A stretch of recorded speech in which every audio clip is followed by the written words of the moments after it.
Remain seated. Thank you very much, sir.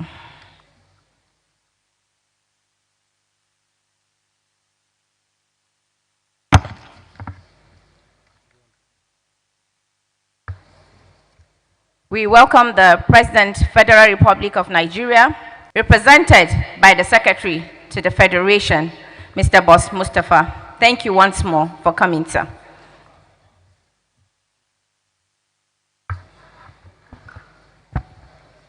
Your Excellency, the representative of the President of the Federal Republic of Nigeria, Mr. Boss Mustafa, Secretary to the Government of the Federation, Your Excellency, the Honorable Minister of Science and Tech, Dr. Ogbonnaya Onu, and other members of the Federal Executive Council here present, former Senate President, distinguished senators, distinguished members of the House of Representatives, and let's single out our young parliamentarians, my lords, spiritual and temporal, members of the diplomatic corps, distinguished delegates and state representatives here present, distinguished invited guests, gentlemen of the press, ladies and gentlemen, good morning and welcome. Sometimes you just need to stop analyzing the past and stop planning the future. Stop figuring out what precisely we feel and stop deciding what exactly we want and just take it and decide about it. And ladies and gentlemen, that is what this conference is about. I therefore want to welcome you to the biggest gathering of progressives in Nigeria, the most forthright, where we are gathered to decide what should happen to this nation, because here we are, about 2,000 in this hall, about 10,000 joining on social media, and about 50 million watching on live TV. Distinguished guests, ladies and gentlemen, I think our national youth leader deserves a round of applause for pulling this through. As is said, we can't change the beginning, but we can definitely take a stand where we are and change what happens in the future. As my co-anchor has said, Ben, this is more than a gathering of just youth with agitations. It's a gathering of youth with a purpose, youths who have come together to forge a way forward, youths that are dedicated to the project Nigeria. Once again, another round of applause for our national youth leader, Barrister Ismail Ahmed, for bringing this to fruition.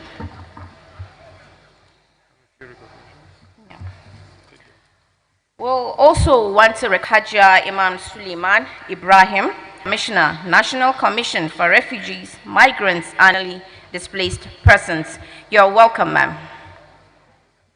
We also have the Governor Adegboyega Oyetola of Osun State, His Excellency, the APC National Caretaker Representative Governor, also welcome to the Distinguished Senator Ken Namani, GCON, you're welcome. So in our midst, it's Alhaji Ahmed Rufai Zakari, who is a special advisor to the President on infrastructure. Also, we have the Minister of State for Science and Technology. You're all welcome. We have with us here distinguished Senator Owili very much, sir, for being a part of what we're doing today and for identifying with the youth. You're all welcome once again. The first of its kind gathering of youth who have come together with a voice to say we are dedicated to the project Nigeria. Welcome. Especially appreciate Professor Ali Alao, APC from the UK, Prince Ade Omole, and Dr. Mustafa Abdullahi, all of them joining us from the UK. I think they deserve a round of applause for taking the pains to come all the way to be a part of what we are doing. Let me especially also appreciate the Executive Chairman, distinguished guests, ladies and gentlemen. This conference is not about problems. This conference is about solutions. While we were working on this program, we thought of what we needed to do. But Your Excellency, we have enough people here who will prepare and challenge us for the next phase of our lives. We have assembled here the best of Nigerian youths We have also carefully picked the progressive minds. We're here sure that there are no crystal balls or magic mirrors about the future, but we are here determined to give our best shot about the future for this country. And to prepare our minds to tell us exactly why we are here is none other than our own national youth leader, our own indefatigable, strong, focused, and determined young leader. Let's welcome for his opening address this morning, Barrister Ismail Ahmed. Please put your hands together for him. Ladies and gentlemen, our youth leader, the convener of this program, will be joining us to deliver his opening remarks. Well, we welcome Barrister Ismail Ahmed. We further say that to move ahead, we must not sow division. We must put our differences aside and embrace a Nigeria which is not so perfect, but a Nigeria that is pristine, a Nigeria that's a great nation in the making, God willing. We welcome Barrister Ismail Ahmed, the national youth leader, to the stage to give his welcome address.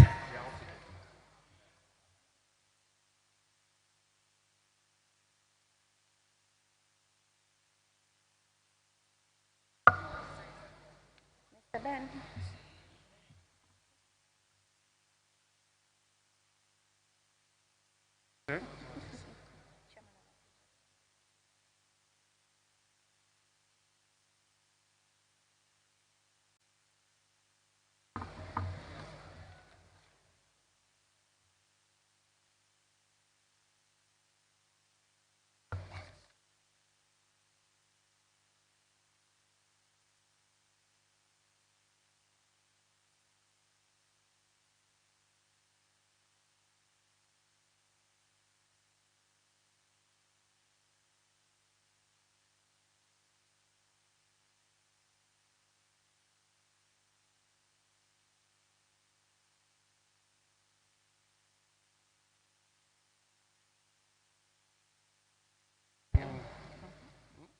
We direct.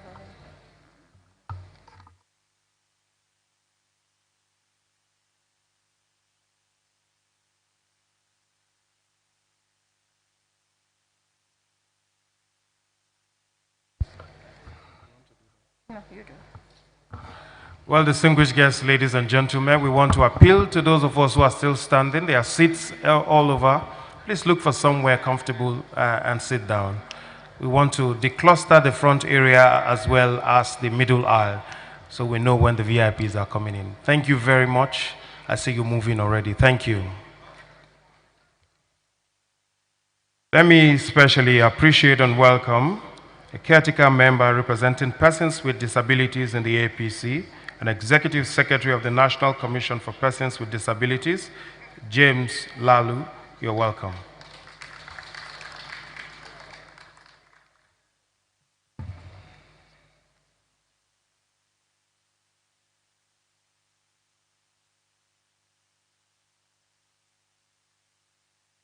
We want to also specially welcome Honorable Kwanta Yakubu, who is the SA to the Nasarawa State Government. He's here also to specially support us. Thank you very much. Please put your hands together for him.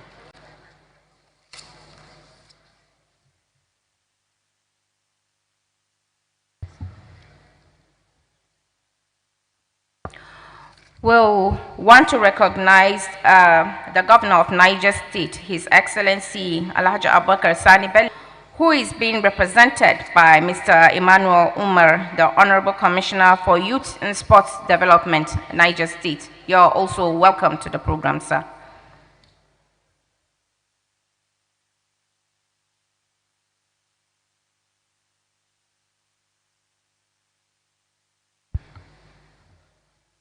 And Physical Allocation Commission is also recognized, and you're welcome to this program.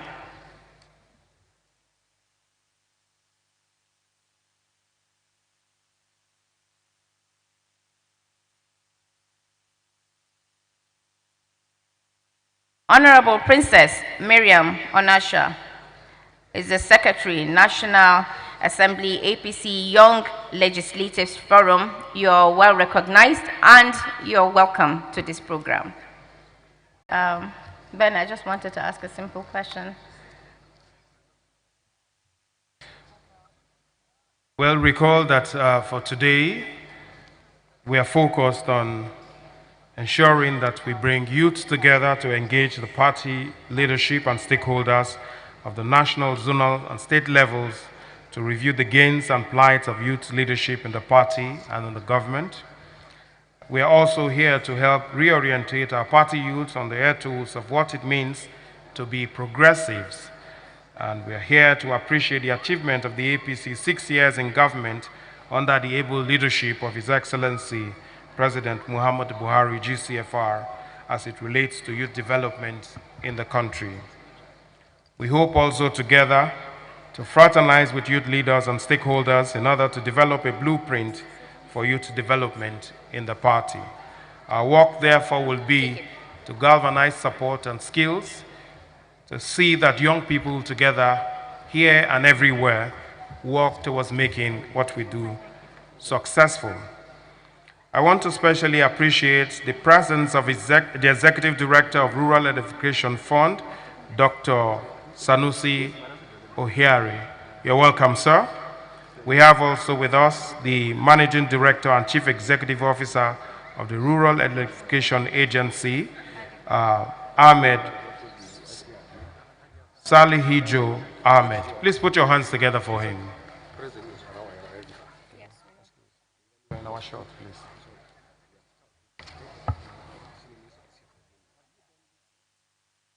Your Excellencies, we will commence in a bit, but please just bear with us as we we're getting set to commence in a few minutes.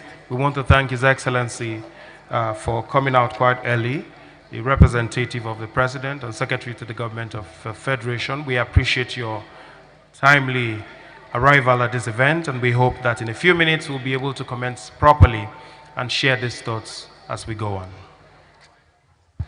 We wish to apologize to the President, Federal Republic of Nigeria, for due delays. We thank you for coming and honoring this program on time. Thank you. We also want to recognize the presence of the Honorable Minister of Youth and Sports Development, Mr. Sunday Dari. You're welcome to the program.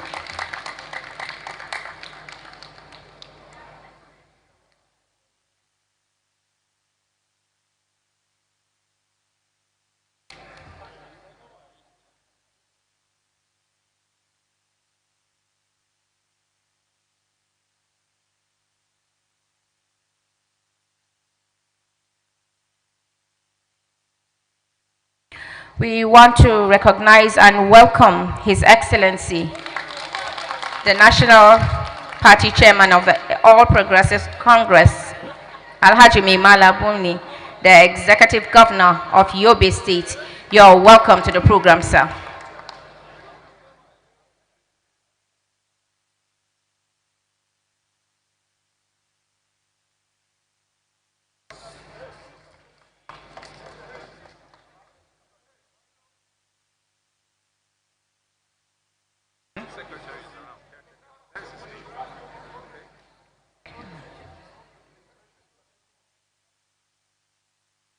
We kindly request that everyone be seated, the cameraman, the protocol. Please kindly find your seats so that we start this program in earnest.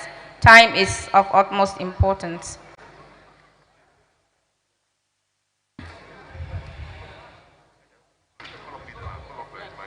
I should call this mine. Okay. Just hold on.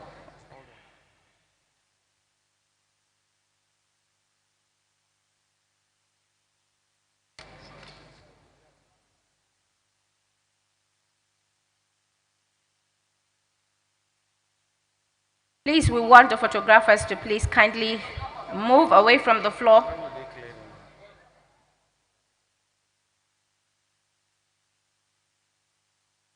Okay. To move ahead, it's said that we must not sow division. Conversation. And please, that is as a result of the generosity of the national chairman. Another round of applause for him. That's the reason why I said that. Together as for our own national youth leader, First Lady of the Federal Republic of Nigeria, Hajia Aisha Buhari, who is represented here today by our Senior Special Assistant and the presidential candidate for the party of 2022 in Kenya. You're welcome, Mr. John. We gradually move on to the next program.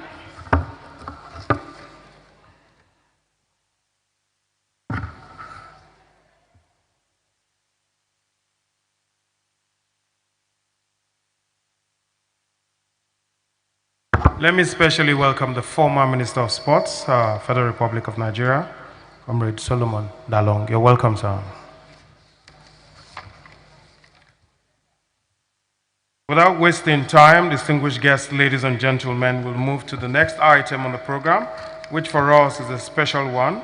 It is a speech and a welcome address by a promise keeper and one who is saddled with the responsibility of taking us to the final chapter of the next level. Let's welcome distinguished guests, ladies and gentlemen. Let's welcome His Excellency, the Executive Governor of Yobe State and Chairman of the APC National Caretaker Extraordinary Convention Planning Committee, May Mala Buni. Please put your hands together for him. You're welcome, sir.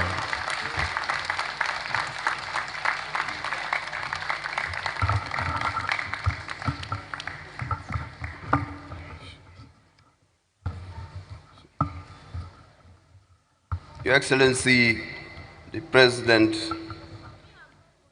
and Commander-in-Chief, President Muhammad Buhari, GCFR, ably represented by my dear brother, the SGF boss, Mustafa, the First Lady, Her Excellency Hajia Aisha Buhari, ably represented,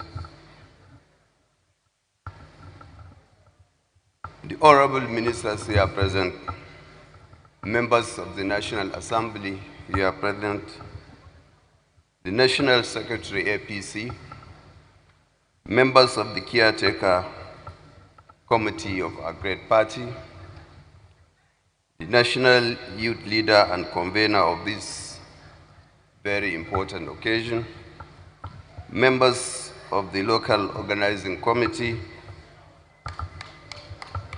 great APC youth, distinguished guests, gentlemen of the press, ladies and gentlemen. It is with great pleasure that I join you here today at this very great occasion, the first ever APC Progressive Youth Conference with the theme, "The Future is a Decision." I am happy that this event is coming at a time when our party is undergoing complete rebirth, recovery, rehabilitation, rejuvenation, and repositioning. It is a fact that the future of our great party, the All Progressives Congress, and indeed the country lies in our youth. So we cannot afford to discard the youth in the affairs of the party.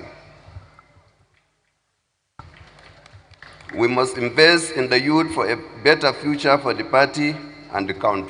Collectively, we have rescued a troubled party that was heading towards imminent collapse and disintegration to a very strong, solid, reliable, and ever-growing political party. At this point, let me especially recognize and appreciate the youth. You have throughout the turbulent times remained progressively united to the cause of the party. The Caretaker Extraordinary Committee had, during the reconciliation process, found the APC youth very cooperating to our collective approach to rebuilding the party. You are indeed great and will remain grateful. This also explains why the Caretaker Committee under my leadership took a deliberate position of engaging the youth in every process. As part of our strategic approach to youth engagement, a committee on youth, women, and people with special needs was constituted during the membership registration and revalidation exercise. I am glad to say that reports reaching my office indicated that the active roles played by the youth contributed massively to the success of the membership registration and revalidation exercise. And indeed, you have the future. Ladies and gentlemen, as the theme of the conference suggests, the decision for the future of this party and country cannot be at any other time better than now, and when the corporate unity and security in the country are being challenged. You should therefore exploit all available opportunities to assiduously work towards promoting national unity, democracy, and dialogue. I assure you the support of the party in investing in the unity and future of Nigeria. As the most energetic segment of the population, retrogressive elements with evil interests in causing confusion, creating and fanning hate and disunity will always rely on you to achieve such negative and patriotic tendencies and to destroy your future. You must resist them. You should never allow yourselves to be used as tools in the hands of these treacherous elements. Let me also use this opportunity to express the profound appreciation of the Caretaker Committee for the support and cooperation we enjoy from His Excellency President Muhammad Buhari, GCFR, Vice President Yemi Osibajo, GCON, and all members of the National Executive Committee, my dear colleagues in the Progressive Governors Forum, the APC caucus in the National Assembly, other key stakeholders, the youth and women groups, and the entire members of APC across the country. Your support to the committee has translated into the rebirth of a new APC that gives every member a true sense of belonging and pride. Our party has no doubt repositioned itself as Nigeria's leading party and Africa's largest political party. I also want to assure you that the committee is making great efforts to approach the proposed congresses and convention with support, trust, and confidence of all members. A leadership that will protect party interests above personal and primordial interests, promote unity, and take the party to a more prosperous future. We are on course and count on the support of every member of the party to enable us to complete this great assignment successfully with sense of commitment and fulfillment that will make us proud. I thank you all and wish you very fruitful deliberation and will produce meaningful decisions for a prosperous future.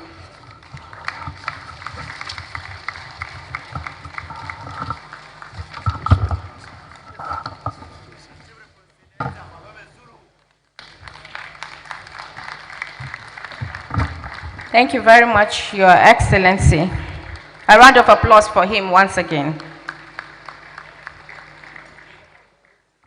We'll kindly want to recognize the representative of His Excellency Alhaji Yahya Bello, the Executive Governor of Kogi State, who is represented by his Chief of Staff, Pharmacist Mohammed Jamiu Asuku. Thank you and welcome to the program.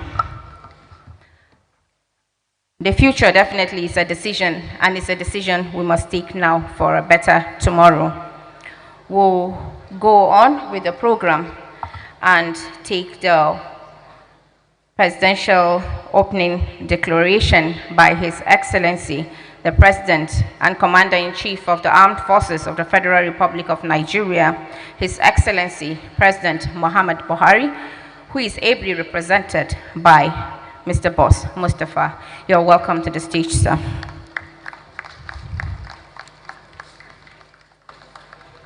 Please, a round of applause for him. The house is so quiet.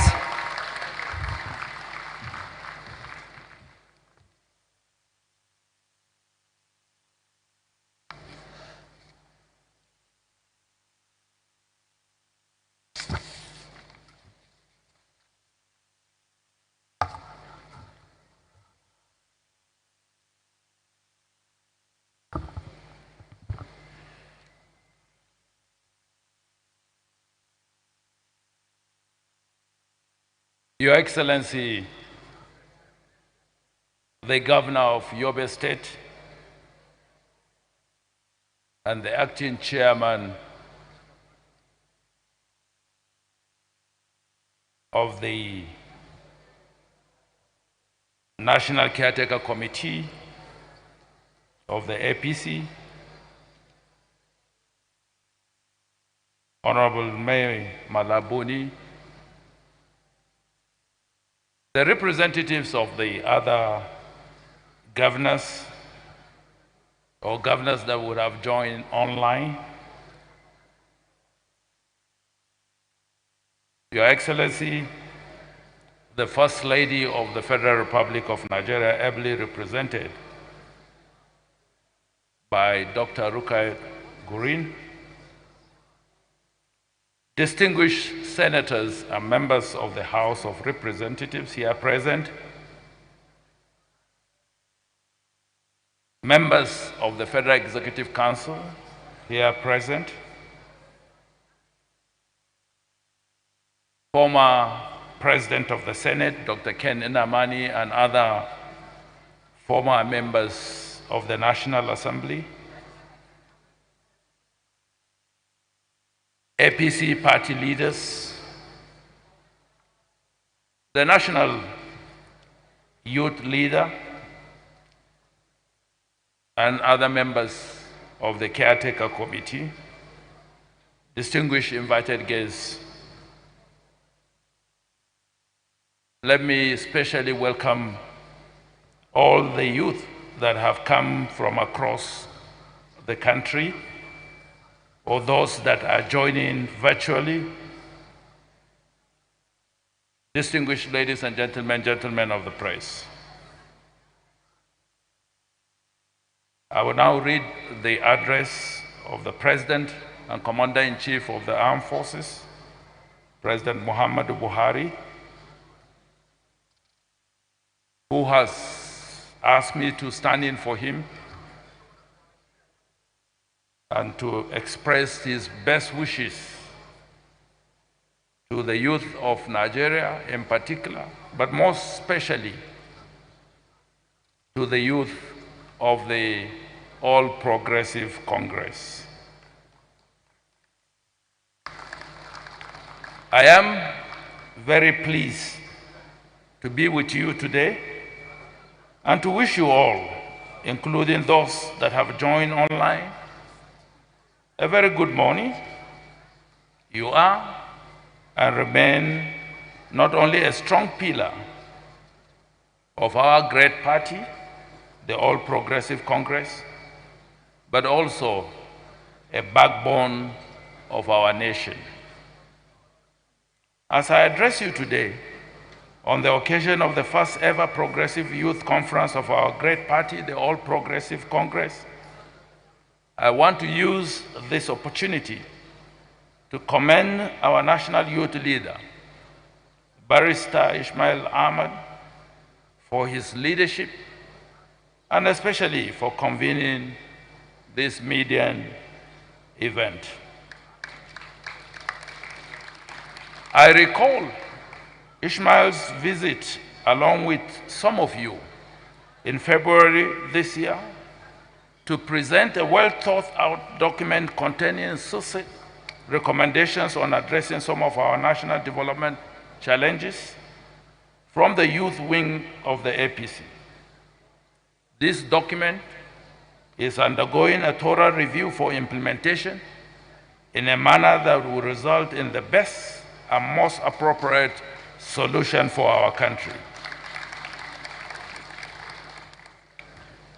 I must not also fail to commend the progressive youth of our party, the APC, for all your efforts and contributions towards the development of our party in particular, and the country in general, as evident through supporting and defending this administration, as well as propagating positive messages for the development and unity of our country.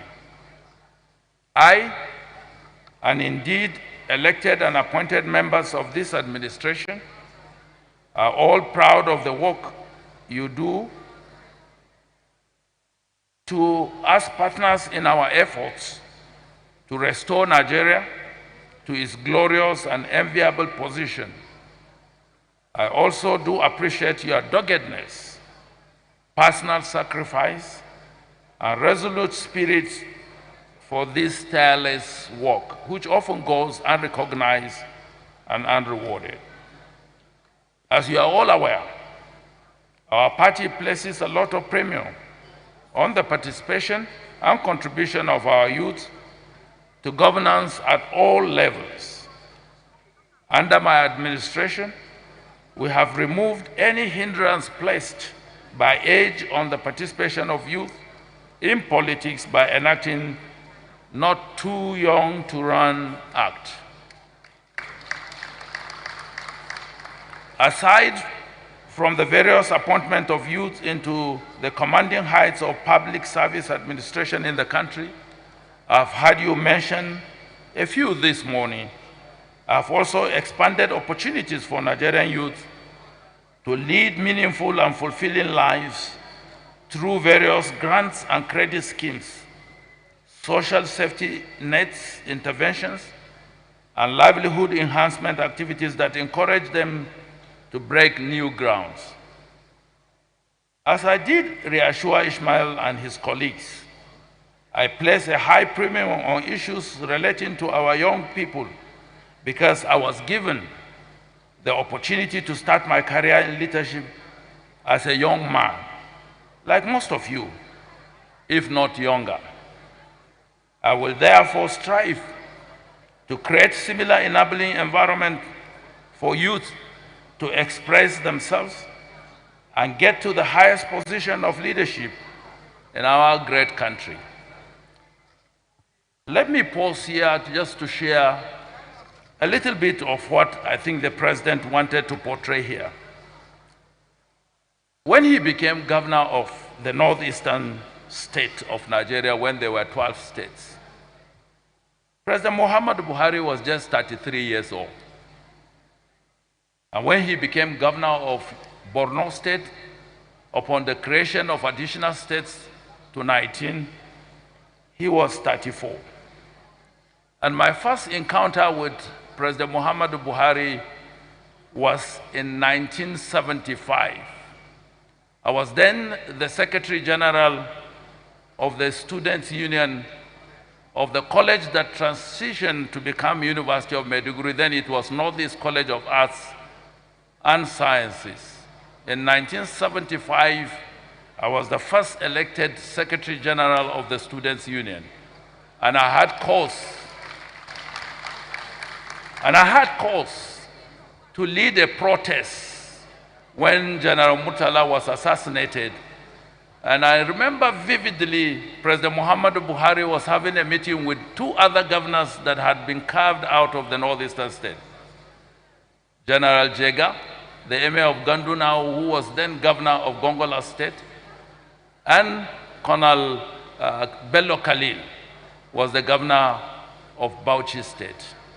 And I remember with nostalgia that I was 19 years old when I led that demonstration and presented him with a letter demanding the trial and the full wrath of the law over those people that were involved in the coup.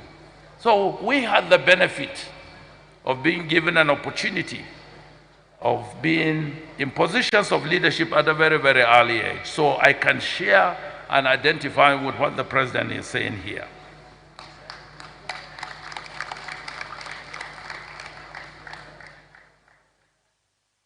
As we gather here today from different corners of the country to engage the party hierarchy in meaningful deliberations that will provide direct feedback on the positive changes you expect the party to adopt in our conduct, operational processes, and guidelines.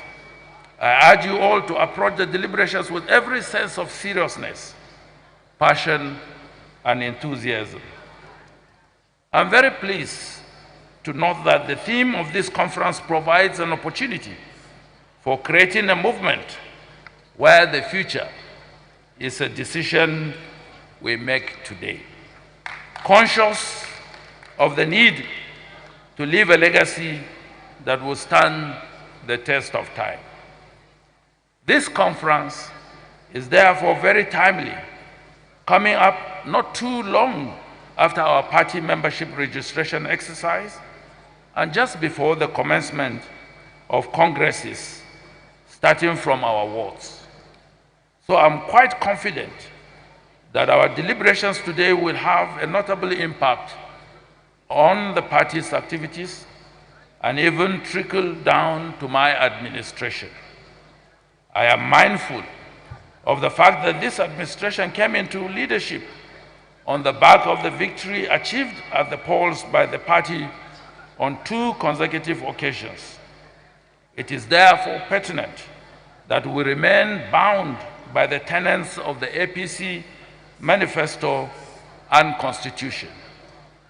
While those binding documents might not be perfect, they were put together to ensure that elected and appointed members of the party conduct themselves in the most responsible manner possible while implementing and executing policies that are not only beneficial but fair to all Nigerians. So far, all the policies, initiatives, projects, and even appointments by this administration have been guided by equity and inclusiveness. There is virtually no part of the country that has not been impacted positively in the areas of infrastructure, agriculture, and economic support initiatives based on the peculiarities of the regions.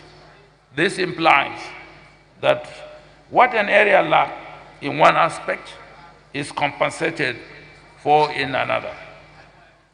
As you are aware, we are currently dealing with some internal security challenges, and I would like to reassure you that as the Commander-in-Chief of the Armed Forces, no effort will be spared in tackling them. As I have repeatedly said in recent weeks, every criminal element that has taken up arms against the peace of the country and its citizens will be brought to book appropriately. I'm happy to see that we are beginning to see the results and would keep improving until the country is rid of such divisive elements. On a final note, I implore you all and every young Nigerian to never despair nor relent in our joint task of nation building. Remember, we have no other country but Nigeria. So it is the responsibility of every one of us to work towards the development and advancement of this country. Let us seize the opportunity to put unpleasant experiences and controversies of the past behind us as we forge a better future for the APC and for our dear country, Nigeria. Through patience, perseverance, love, and empathy for one another, irrespective of tribe, language, or creed. I look forward to receiving your report from this conference, and I hope you will sustain it and make it an annual affair to remind leadership of its responsibilities to the members. We all own this party. It is ours to salvage. On this note, I now have the singular pleasure and opportunity to declare the Progressive Youth Conference 2021 open, and I wish you a very peaceful and productive deliberations. Long live the All Progressive Congress. Long live the progressive youth of the All Progressive Congress, and by extension, the progressive youth of Nigeria. Long live the Federal Republic of Nigeria. Thank you, and God bless you.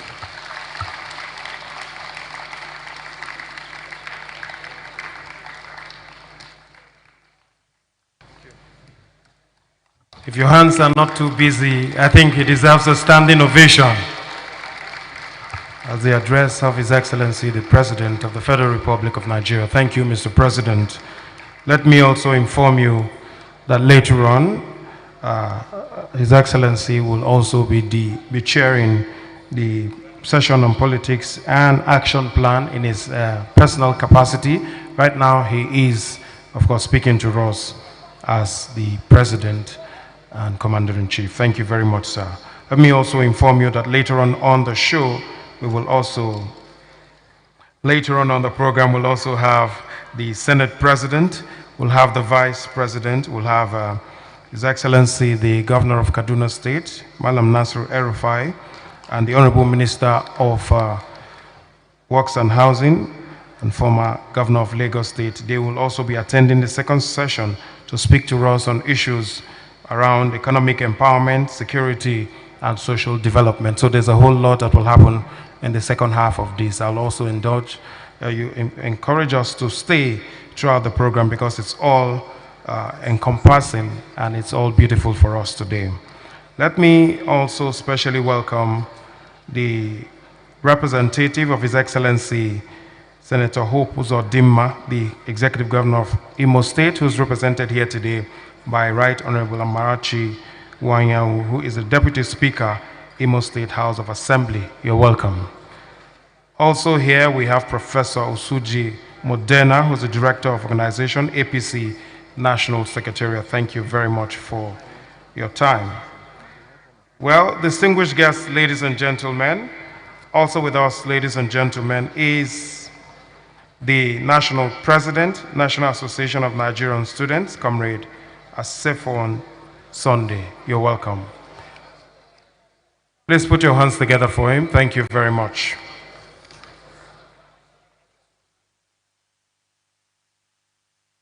We have a lot that is happening, distinguished guests, ladies and gentlemen.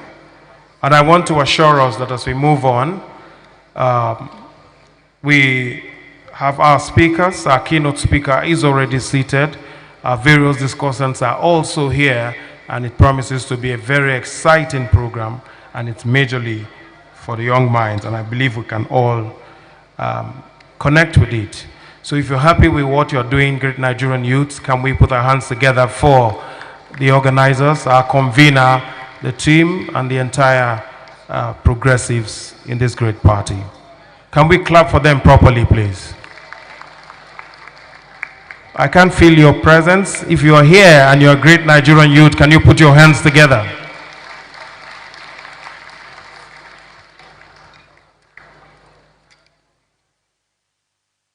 Well, distinguished guests, ladies and gentlemen, we'll take a little breather away from the politics and speeches and to take a little coming in from a special theater troupe. They came all the way from Kano, and they're ready here to demonstrate for us a little about the essence of our gathering and the future of youth.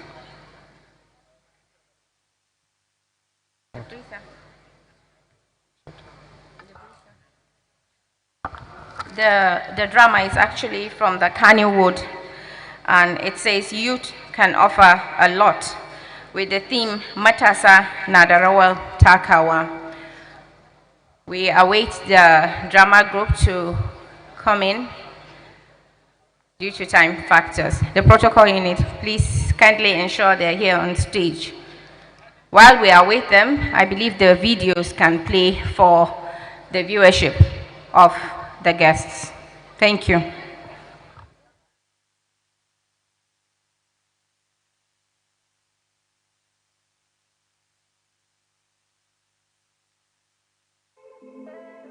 Hi, my name is Ismail Ahmad. I'm the National Youth Leader of the APC Caretaker and Extraordinary Convention Planning Committee. The conference, this is the biggest, first ever progressive youth conference since the inception of this party. The reason why we are doing this is because we want every young person, everyone who believes in the ethos, in the values, in the objective, in the vision, in the mission of the progressive movement and of the party to come together in Abuja and let's discuss. Let's bring out a roadmap, a clear blueprint about what we believe in and where we want to see ourselves in the future. We expect to have a political roadmap, an economic roadmap, and a social roadmap. I hope that every young progressive who either attends this physically or joins. Zan iya baccin ba, to dole sai na yi haƙuri haka ƙare su inna lillahi wa inna ilaihi raji'una. Wane ne kuma ita ko mana alfijir? Alfijir wane ne ita baka? Hungwanan na haƙura da tsarin nan. Ban gane hungwanan. Wallahi na haƙura na fita na zama ɗan kallo zan koma gefe. Wallahi ba zan karɓa ba zan rike ba. Ka je san ni matashi ne. Na san da wannan. A ce tun da nake a ƙasar nan ba a taɓa bani dama na tofa albarkacin baki na ba. Wannan gaskiya. Sannan da matasa a ƙarƙashi na ba a taɓa bani dama na kira wasu sun tofa albarkacin bakin su ko shawara ko dan wani abu da za a iya cewa ga wani abu nan na matasa da za a yadda ana damawa da mu. Wannan gaskiya ne. To dan haka ni na haƙura zan koma gefe zama ɗan kallo. Tsaya mana alfijir. Hungwanan ba zan tsaya ba. Wannan shine laifin da aka yi maka? Shine laifin da aka yi maka? Shine. To ina so ka tsaya ka gane. To shugaban ƙasar Najeriya radiyallahu anhu janar Muhammadu Baba Buhari da mataimakansa masu taimakamar akan tsari irin wannan da kuma shugaban jam'iyyar APC na ƙasa sun tsaya sun yi wani zama sun yi tsari mai kyau akan wannan matsalar da kuma baiwa matasa dama da kuma jawo su a basu dama domin su faɗi menene yake damun su. Ka sha gaya min wannan maganar ni da kai don haka ban yadda da wannan magana. Ban yadda da wannan magana ba. Me yake faruwa ne Alfuji? Na ga ka zo ka ritsa shi kana neman ka tayi masa da hankali. Wallahi tallahi. Me faru? Na fita daga cikin wannan tsarin. Zan koma. Ya kake wannan magana? Allah sai na koma gefe na zama dan kallo. Wato tadda hankalinka tsaya. To me yake faruwa Alfuji? Ɗahir manzo. Zan maka bayani. Wannan bawan Allah ka fi kowa sanin mahimmancinsa a cikin tafiyarmu da kuma gudunmawar da yake bayarwa. To shi da izaga ma ko ina. Yanzu nan izo tun daga nesa da jibabatinsa kuma yanzu ka duba Atina Tsakuwa. Yanzu ke Atina Tsakuwa a matsayinki na wadda kike da zurfin karatu. Makaci ne ke ina bumburu ya kushe meta hausa burabatan nebo ya kai wati ba ne ko sai jawo. Na san da wannan. Kaga ko si jawo. Na san da wannan. Ya ce zai fa janye ki. Ai bai kamata i janye ba. Ko si jawo me yasa zaka janye? Saboda ba a ba mu dama. Wa ka fi yadda da shi a cikin magana? Yanzu in na faɗa ma magana za ka yadda? Zan iya yadda domin kai na san ka zauna da mutane 4 ko 5 saboda gaskiyarsu kamar littafi in dai suka yi magana ina yadda. Na farko ka zauna da shugaba Muhammadu Buhari baya ƙarya baya yaudara. Na biyu ka zauna da bakaniken jam'iyyar APC tamu mai albarka mai malabo ni kalamu wahid. Na uku ka zauna da mai girma minista na aviation Hadi Sirika bai ƙarya bai yaudara mai gaskiya kamar littafi. Kai in takaice maka ka zauna da ƙurin ƙusban babban go rufe kofa barista Ismail duk cutar da take damun matasa in ya kawo magani da mun sha muke warkewa. To yanzu ka yadda duk abin da na faɗa maka akan waɗannan mutanen sun faɗa ka yadda? Na zan yadda da kai. To an fitar da tsari mai kyau akan matasa, duk wani matashi ya shirya za a tafi tare da shi babu magana daga kafa. In kuma baka yarda da abin da na faɗa ba akwai tsoho na jam'iyya Baba Kunkuru yana bayana ya zo ya maka bayani kai. Wannan maganar da ka faɗa gaskiya ne za a dama da mu Baba Kunkuru ya gaya ma bayani. Baba Kunkuru ka ji bayanin da sai. Kai ina zuwa. Kar ka yarda ka aiwatar da abin da kake so ka yi. Ba za ka kai labari ba. To yawa. Barin gaya maka. Ai shugaba Muhammadu Buhari ya yi kyakkyawan tsari ga su samari masu tasowa. Kuma let me tell you, idan ka koma tarihi, when you go back to the history, our previous leaders kamar Saddauna, Tafawa Balewa, Zik Awolo sun ba da kyakkyawan kofa da janyo samari yanda za a tallafa wa Najeriya a wannan lokaci kuma sun taimaka. To saboda haka yanzu ma shi yasa Baba Buhari ya ce bari ya kirawo matasa ya ba su dama domin mu samu kyakkyawan ci gaba. Kai amma wallahi yan Twitter da yan Facebook din nan da Instagram ashe makaryata ne. su suka ce min ba za a dama da matasa biye musu ƙarya suke yi. Na gani a rubuta ana ba za a dama da matasa ba ashe yan adawa ne. Kai. Karka Malam Alfijir. Yanzu ka san me ya rage zamu nemi alfarma a gurin ka? Tun daga Baba Kunkuru. Baba Kunkuru ka tambaya mana Malam Alfijir. Ya haƙura ko kuma ya janye akan wannan kudirin da ya zo min da shi? Ina Alfijir. Gani na. Ka janye da wanda ga wannan abin da ka kawo? Na janye kudiri na yanzu wannan jam'iyya tamu mai albarka jam'iyyar APC ina ciki tsindim mutuka raba ni da ita. Malam Alfijir. Kuma zan je in gaya wa matasa. Ina woman leader. Su kwantar da hankalinsu. Shugaba Muhammadu Buhari da makarrabai da ita kanta jam'iyyar gaba ɗaya an yi kira. A wannan karo ne aka fara a Najeriya a zauna da matasa a tattauna a ji menene shawarwarinsu da gudunmuwarsu da za su bayar a ƙasa Najeriya. Ba don komai ba domin kwanan nan na ji ga radiyo an yi kamfen mataimakiyar shugaban ƙasar Amerika ta ce wata ƙasa ba za ta shiga ba amma suna hawa da suka gano matsala da ta ce ita ma ta jaddada ba za a shiga ba. Ka gane Alfijir? Ya ka zo mu je mu zauna. Ina human leader. Human leader fita bata kama mu ba muna ciki. Mu je office din jam'iyya. Mu je office din jam'iyya human leader. Mu je office din jam'iyya.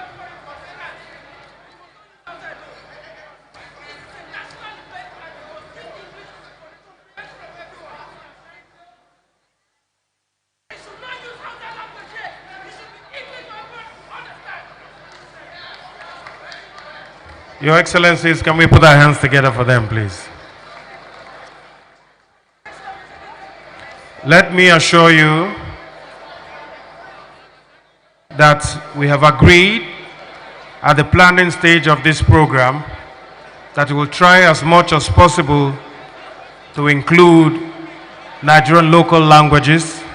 So you are going to feel our local languages in the plays, in the music that we chose, even in some of the speeches, because what we are doing is to promote Nigeria and the essence of our culture. Even in our diversity, we can agree. Please, let's put our hands together for the innovation of our young Nigerians of choosing to include our local languages in our songs, in our plays, and in everything that we do, ladies and gentlemen. Please put your hands together for them. Excuse me. Please, can you talk to that lady, please? Can you talk to that lady? No. Excuse me, please. Excuse me, please. Don't see the gallery. It's very wrong.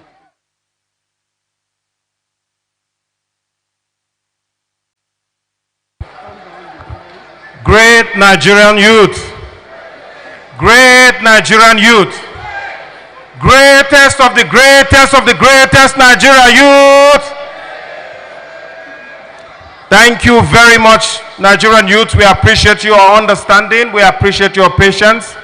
I want to assure you that we will do this as much as possible in English, but I want to assure you that we have also been able to put together some other people. There is a short play in Yoruba, there is a musical troupe in Igbo, and there's a special cultural performance coming in later on the program. So everyone here is represented, and we appreciate those who have been able to put together that play from Kannywood. Thank you very much. Please put your hands together for them. We appreciate you, and we love what we have seen, and we'll continue in that. Those in the gallery, are you with me? Those in the gallery, are you with me? Greatest Nigerian youth. Thank you very much. Thank you. So we move very quickly to take a few messages, and we'll start off with one coming in from the secretary of the party. Let me especially welcome one who has provided leadership to the young people. He has provided inspiration to the young people.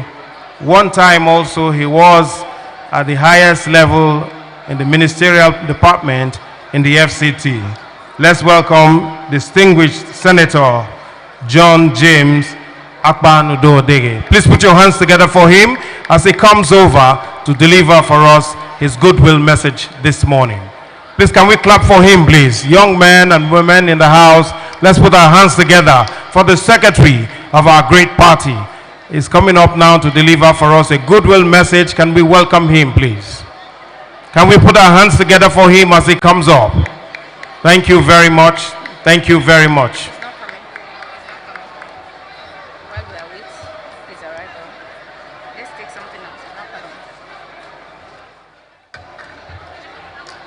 can say that we should start with the Minister of Science and Tech, and there is a representative of Attorney General of the Federation, Minister of Justice. Maybe I'll collect the card and give it. Please give it to us. Can we please have some sense of decency up there? Hello, everyone.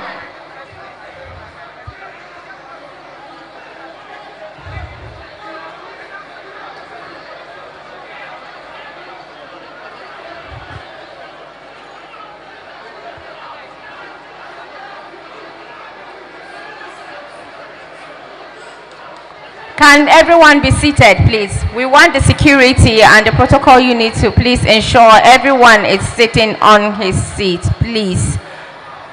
We also crave your indulgence to continue with the program while we await the next speaker.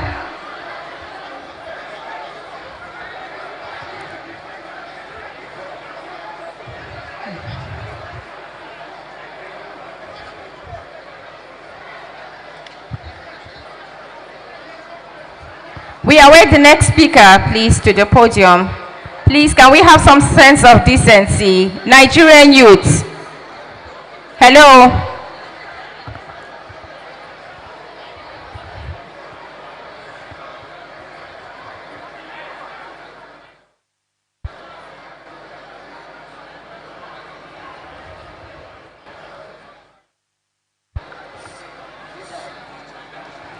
Okay. Nigeria is a diverse nation.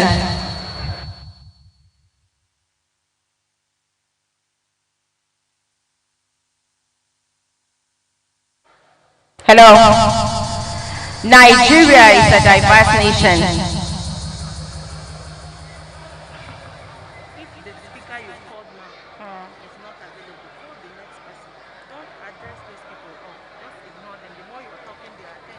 Okay.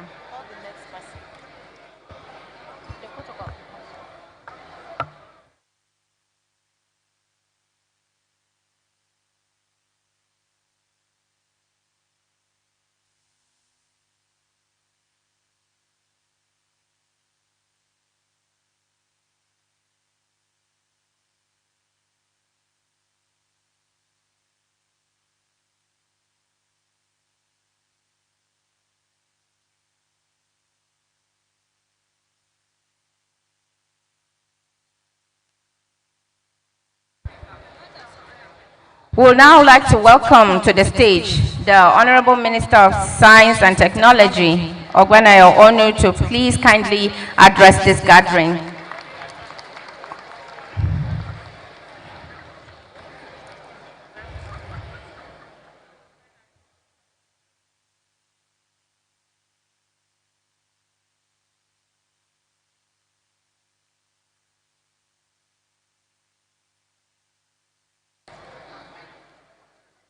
His Excellency, the President of our great country, represented by the Secretary to the Government of the Federation, Her Excellency, our highly respected First Lady, equally represented, Your Excellency, the Governor of Yobe, and our National Caretaker Chairman, members of the National Assembly, members of the Federal Executive Council,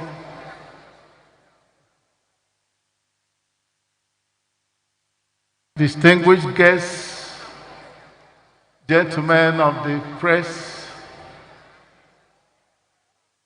our youths, the young people who have contributed so much to our great party.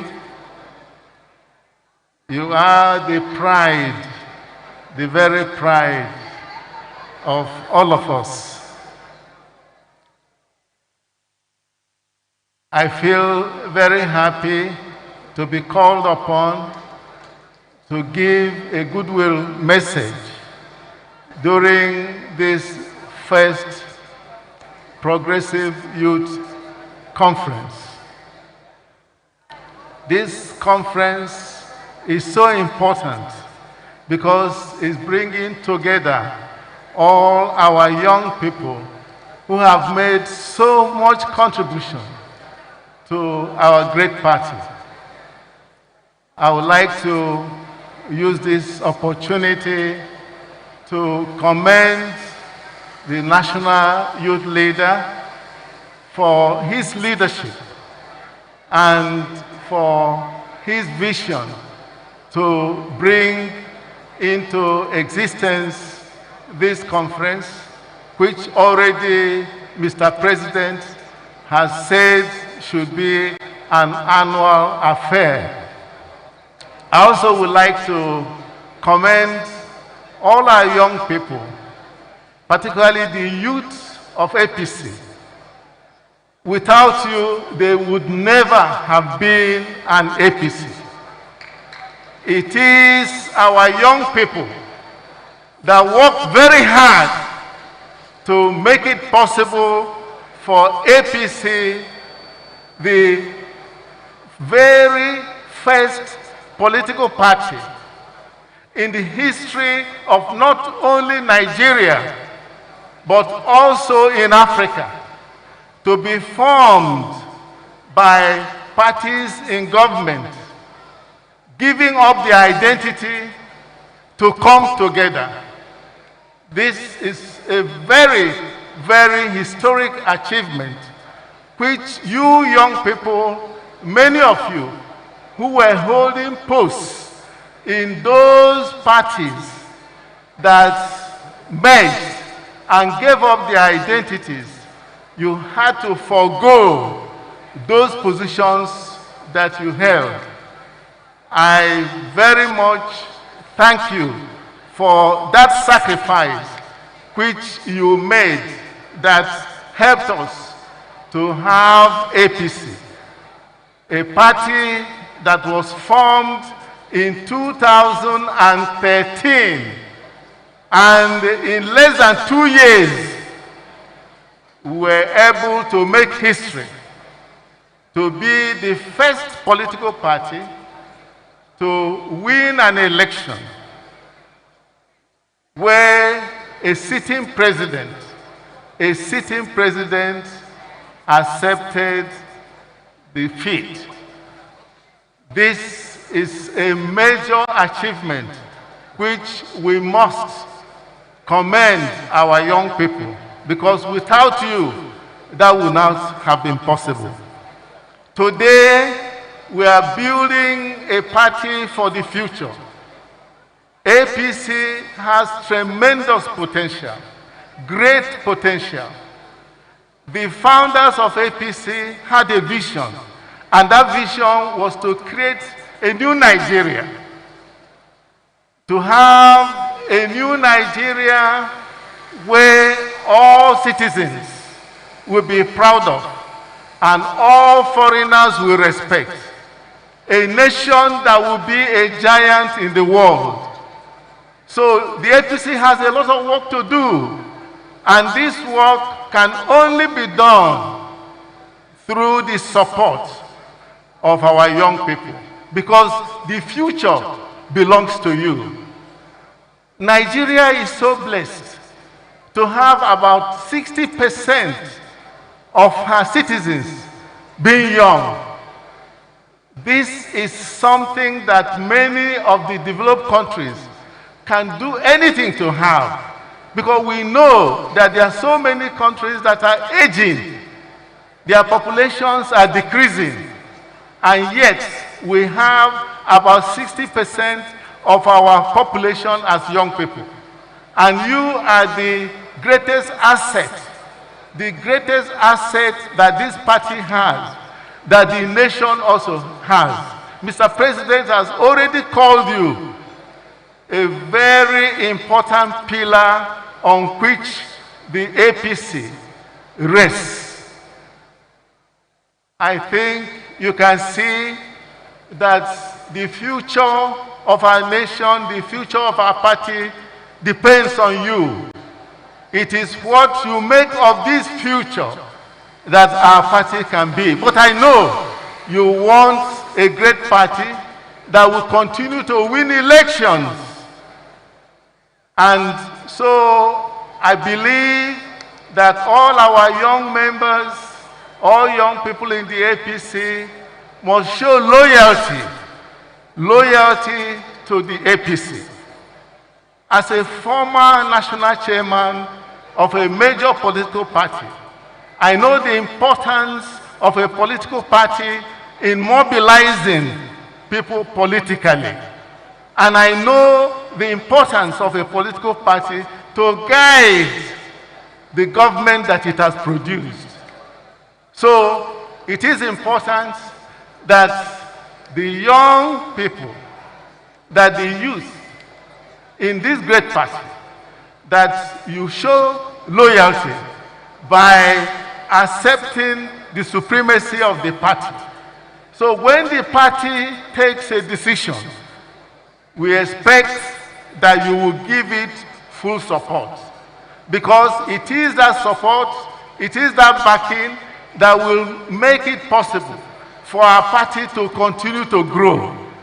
Also, it is important that you recognize that it is you that elected this government.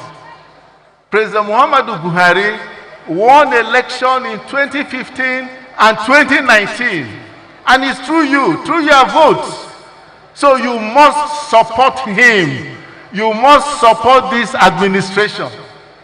This support will be very important, because very often we have seen what has happened with the opposition political parties. Very often they will say things that cannot be supported by any data.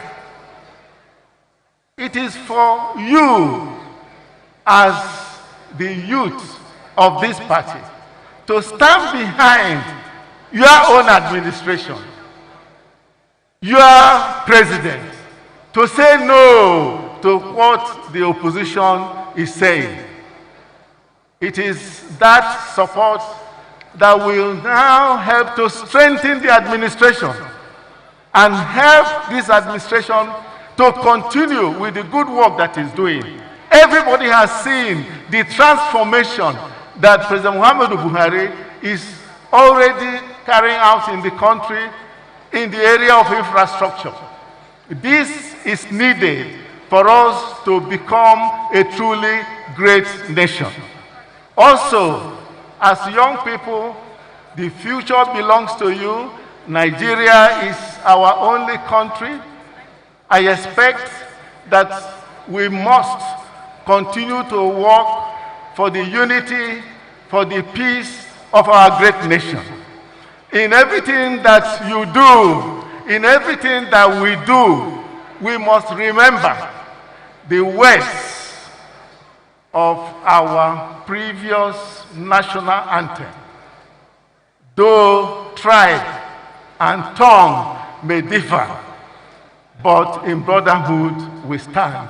I thank you so much.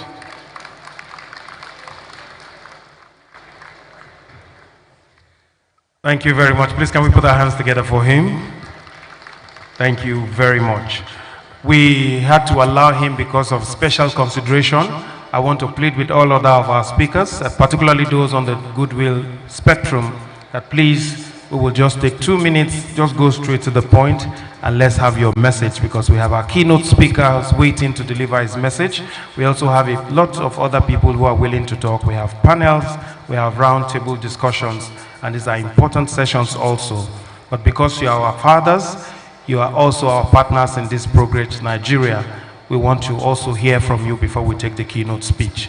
So please, we'll plead with you that you work within 2 minutes so we can do this quickly and be done with. Let me welcome distinguished Senator Hadi Sirika, who's the Honorable Minister of Aviation, to deliver for us a goodwill message. Please put your hands together for him. This man has a history. He had worked to transform the transport sector in Katsina, and in Nigeria is helping to sanitize the airways. Please put your hands together for him.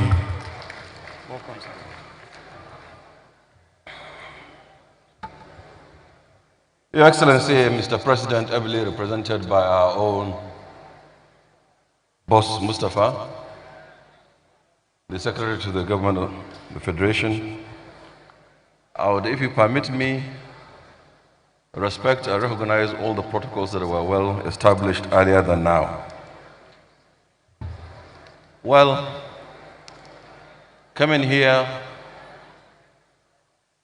the statement occurred to me and it registered in my head that the future is a decision. Indeed, it is a decision to act. If you are a Nigerian and you understand the decision to act, who will then act? It is the totality of all of us, the young and the old, the able and the not so very able. But most of it, the action is from you, the Nigerian youth. You've done it earlier than now, you've done it now, and it's certain that you'll do it in the future. And here is why. From the beginning of this nation, Nigeria, last I checked, every single action towards nation building has been championed by one youth or another. In history, up until the time the head of state, late Sani Abacha, came to power, everybody that became a head of state or a president was an under 50 person. At the time when the governors were at the age of 24, as in the case of Alfred Dayat Spieth, it's a youth. We in APC are the people that understood the power of this youth, who indeed went through thick and thin, went through sunshine and rain, labored, worked and toiled and sweated to ensure that this partnership in APC had become what it is today, a government. And so therefore, whatever credit that this government will take, certainly the majority of it is coming from the youth. So for this reason, I salute you. I salute your courage. And I'm very sure that you are not tired in contributing your quota to the socio-economic development of not only our party in power, but our country, Nigeria. Certainly this nation has more youth than any other age group. No wonder that we have the biggest, the largest, the busiest, and the fastest growing GDP in continental Africa. This is because of the action and activity of the youth. So the youth of Nigeria and the youth of this world, and particularly the youth of APC, we salute you, we encourage you, we will continue to tap from your energy and blend it with the wisdom of our old and create a new Nigeria. Thank you very much indeed. Thank you very much, sir, for that wonderful speech. Next, quickly, we'll welcome former President of the Senate, committed progressive. We welcome Senator Ken Nnamani to the stage to give his own goodwill messages.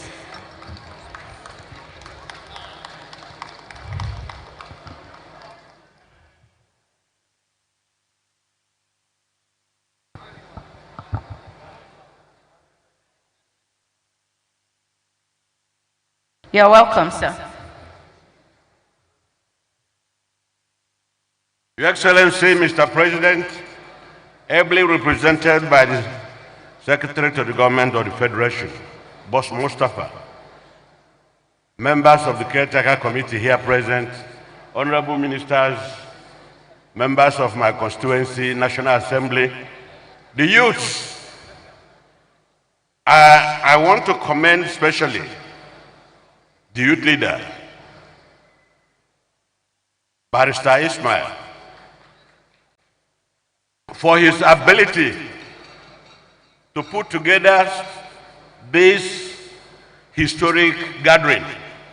As I was coming in there, the people outside are more than those inside. The popularity of the conference is shown by the ability of individuals to come from far and wide. It is true that the future belongs to the youth. Also, the youth have a role to play to make that future a success. Members of APC, especially our youth wing, this is a grand opportunity for you people to get together. If the party will be what the president is suggesting, that he would like to bequeath a party that will be in existence long after he has left office. When the youth leader made comment that our president is such an individual who comes into a general election with over 10 million votes in advance, it shows the challenge which APC will be facing when Mr. President will not be on the ballot. But that challenge can be met if there's harmony, if the youth are really determined, the youth of APC, knowing that Mr. President is handing over a baton to them. And we, in the Caretaker Committee, we are doing everything humanly possible to ensure that our congresses will be really democratic. No imposition of candidates. The youth are free to compete, to contest. The mobility in the party will be a function of contest, not sponsored. Sponsorship in the sense that people are imposed, it does not work. Democracy demands that the people enjoy popular vote. And that is the thing we are trying to exhibit in the congresses that will soon start. So if any person tells you that he has already been anointed to be chairman or to be secretary or to be anything in the party, it is not exactly correct. It has to go through the context, the process, and that will give every person the sense of belonging in the party. APC is showing all signs of growth in the real sense of it. And it is you youths that can carry the ball and move forward. So I wish that this Congress, this particular conference, being the first of its kind, will be such that everybody will be looking forward to it every year. I look forward to your communique, the suggestions you will make. You know, in life, the easiest thing anybody can do is to criticize. Somebody can be somewhere and criticize, why are they gathering? What is it for?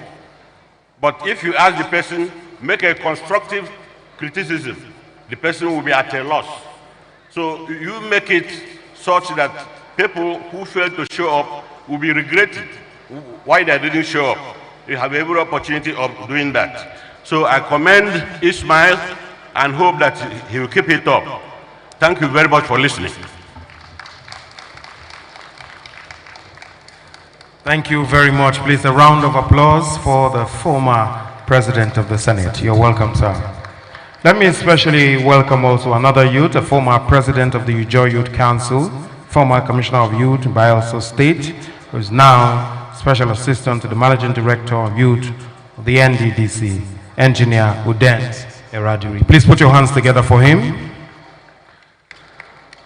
Let me also welcome the Interim National Organizing Secretary, First National Organizing Secretary of the APC, distinguished Senator Osita Izunaso. You're welcome, sir. Coming up next to deliver another goodwill message very quickly is one who was a teacher and now is a builder of schools.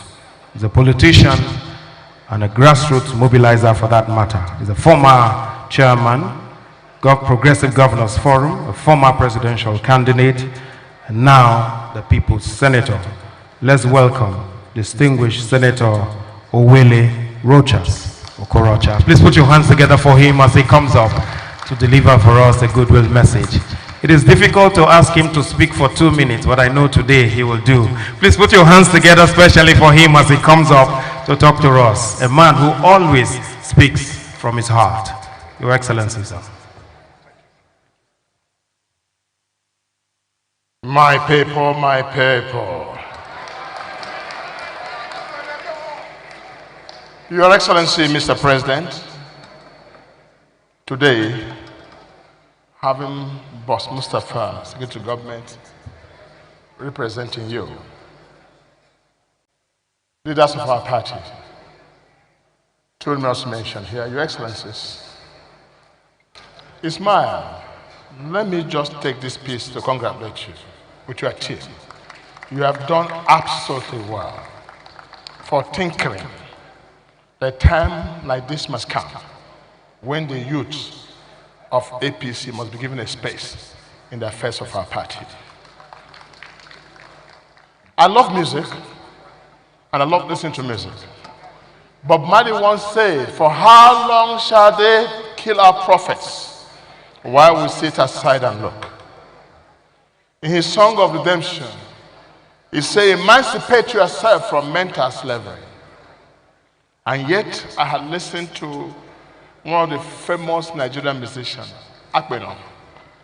Akpeno is her name, and this is her music. She said, "You have your future in your hands." The use of Nigeria, I'm sure this gathering today is because you have decided to come together to decide your future. And make no mistake, no one will decide your future for you but yourself. But to the youth of this country, I want to make an appeal that, remember, we have a nation called Nigeria. And there's no other place on the surface of this earth we can call ours other than this country called Nigeria. So you must do everything to protect the unity of this country. No matter the anger, no matter the pains, there's no other better place we can have than this country called Nigeria. Nigeria is our country and we must so protect it. God has brought us together, different tribes, different religions, that we may understand each other and work with each other. But unfortunately, our leaders, founding fathers, have not been able to entrench the practical unity of this country. That is why today we speak divergent languages and divergent views and people thinking that we can never be united. If in our own time and generation we have failed, may you never fail in your generation. I also want to advise and to let you know that you are the bridge between the past generation and the future generation. And if Nigeria must be good, we must make sure that your generation is better than our own generation. And so also the future generation yet unborn must be better than your own generation. But to do this, Nigerian youths must take responsibility. You must repackage yourself. What we see today as Nigerian youths requires some serious surgery and amendments to reflect the future leaders we are looking at, both in composition and behavioral pattern. You must package yourself such that even the leaders will have absolute confidence in you that you can handle the affairs of the nation. And this is not by fighting and by quarreling, it's by showing intelligence and commitment to nationhood. The youths must know that the way you carry yourself in activities of this conference and subsequent conferences will determine whether you are really indeed ready to take the bull by the horn. And why can't you package yourself and decide for yourself who will lead you? The Nigerian youth decides who becomes the president of Federal Republic of Nigeria at any time. What are you waiting for? Who are you waiting for? So if you know that the future must be bright, then you better start from now coming together to decide who even takes over from President Muhammad Buhari in 2023. That's the way to start. And make sure you engage the person into a contract and commitment. But you cannot sit aloof and say it doesn't concern you, and when the president emerges, you start making demands. Why don't you come together now and decide for yourself and put criteria and put conditions that anybody must meet before becoming the president of Federal Republic of Nigeria? Because we are speaking politics here. And in the couple of months to come now, people will come with different jingles. I will do, I will do, I will do, I will do. Nigeria must be tired of I will do. Nigeria must begin to face I have done. So people must be judged by their track record and not by what they say they will do. Because often than not, what people say they will do, they end up not doing what they say they will do. Track record is all important. And that must decide who handles the affairs of this nation at different levels, be it local government, state government, or community government. This is how to start, young men. You must package yourself so that you can command respect in the eyes of the elders. The difference between pure water and bottled water is packaging. Nigerian youth must package themselves. And stop procrastination. You have procrastinated for too long. Thank Ismaila for being able to put this in place without any further procrastination. Youth of Nigeria, you must stop procrastination and take the bull by the horns. The too much of talk is enough, but action is now, and you must begin to do, not to talk. And please, for God's sake, may you stop revisiting yesterday. If God wants us to know about yesterday, He will put eyes at our back, look at yesterday. Nigerian youth must be focused. We must look forward ever, backward never. I know one day we shall have museums of Boko Haram. We're going to have museums of herdsmen. We're going to have museums reminding us that once in our primitive days of this nation, we had what is called Boko Haram. We had what is called herdsmen. We have uncivilized youth agitation from all over the parts of this country. That one day will be a museum. It will one day be a history to tell. And I'm sure our children then in the 100 years will look at us as primitive men who lived an era like we saw our great-grandfathers' primitive days wearing no clothes. That's how our children will see us. That in this modern age, while nations are talking about going to moon, Dubai is talking about building 1,000 skyscrapers. China is changing the world. America is changing the world. Nigeria is talking about Boko Haram and herdsmen and AK-47 and cows. That's what you should be addressing. How come in this nation you cannot see any smoke of production anywhere? I go to China, I see all smokes. It's either producing spare parts or producing cars or producing solar. But the only smoke coming out of Nigeria is that of Iseru and pepper soup. What kind of a nation are we? And you want to consume what others have produced. This must stop. So, youth of Nigeria, you must rise and take your rightful place. No one is holding you back. Power is not given, power is taken. Youth, arise and take the power.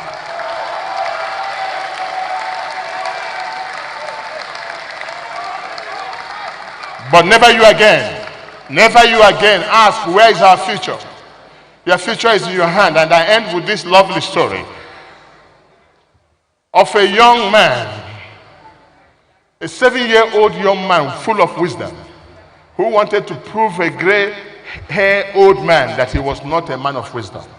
This young little boy went with a grasshopper in his hand and visited the man of wisdom who answers all questions and said, "You gray man, you our elder who knows it all, tell me if this grasshopper is alive or dead."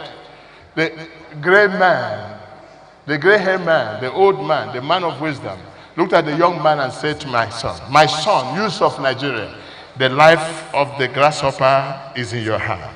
If you want it dead, you squeeze your hand so it will die. If you want it alive, release your hand and the grasshopper will fly. The future of Nigeria is in your hands. God bless you.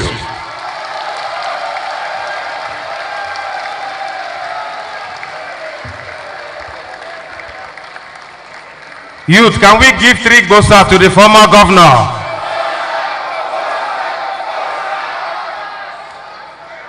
Thank you very much. Very quickly, we want to appreciate the other people who will be delivering goodwill messages today. We want to thank Her Excellency, the representative of the wife of the president. Thank you for your patience. We appreciate you for staying with us. We thank you. You came early and with your entire team, and we appreciate you. We also want to thank our keynote speaker, John Yahya Nene, who is the national party leader of the New Democrats and presidential candidate for the party for 2022 elections in Kenya. We appreciate him also. In a short while, we will also be taking your message, and we thank you very much for your influence today and for agreeing to speak to us today. But just before we go on, we also want to specially appreciate the Honorable Minister for Youth and Sports Development, Mr. Sunday Dare. Can we put our hands together for our minister, please? Yes, we thank you, Mr. Minister. We know that you have helped to transform the sports ministry. You have made sports now to look like a business instead of a game. You have also been able to train over 10,000 youths in digital skills. You have also been very instrumental in the increase of the NYSC Alawi that we used to know as peanuts. But with your influence, our own youthful youth minister, you have been able to change all of that. Distinguished guests, ladies and gentlemen, young people in the house, you understand that also with the Youth Investment Fund, a lot of us have become revived and are smiling to the bank because this minister chose to do what he has done. So to prepare us, therefore, for this, he has said he will stay with us till the end of this program, but it's important that we hear what our own minister has to say for us as we set the agenda now. So distinguished guests, ladies and gentlemen, if you have your hands, let us put it together for our own youthful minister, Mr. Sunday Dare. Please put your hands together for him as he comes up to deliver for us a special message from his heart. Thank you, sir.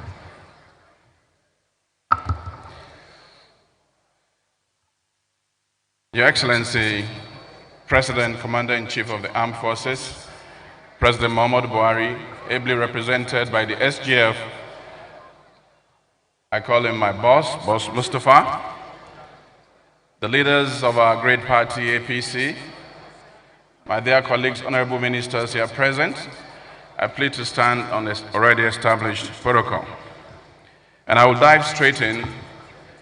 Great progressive youth of our great party and the youth of our country, the innovative youth, the skillful, enterprising youth of our country. Let me take a cue from what the last speaker said. That is, whether this country survives or lives is in your hands as the youth of this country. And that also resonates with the fact that we have chosen the theme, the future is a decision. This gathering, therefore, will be remembered as one of the most important youth gatherings in the history of our party and the history of our country, especially for our party, the APC, whose core is the progressive principle. The youth of the APC stock have chosen a perfect time to interrogate the future of the youth within the progressive ideology, and by so doing draw the party and its energetic youth into the arena of constructive discourse. Let me upfront thank our President, President Muhammadu Buhari, for the great and committed leadership he continues to provide for this great country. His commitment to the progress of the youth of our nation has never been in doubt. The President has brought about a new urgency to prioritize the youth in the scheme of things, and evidence abound. From all fronts, from the political front, from the social front, from the economic front, we have a President who continues to engage the youth. The Empower, the Nigerian Youth Investment Fund, the Not Too Young to Run Act, the Public Works Program. You can see clearly that the youth agenda of our great party is alive. Just this morning, we published 5 pages of the beneficiaries of the Nigerian Youth Investment Fund, a fund in which most of our youth, over 6,000, pick a copy of the paper today, over 6,000 have received between 250,000 to 3 million naira from this president. We have evidence. I urge every youth to apply themselves to the opportunities given by this government so that they can benefit ultimately. I bring you greetings, the youth of our great party, from the Ministry of Youth and Sports Development.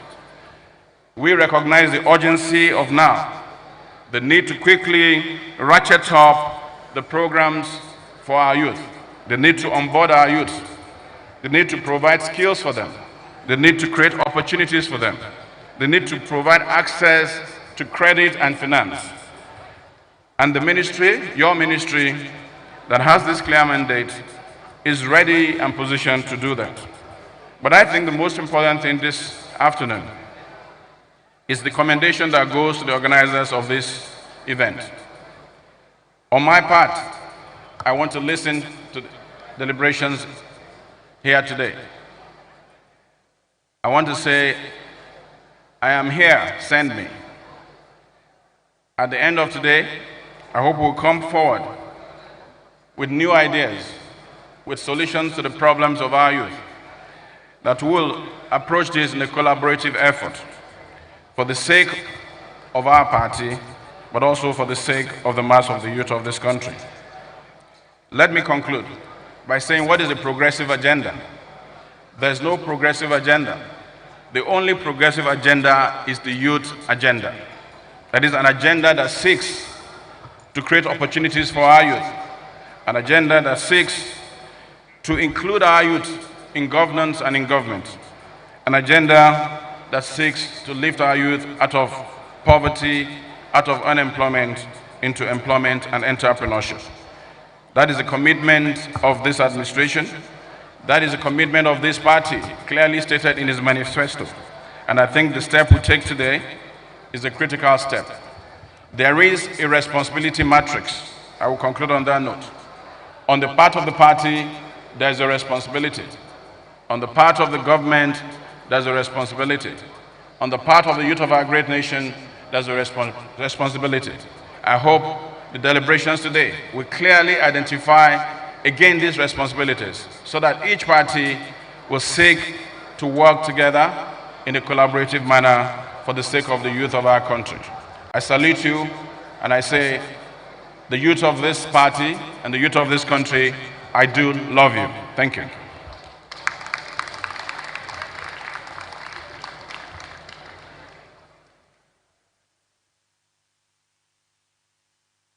Thank you very much, the Honorable Minister of Youth and Sports Development.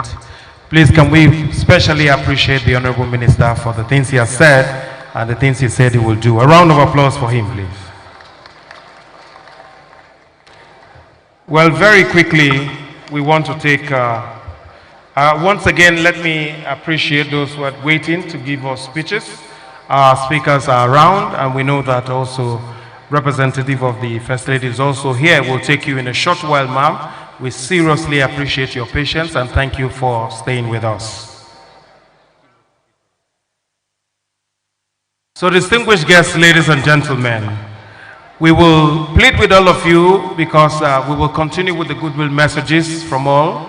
But before then, it is important that we hear from this man who stood the test of time, who worked hard from the bases, from the streets of Kenya. He went to the roots and campaigned and spoke to the people. He mobilized young people and we heard from him.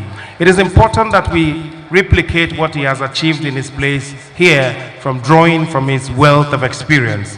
He is currently the candidate for the Democrats, the presidential candidate for the 2022 elections in Kenya. He represents a positive force in Africa, especially for the younger generation. So for his message right now, our keynote address for today, let us welcome John Yahya Nene. Please put your hands together for him as he delivers for us the keynote address for today. Can we clap for him properly, ladies and gentlemen? He's young, he's energetic, but above all, he's resolved oriented. Thank you very much, Mr. Speaker. You're welcome.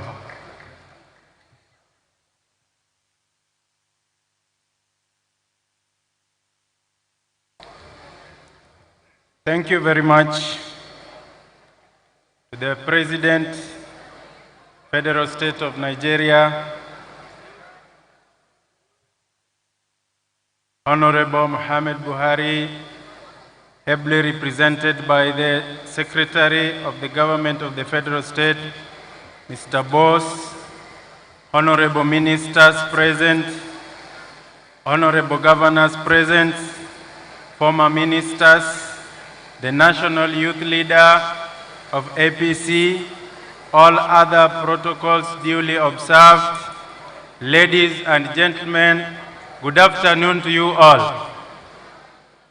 Before I begin my speech on a light note, I want to request you to observe a bit of silence. In our local clan in Kenya, we always say that when there is a visitor in the house, you cover his face. So let's cover the face of, we have traveled from very far, and this is now the epitome of the conference, because the conference is about the youth, and here is a youth who has made a very big step.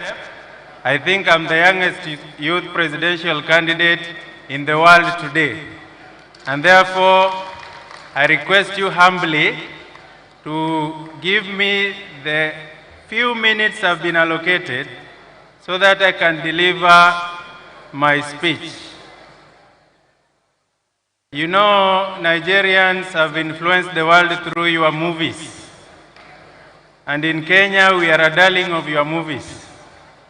And until I visited Nigeria, this is my second time. The first time I was in Sokoto State, and the second time I'm here in Abuja. We were wondering why Nigerian people are very agitated and very active. On a positive way, though. I know my aide, Mr. Omar, now testifies that the energy and the agitation is because of too much pepper.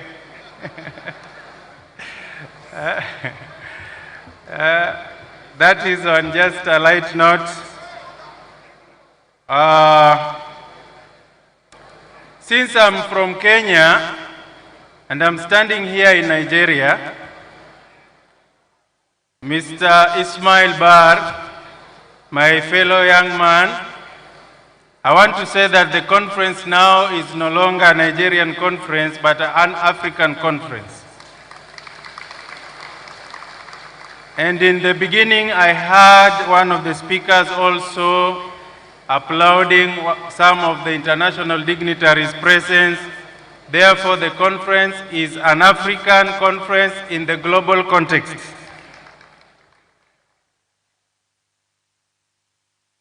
I want to say that youth empowerment and sensitization is a young concept in Africa. Started like in the year 2005, that's when it started being strong. But the speed and the energy that young people have taken the initiative shows that it is a time for a revolution for young people. And we cannot talk about revolution in Africa without briefly visiting the path to revolution for the other young people. I want to say that Africa has had two major progressive movements. The number one movement was when young people, very energetic, and I'm not saying that these young people are working in a vacuum. In as much as young people are very energetic, they have the energy, they have the potential, they can move fast, we still need the older generation for their experience and guidance. So we are not saying that it is just a young people affair, but we know that there are older people who have young people at heart. How many of the older generation present here are young at heart? Let me see by a show of hands. Thank you very much. So I'm talking about the independence. What I want to say is that Frantz Fanon once said that every generation out of relative obscurity must find their mission, either fulfill it or betray it. The young generation who fought for independence, they found their mission. Their mission was to get rid of the subjugation and molestations of the colonial regime. And they fought with all that they had. Today we remember the likes of Nnamdi Azikiwe, Ahmadu Bello, Herbert Makale in Nigeria, Jomo Kenyatta, Odinga of Kenya, Kwame Nkrumah of Ghana. These guys rose against a kingdom, the most powerful kingdom in the world of those days. The world was not the way it is today. There were no technology, the communication was poor, but these guys had a mission. And they fought for their mission. And they achieved their mission. The second group of liberators were now these guys who are ruling today. And they rose against the dictatorships. After independence, what followed were the coup and the dictatorships in Africa in general. And Nigeria is a very big example of multiple coups. And the people we celebrate today, the like of Olusegun Obasanjo, Muhammad Buhari, and the rest, they stood and fought for democratic space, the freedom, the multipartyism, which was a prerequisite to development. Now, what is our mission today as a younger generation? What is our mission? If you look at today's African discourse, the third liberation of Africa, the third liberation of Africa is about economic development. Just a few days before I did a pre-launch of my presidential bid in Kenya, I visited one of our veteran freedom fighter. His name is Honorable Koigi Wamwere. And Honorable Koigi Wamwere told me, if you young generation do not stand for something, history will judge you harshly. Because as we stood, and now you are enjoying the freedom space. He told me that during their time, someone dreamt that he was the president of the country, and he was jailed for 15 years for just dreaming. Today in Kenya and even in Nigeria, we can abuse the president in the public spaces. We can say bad things about the government without fear. This freedom was fought by people like us, and they started in their youth. One of the speakers said Muhammad Buhari started in a very young age, at around 27 years of age. So my encouragement today for the young people who are present here is that this is our time. And there is no army enough, bigger enough, even if it is the army of the whole world, that can stop an idea whose time has come.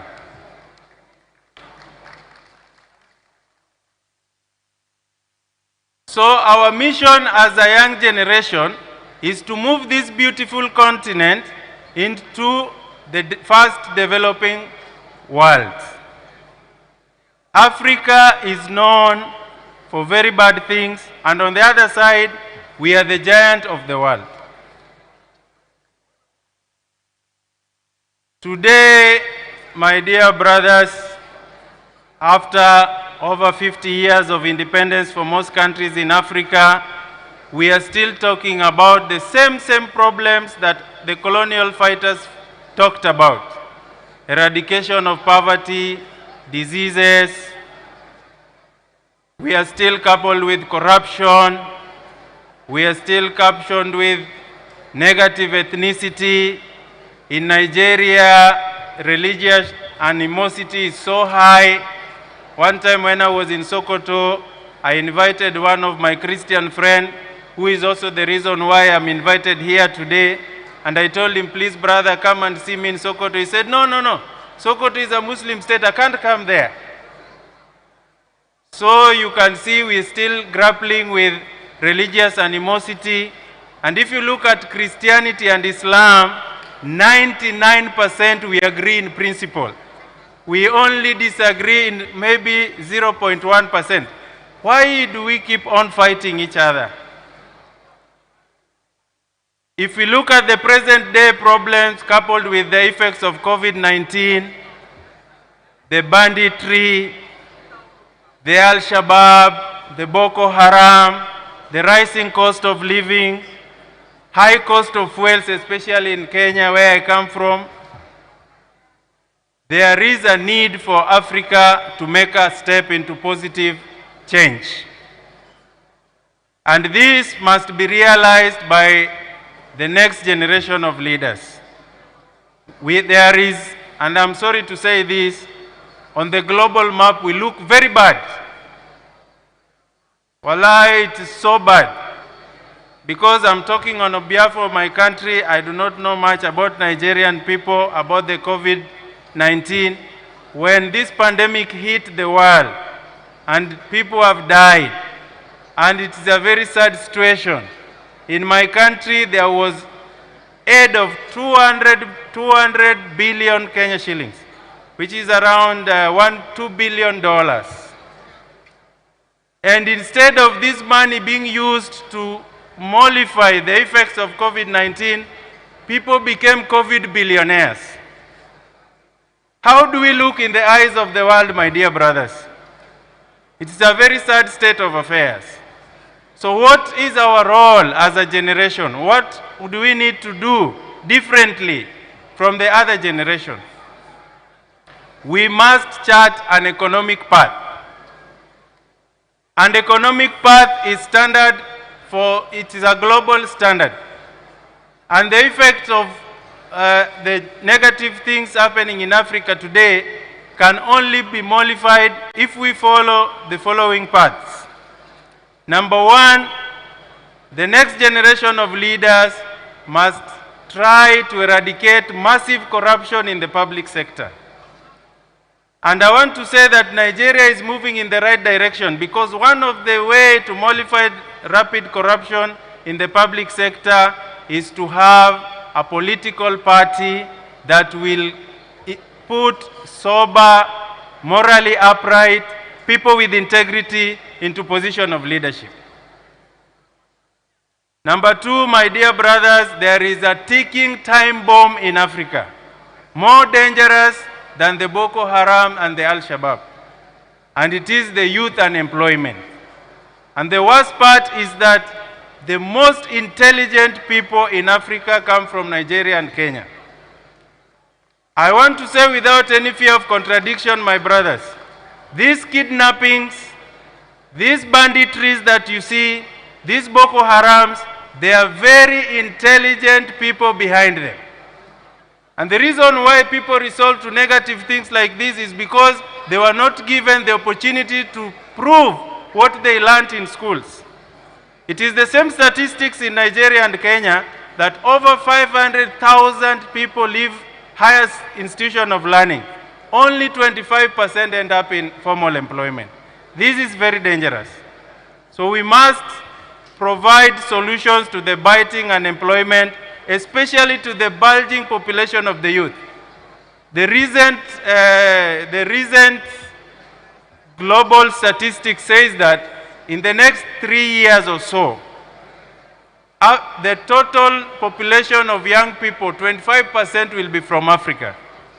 So if we don't provide solutions for these people, it is going to move from worse to the worst. We must also mechanize our agricultural potential.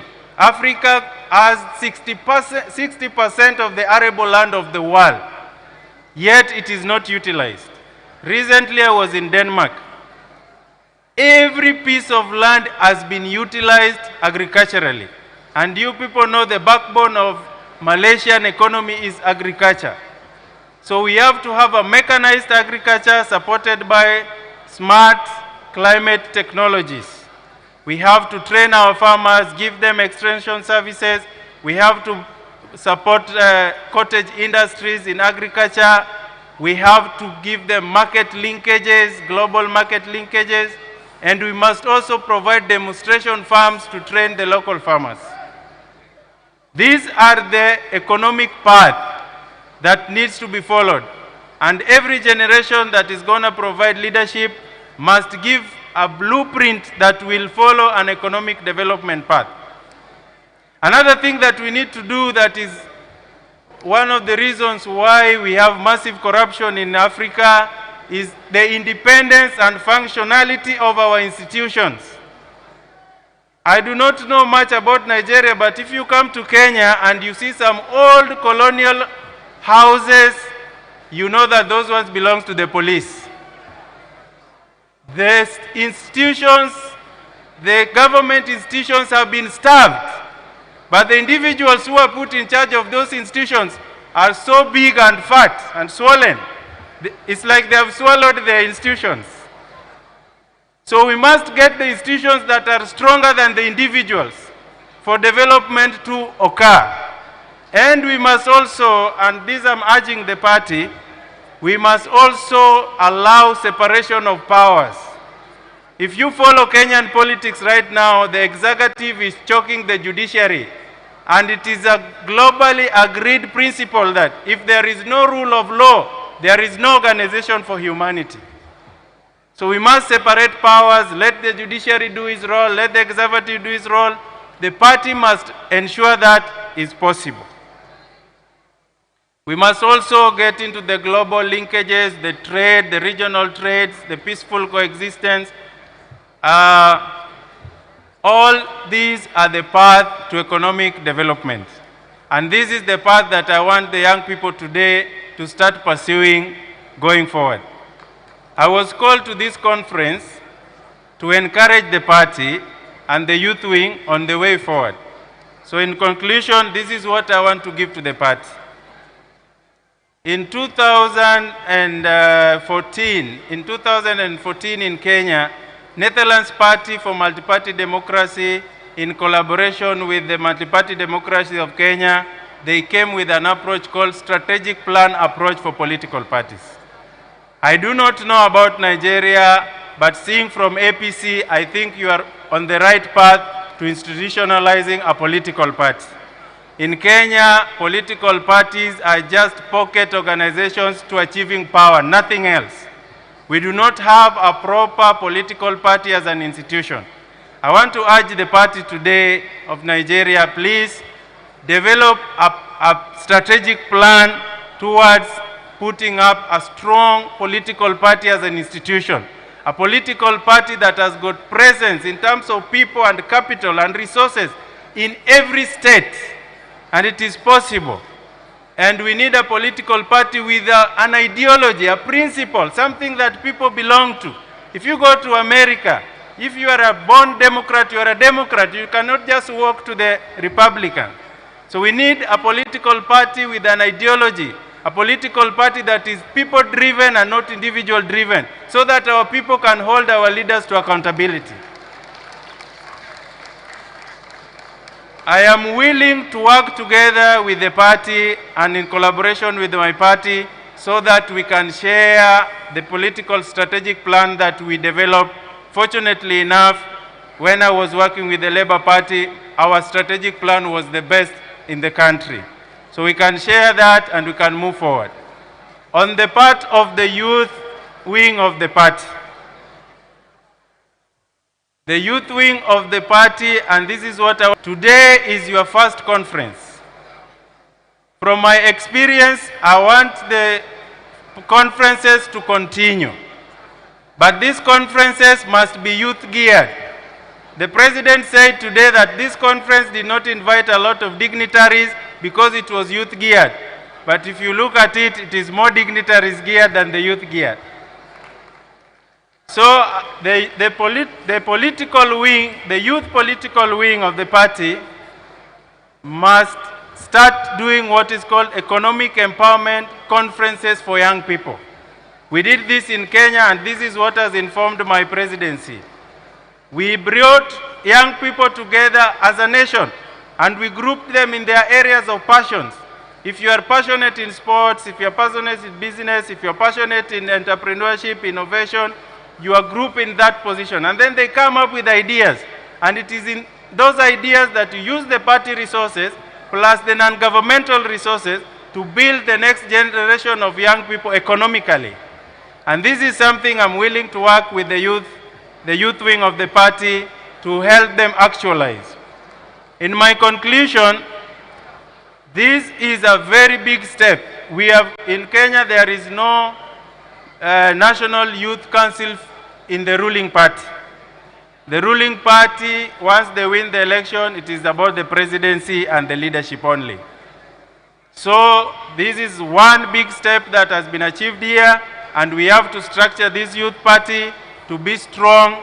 And I urge you, the young people, and I can give you the connections, to go and have exchange program with the Scandinavian countries and see how well their youth council is organized. Ladies and gentlemen, I am vying for the presidency of Kenya, and the reason why I'm vying for the presidency of Kenya is that the people who are vying today, unlike Kenya, you know, Kenya, unlike Nigeria, if somebody steals the money, even if he's the president, the Auditor General will say that this amount of money was stolen by so-and-so. When I was in Sokoto, I was told that is not the case in Nigeria. You better say the monkey ate it. So the same people who have contributed to the mess of the country are the same people who want the positions. I have not seen one single candidate in the Kenyan election who has an economic plan. And it's not just a rhetoric economic manifesto, a theoretical, an economic plan with a budget and timelines well informed and blended with the ongoing public processes. Yet they were in the government. They are coming in as new people with new ideas, and we know how much they have stolen. We know they don't have an economic plan, and yet they are promising us that they are going to change the country. I can't take that anymore. Therefore, I've decided to vie for presidency. And let me tell you, I want you people to observe clearly the politics of Kenya going forward. Things are going to change. For the first time, politics is going to change to issue-based, not emotional politics based on tribal divisions. I want you people to support me emotionally, spiritually, pray for me, and I know by 2022, I will be standing here as the next president of Kenya. Thank you very much. Thank you very much for the organizers, and thank you very much for the people of Nigeria. May God bless you, and may God bless Africa.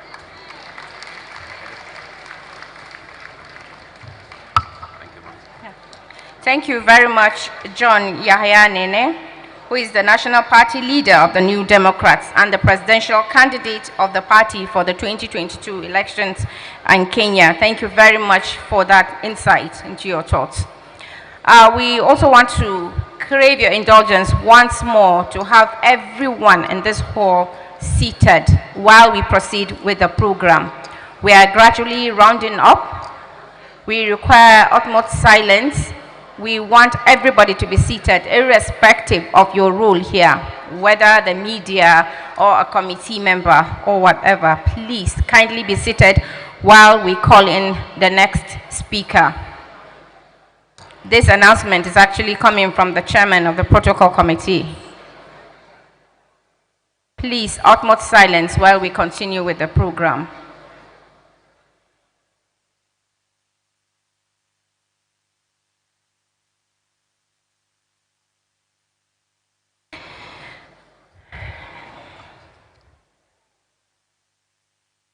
Ladies and gentlemen, we have had a lot of speakers in the house today, all mostly being of the male. We are now being a bit gender sensitive, and we intend to invite the only lady in the house who is going to give us a goodwill message. Please, can we have utmost silence while we invite the next speaker, please? Before the next speaker comes in, we'll want to recognize the presence of Dr. Chris Ngigi, who is the Minister for Labor and Employment. You're welcome to the program, sir. We'll also want to recognize the representative of the Minister for Justice and Attorney General of the Federation, Juliet Ebakaku Nwangu, who is a Special Assistant to the President on Justice Sector Reform and International Relations. Can the tea break kindly hold on so that we can have some kind of sanity here, please? Can we hold on with the tea break while we establish some sanity here in the hall, please? Thank you very much, ladies and gentlemen. We'll now welcome the First Lady of the Federal Republic of Nigeria, one of the most vocal women in the country, Hajia Aisha Buhari, who is ably represented by Dr. Rukaya Abdulkarim Gurin, who is the Senior Special Assistant to the President on Administration and Women Affairs Office of the First Lady. You're welcome, ma'am.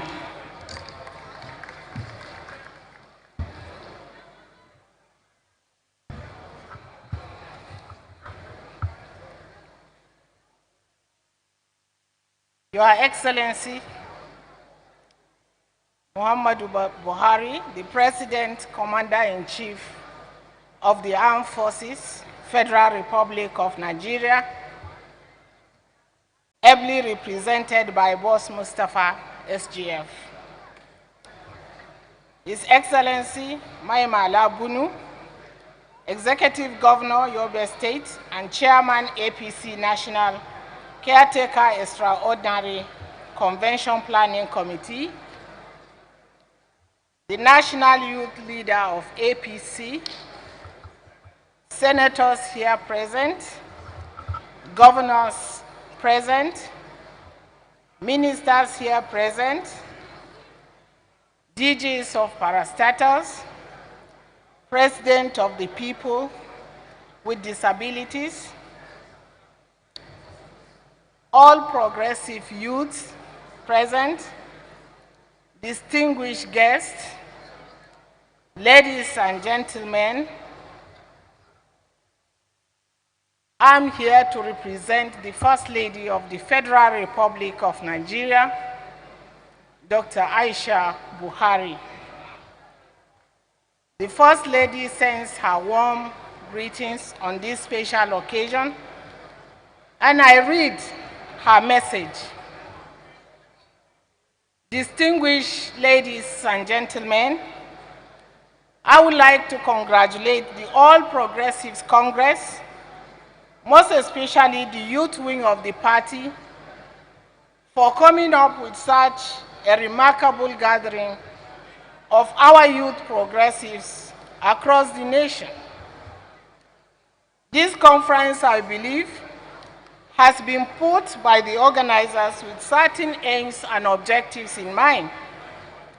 It is therefore my sincere hope that these aims and objectives are achieved and implemented accordingly for the benefit of our party and our dear country. It is my observation that in 2015, the youth were minimally involved in the political space and governance, as it should be, even though this situation has generally improved since 2019. However, it is important to note that despite this limitation, the youth have continued to work hard for the party, as evident in their current effort to organize the first of its kind Congress. It is therefore most reasonable to assume that with greater involvement of the youth and women, it will encourage them to do better. While I observe with commitment the involvement of youth and women in promoting the party ideals as impressive and commendable, I equally urge women to double up their efforts and commitments by promoting peace and peaceful coexistence. I therefore wish to advocate for more involvement of youth, just like I do for women, to signify the importance of affirmative action, in line with the global aspirations. Once again, I remain resolute as I assure you that my faith in the youth and women remains unshaken and unalloyed. I thank you all for your continued support of this administration, and I assure you that in me, you have a strong supporter. I wish you all a very happy deliberations, and I thank you all.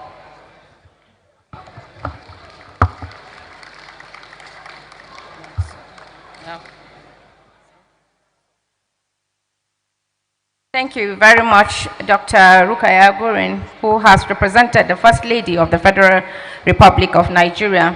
We will quickly want to also recognize the presence of Saidu Musa Abdul, who is the Federal Representative representing Bidagwa Kukacha, House of Representatives of Nigeria. You're welcome to the program, sir.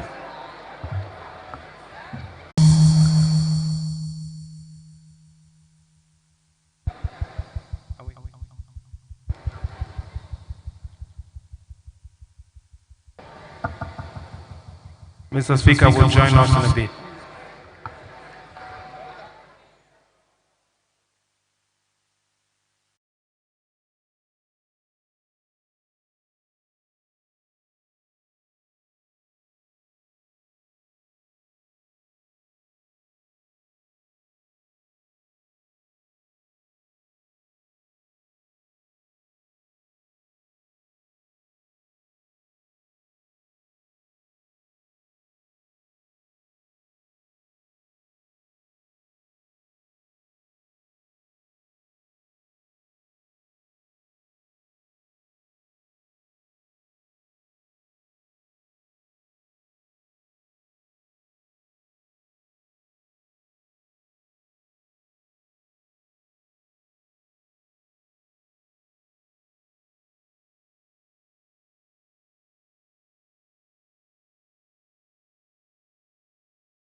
in government. And finally,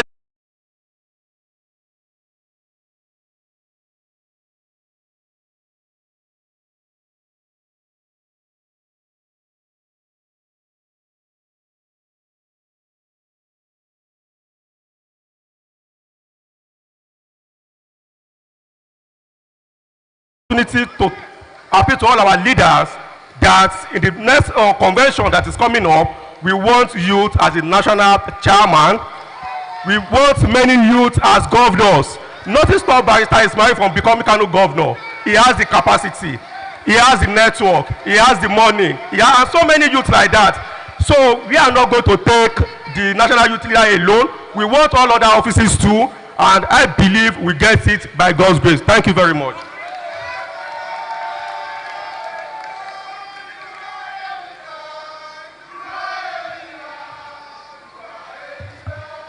Thank you very much. Thank you very much. Please put your hands together for him.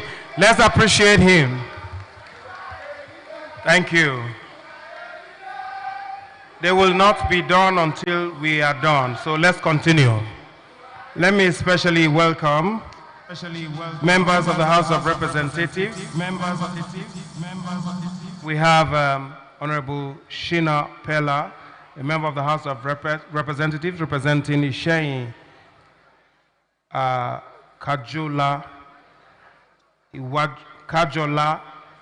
Iwajua, a federal constituency of Oyo State. You're welcome. We have also Honorable Danji Usman Shidi, who's the Chairman, House of Representatives Committee on Internal Security.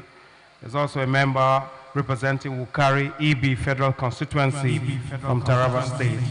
He won election in an unpopular party, but is now on the winning team. He's now a member of the APC. Let's put our hands together for him. Well, distinguished guests, ladies and gentlemen, we're going back to the message from the Speaker translating political party manifesto into policies and practices. Let's welcome Right Honorable Femi Gbajabiamila, Speaker of the House of Representatives. Mr. Speaker, sir. Mr. Speaker, sir. Well, I'm not sure.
Or rather, that would change.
party's record in government will be measured, and its leaders will be assessed both in real time and in the judgment of history. The question then becomes, how well have we done as a party in practicalizing our manifesto? For me, I think the party has done pretty well. But there's still a lot to be done. We have 2 years left, and we can complete the work. The single most important factor that determines whether a political party in government will succeed in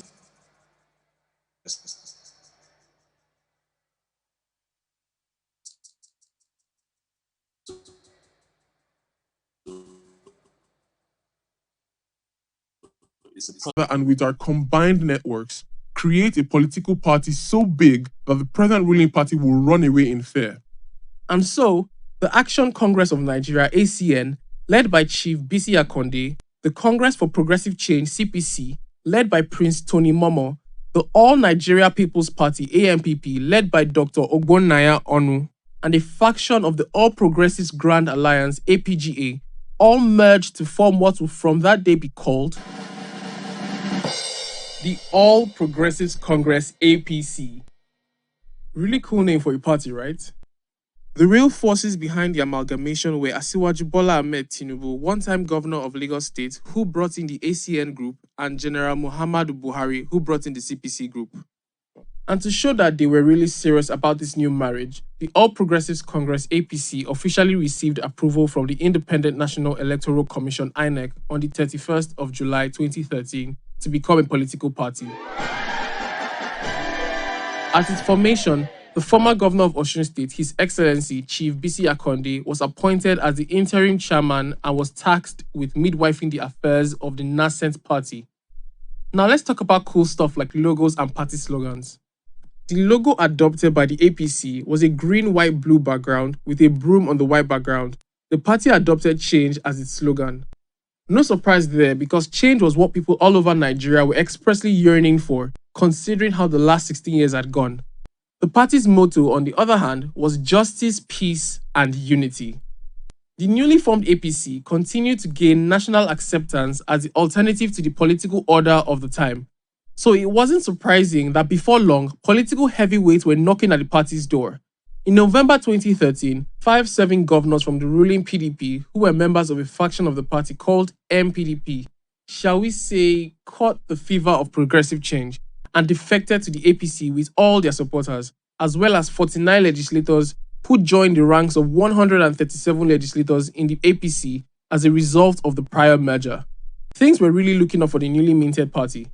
The governors who defected to the APC were Rotimi Amechi of Rivers State, Abdul Fattah Ahmed of Kwara State, Rabiu Kwankwaso of Kano State, Murtala Nyako of Adamawa State, and Aliyu Wamako of Sokoto State.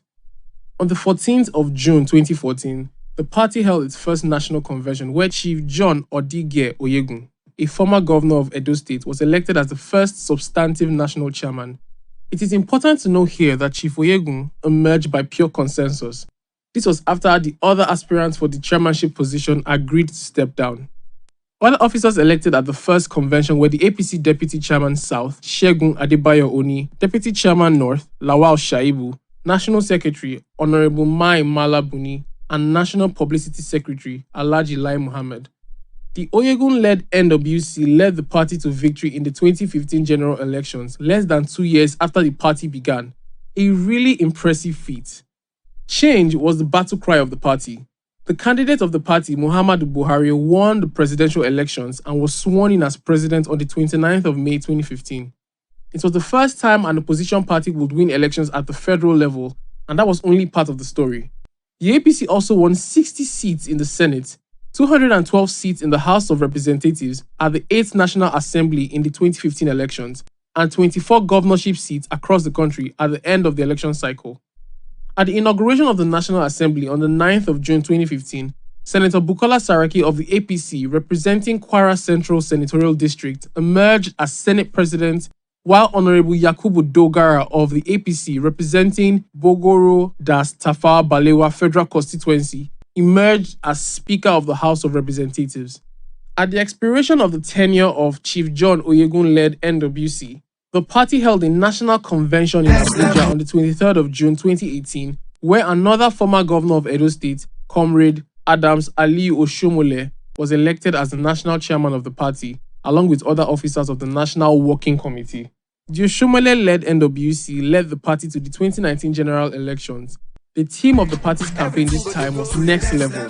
The Next Level message resonated with majority of Nigerians, culminating in the re-election of President Muhammadu Buhari and the Vice President Professor Yemi Osinbajo, SAN, for a second term, while the party won the majority of governorship and national and state houses of assembly seats. At the inauguration of the 9th National Assembly on the 11th of June 2019, Senator Ahmed Lawan, representing Yobe North Senatorial District, was elected as the President of the Senate, while Honorable Femi Gbajabiamila from Surulere Federal Constituency was elected as the Speaker of the House of Representatives on the 12th of June 2019.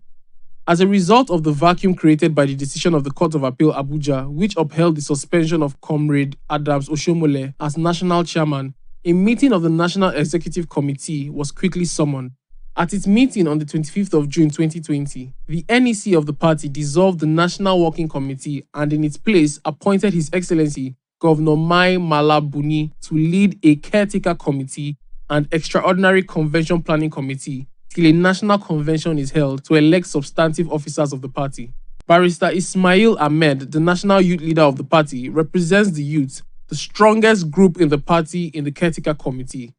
The party's stock has continued to rise with a steady flow of new members to the party. The governor of Ebonyi State, His Excellency Engineer Dave Umahi, and the governor of Cross River State, His Excellency Senator Ben Ayade, recently joined the party from the PDP, bringing the number of APC governors to 21.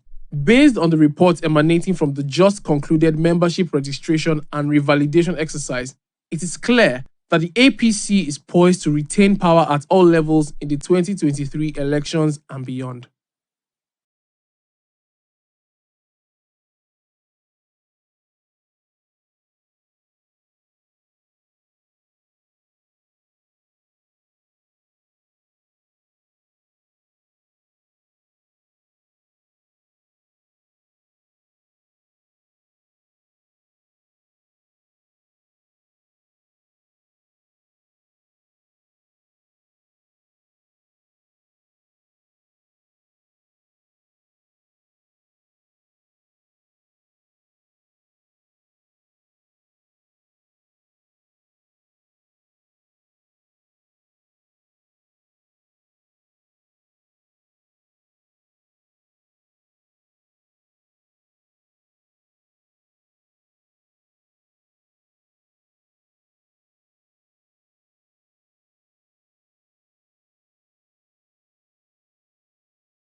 The longest running, successful, unprecedented North-South Progressive Alliance, a fusion premised on delivering for this country a presidency for the poor and silent majority. On this mandate, this presidency has stood itself out, unleashing the boldest socio-economic programs this country has seen, and arguably in sub-Saharan Africa. On the social front, over 1 million youths have been engaged under Empower, 5.5 million children fed under the famous homegrown school feeding program. Over 1 million poor families supported through the conditional cash transfer program. Over 2.5 million traders, market women, and farmers supported through the trader money, farmer money, market money programs. All these targeted at eliminating extreme poverty. Now, please note this. This is a distinguishing factor of this presidency. Of all previous social programs done by this country, no administration has done this much in terms of being the presidency for the poor. On the economic front, over 3.1 million farmers have been supported through the famous Anchor Borrowers Program to ramp up local production and preserve forex. The price of fertilizer was crashed from pre-2015 price of 11,000 to 5,500, supporting millions of farmers and reviving around 44 fertilizer blending companies. Over 400 kilometers of rail infrastructure is being delivered with the Lagos-Ibadan Rail Service, a failed project that has survived many administrations before our own, which was commissioned just a few days ago. Over 1,000 kilometers of road infrastructure is being delivered with the iconic second Niger Bridge now at 60% completion, on course for completion by 2022. Among many more pro-poor, inclusive, populist, progressive programs championed or completed by this government. Lest we forget, all these were achieved during a time of dwindling crude oil revenue and a devastating global pandemic. So when this president finishes with the best of effort, even if he were an angel, the development work still won't be enough. This is because the rot of decades simply can't be reversed completely in 8 years.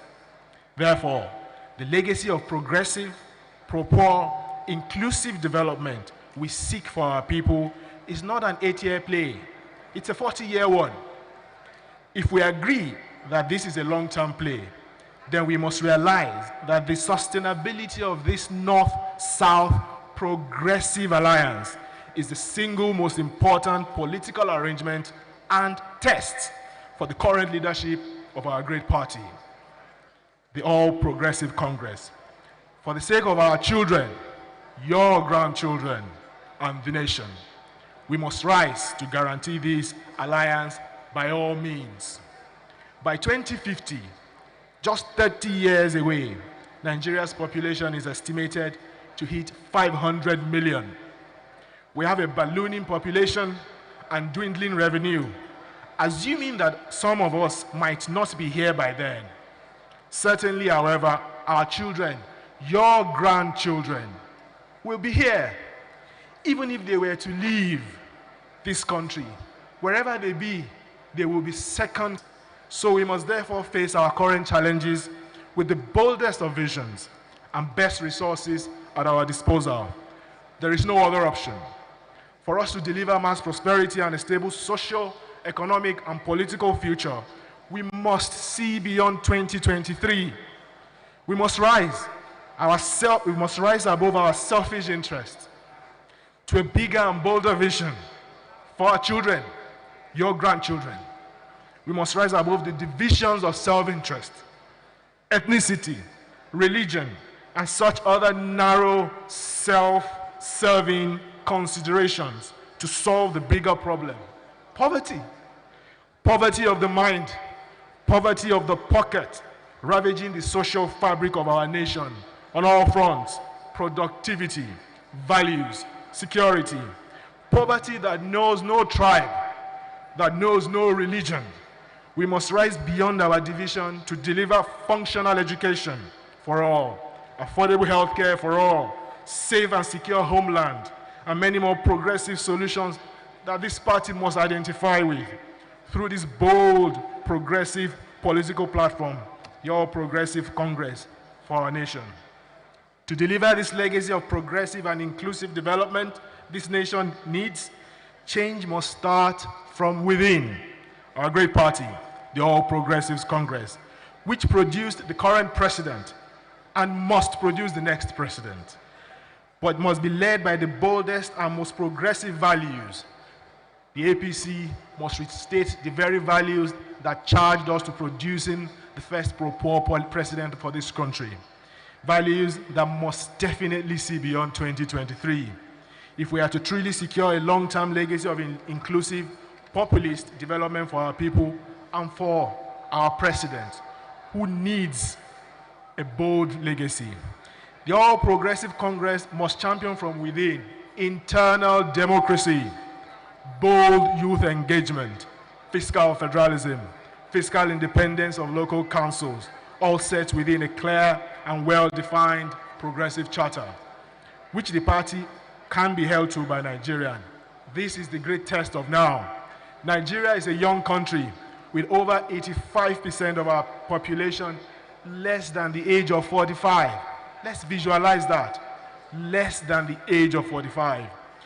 To achieve our goals of delivering a long-term progressive legacy, sustaining North-South progressive alignment, producing the next president for our nation, our great party, the All Progressive Congress, must rejig its relationship with the most energetic constituency of our nation, the youth. What we do on this matter and when we do it will shape politics of our country for years to come. The APC must rally leadership and leverage energy of the younger generation to be the model party for this country and deliver Nigeria as the model of development for Africa. The APC must re-energize the younger generation in a transformational manner to secure the party's future and the country's progressive legacy. For our President, Your Excellency, Mr. President and Mr. Chairman, the time has come to leverage the younger generation as the engine room for participation, growth, and opportunity, sir, for our long-time survival. The time has come for the APC to energize the younger generation in a transformational manner. The time has come to help the younger people take charge of their future, because we are the most at the risk at this point. The time has come to lower the maximum age to contest as a councillor to 30 years. The time has come to lower the maximum age to contest as a local government chairman to 40 years. The time has come to mainstream the younger generation in all party formations, structures, committees, beyond just inclusion. The time has come to mainstream the younger generation in government MDAs, structure, and committees. The time has come for us to move beyond inclusion. The time has come for us to mainstream the younger generation if we are to seize the moment and if we are to secure the future for our country. The future is here, and we are the most at risk. The time has come to help us take charge of our future. Nigeria is great. It has so been for centuries. In this land, our people ran a civilization that built paved roads, street lights, massive moats, giant walls, before encountering the colonizers. In this land, we ran a civilization that went as far as the fringes of Libya and had an ambassadorial post with the Ottoman Empire in Istanbul. In this land are civilizations that thrived as early as the best civilizations we read about. In this land, we built the first television station in the southern hemisphere. In this land, we produced one of the most successful apprenticeship traditions the world has seen. In this land, we produced the groundnut pyramids. In this land, we produced a doctor who operated on a baby right from the womb and delivered her successfully. Our forebears were great.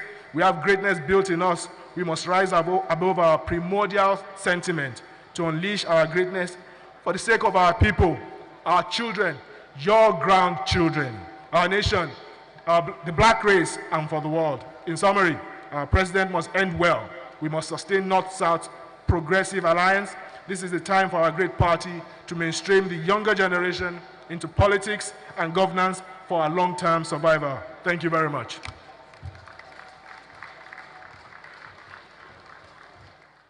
I thought we were clapping for him.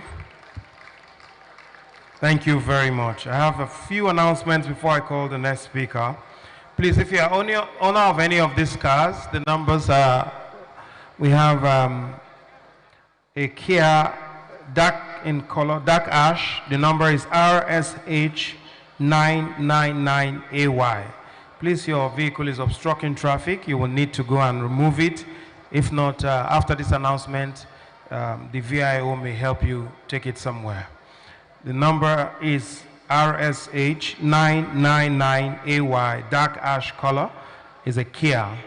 The second one is a Toyota Corolla YAB173EW. It's red Toyota Corolla. The number is YAB173EW. We have also a Lexus 300. The number is CH695APP. This Lexus 300 is black. We have a Lexus Sport RBC 857BJ, is white. And we have a BMW ABC 458DF, is also white. Please, your vehicles are obstructing traffic. We'll need you to remove them. If not, we'll be forced to remove them. Please, in case you don't know your number or you borrowed your wife's car, you may just call her now to ask if this is the number of her car so that you don't live here without a car. RSH999AY is a dark ash Kia vehicle, a Toyota Corolla red YAB173EW. A Lexus 300 is black CH695APP, and a Lexus Sport is white RBC 857BJ, and a BMW ABC 458DF is also white. Thank you very much. Please, we want to once again appeal to all of us. If you know you are standing on the aisle, please, we advise that you go back to your seats. Let's just get seated.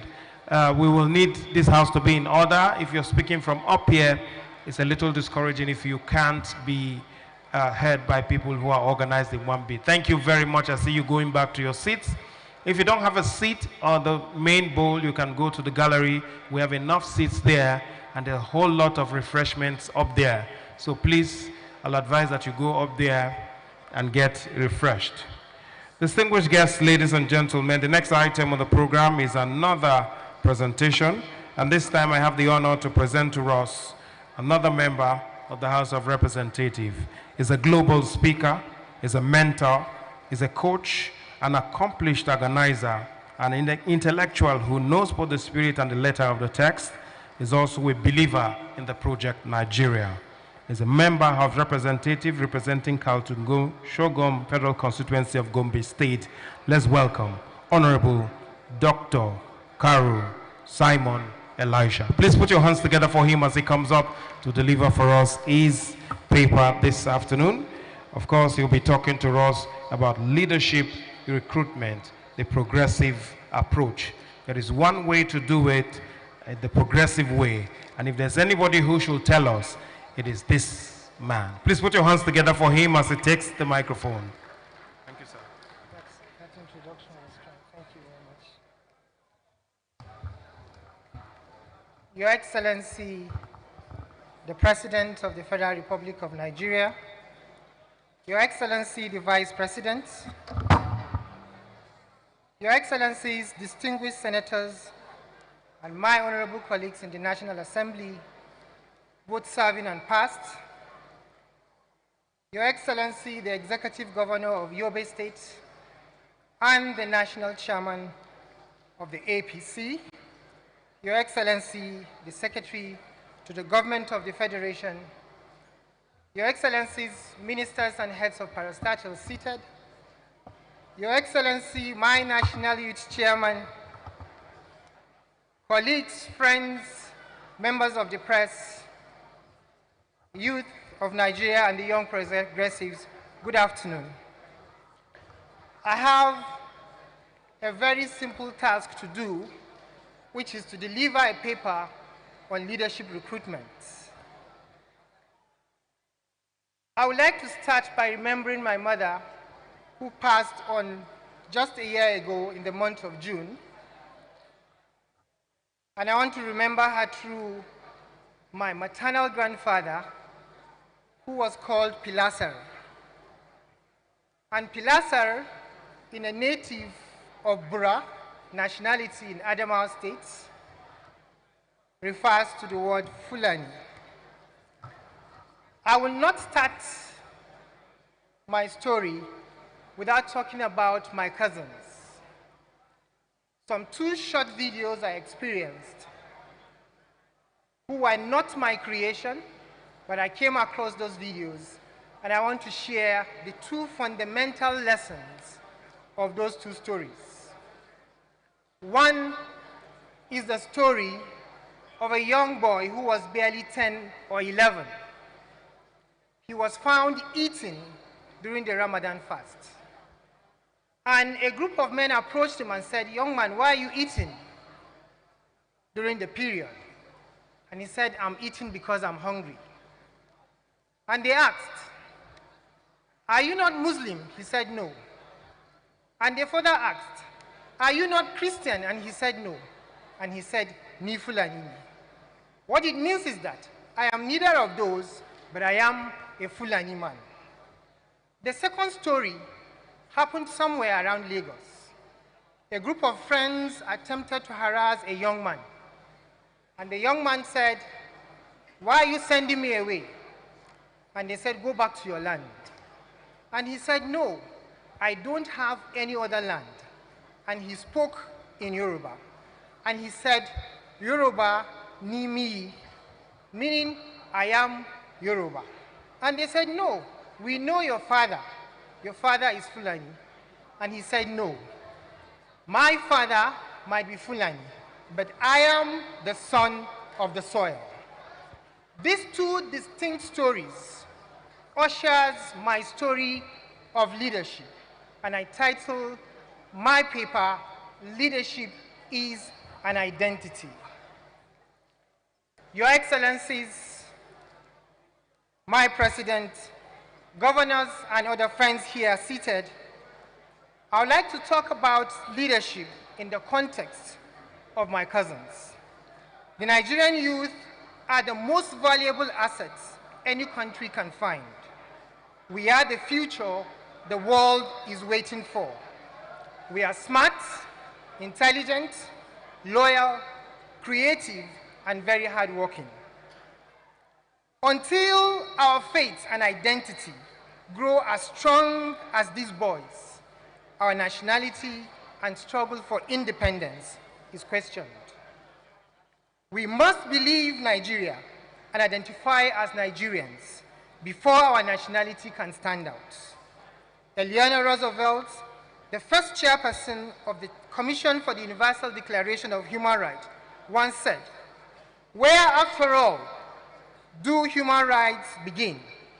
In small places, close to home, so close and so small that cannot be seen on any maps of the world, yet they are the world of the individual person. The neighborhood he lives in, the school or college he attends, the factory, the farm or office where he works.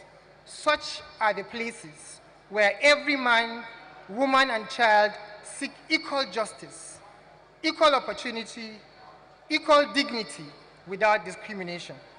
Unless these rights have meaning there, they have little meaning anywhere in the world. Without concerted citizen action to uphold them close to home, we shall look in vain for progress in the larger world." Mr. President, and Your Excellencies here, I will want to put the same question: where do leadership begin after all? We will not wait until the youth joins a political party or INEC sets the timetable and guidelines for elections. We will not wait until a child becomes a prefect or a comrade among the union leaders on campuses. It is in the small spaces of our children's park, spaces where leadership begins. And until we build leadership in these spaces, our political struggle will labor in vain. My President and Your Excellencies, our identity as a nation is enshrined in the motto, unity and faith, peace and progress. But we have soon forgotten the merits of our unity schools and the National Youth Service Corps were established to strengthen national integration and unity across cultural and social lines. Our national sports festivals have grown talent and harmonized our diverse heritage. Today, we are well over 200 million, a population 3 times more than the people when all these programs and structures were established to foster national unity and social integration. Your Excellency, we appeal to you to consider our bill before the National Assembly for your final accent for the establishment of the National Youth Development Commission for the youth, of the youth, and by the youth. The National Youth Development Commission will strengthen the existing youth development programs, expand youth leadership programs, diversify youth funding options for development, integrate our various cultural barriers, promote youth employment and quality of workforce, and increase national productivity in all sectors of Nigerian economy, among many outcomes. Your Excellency, there is no greater value than being intentional and deliberate about youth development as the safest approach to solving Nigeria's current social, security, and economic problems without recourse to military intervention. Young people are the heart of today's great strategic opportunities and challenges, from rebuilding the global economy to combating violent extremism to building sustainable democracy, in the words of Hillary Clinton.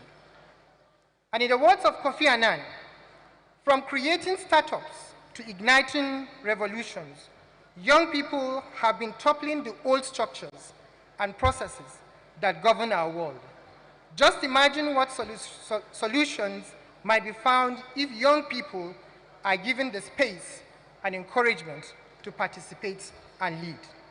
And to my fellow Nigerian youth, in case you remember anything from my presentation today, please remember that leadership is an identity.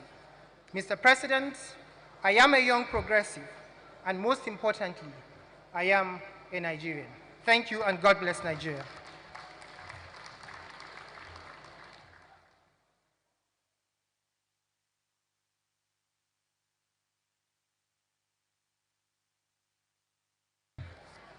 Thank you very much, sir, for that insightful speech.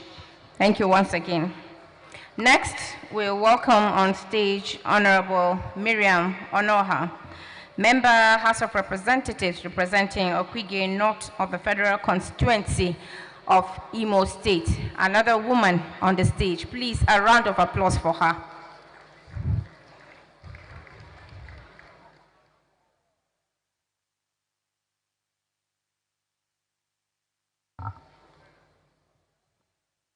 You're welcome, ma'am. Thank you. Thank you very much.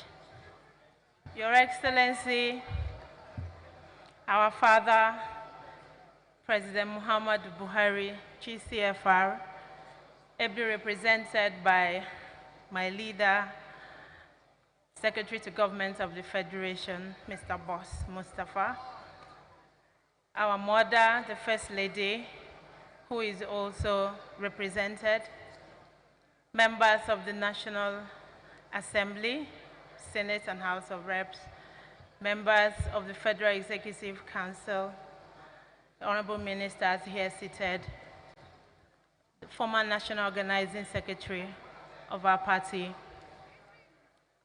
other youth groups here present, members of press, youth leaders across our country, ladies and gentlemen, good afternoon. We all know that Nigerian youth are the most valuable arsenal towards our nation's pursuit to greatness. It is also now more obvious that the Nigerian youth constitute the most valuable part and not just our oil, nor our gold reserves. I want to use this opportunity to thank Mr. President for all the notable youth-friendly programs the government is implementing, such as the social intervention programs, the JIP, the Empower, the Youth Fund, and a myriad of other ones, and urge us as youths to take advantage and key into those projects. I'd like to also appreciate the national chairman of our great party, who was also here, for all the work he has been doing in the party, and other members of the National Caretaker Committee. I'd like to, at this point, appreciate particularly our youth rep, Barrister Ismail Ahmed, for this wonderful program and all he's doing to coordinate the efforts of Nigerian youth, especially the progressives, towards taking power in a bid for succession management. I'd like to use this opportunity to bring to our notice that the APC has become the most youth-friendly party, having over 200 young legislators elected under the platform of the All Progressives Congress, including myself. We have over 200 of us from the House of Representatives. We have over 30 here seated. Can some of us from the APC Young Parliamentarian Forum, can you stand up for recognition or wave? Thank you very much. So this is a platform that the party has given to us to excel. And as APC legislators, we are appealing to the national leadership of our great party that in a bid to further strengthen the ethos of youth takeover, that the party does well to enable us consolidate by creating an enabling environment for those of us who are already here to come back, and so that we can be able to build momentum to take more youth. Because if we have more youth in the National Assembly, we'll be able to form groups that will engender better policies and legislations geared towards youth-responsive budgeting, oversight, and youth inclusion in governance. I'd like to use this opportunity to appreciate the national leadership of the 9th National Assembly, most especially the Speaker, Right Honorable Femi Gbajabiamila, for the opportunity he has given to young legislators in the 9th House of Representatives. I'd like to bring to our notice that the 9th House of Reps has well over 30 committees being chaired by young legislators. Can we give a round of applause to Mr. Speaker for that? And then finally, I'd like to admonish youth, Nigerian youth, that we have come of age.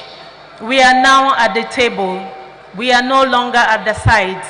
We've been invited to tell our stories by our own selves as it affects us. This is not a time for political or ethnic bickerings. Let's not allow the things which divide us, but let's build on the things which unite us. Earlier speakers have spoken on the need and the mandate of the party to hand over this party to the youth, and we are the youth. And let's not destroy this pot of soup now that it is the turn of the youth to put our ingredients and cook and serve it. I implore all of us Nigerian youth to be patient and make this soup that we are cooking by ourselves, for ourselves, and with ourselves, so that we would enjoy the benefits of this transition to the youth. Thank you very much, and let's shun divisive comments. Even though we have rights to freedom of expression, we must learn to transmit messages and information that are not capable of taking away the right of the other person, especially if what we are saying or transmitting affects or takes away the life of another Nigerian. Our right to freedom of expression must not take away the right to life of other Nigerians. We must shun money politics. If we as youths must take over Nigeria, Nigerian youths must learn to come out en masse and support candidacy of other Nigerian youths. We must not engage in violence. Violence against politicians, or especially the young Nigerians, will also bring casualties of the youth. We must say no to all of those. As we engage in this first ever APC Youth Conference, I wish us a wonderful deliberation, and I pray that we engender the spirit of unity, and together we can build the Nigeria of our dreams.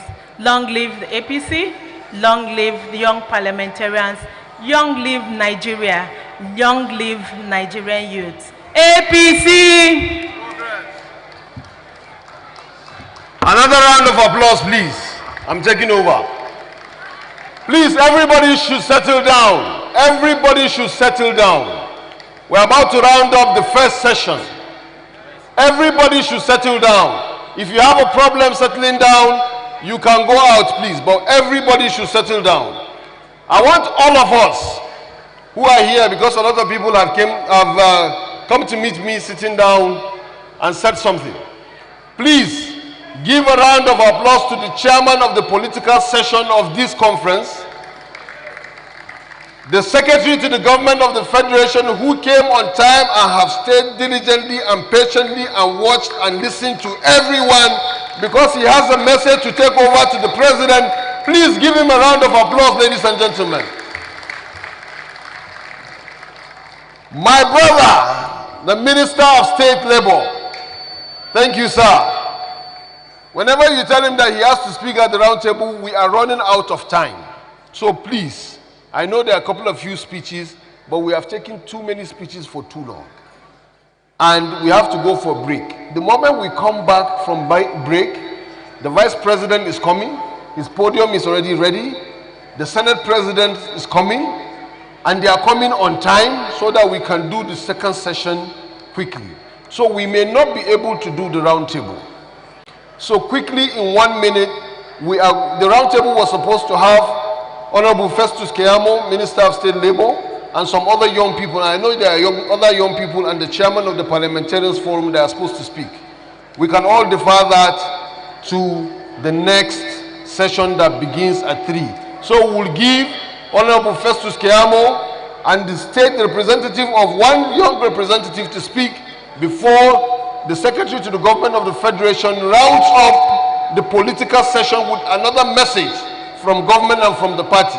And please give a round of applause to my father, Onwa, who is not feeling well, but still showed up because he has respect for young people. And anyone that we have invited, we didn't invite all, that did not show up, we will remember.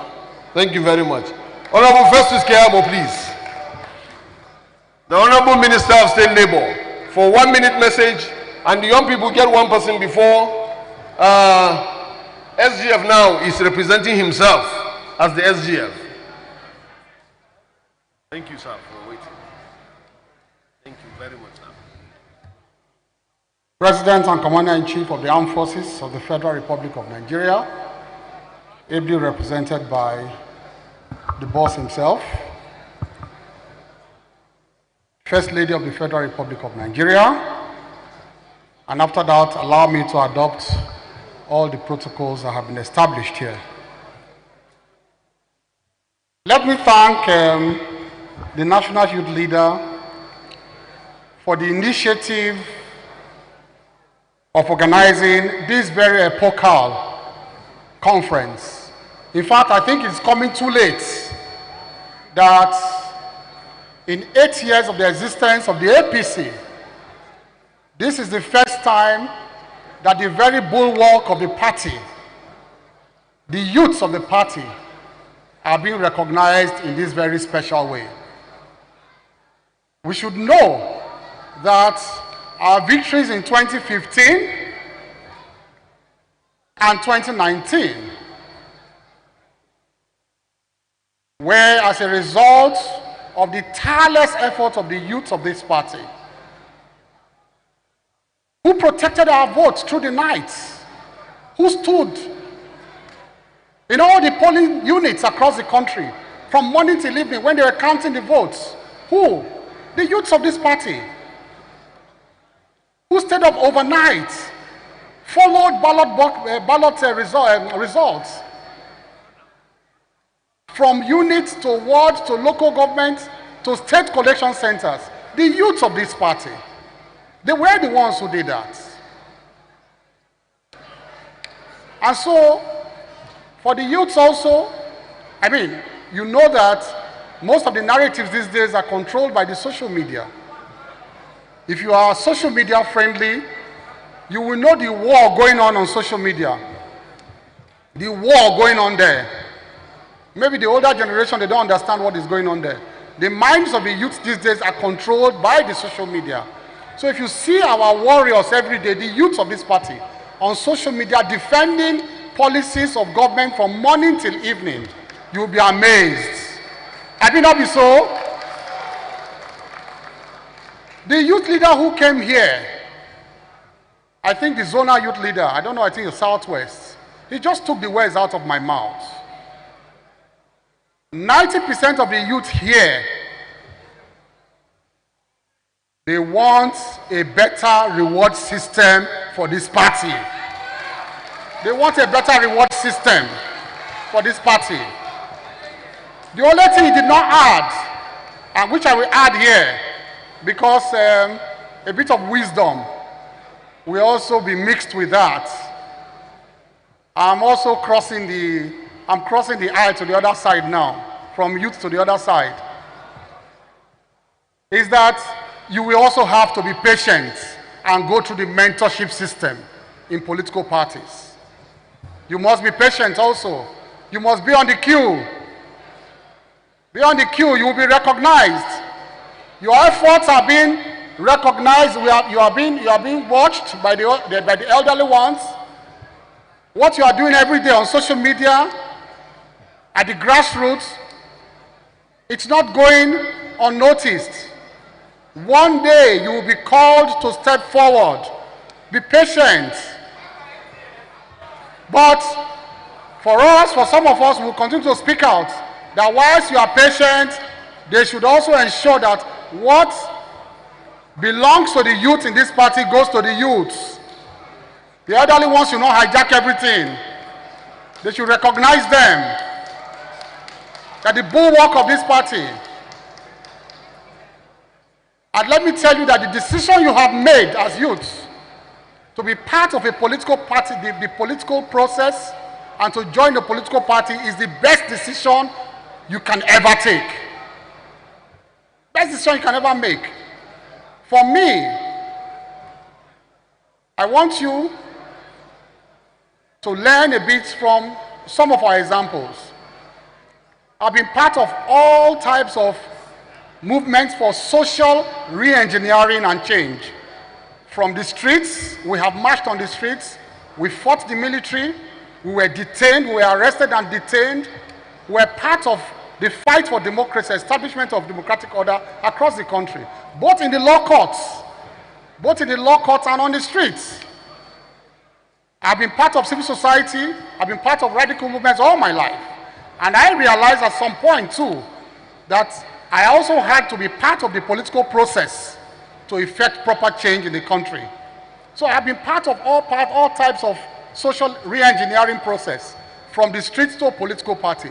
And I can assure you as youth that this is the best decision you can ever make, to be part of a decision, the political process.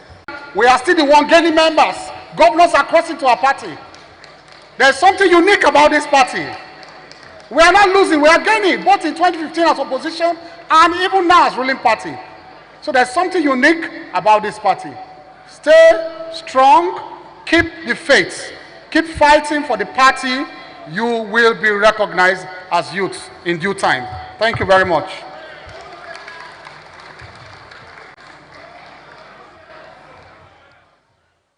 Please, can we put our hands together for him? The Honorable Minister says, keep working for the party, you will be recognized. I think that's the first step towards recognition, and I do hope that after now, the Honorable Minister probably will convene a meeting of young leaders in the party in his office to focus and discuss the way forward on youth involvement and youth participation. Please put your hands together for him. We'll take another young person this time. He'll be speaking on behalf of the youth leaders in the 36 states of the Federation. He's a youth leader for Nasarawa State, Honorable Mohammed Ayitogo. Please put your hands together for him as he comes up.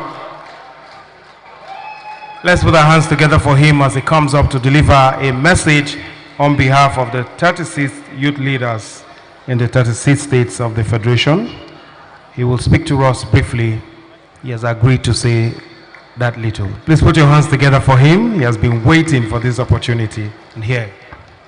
Thank you very much. Please, before I proceed, I want us to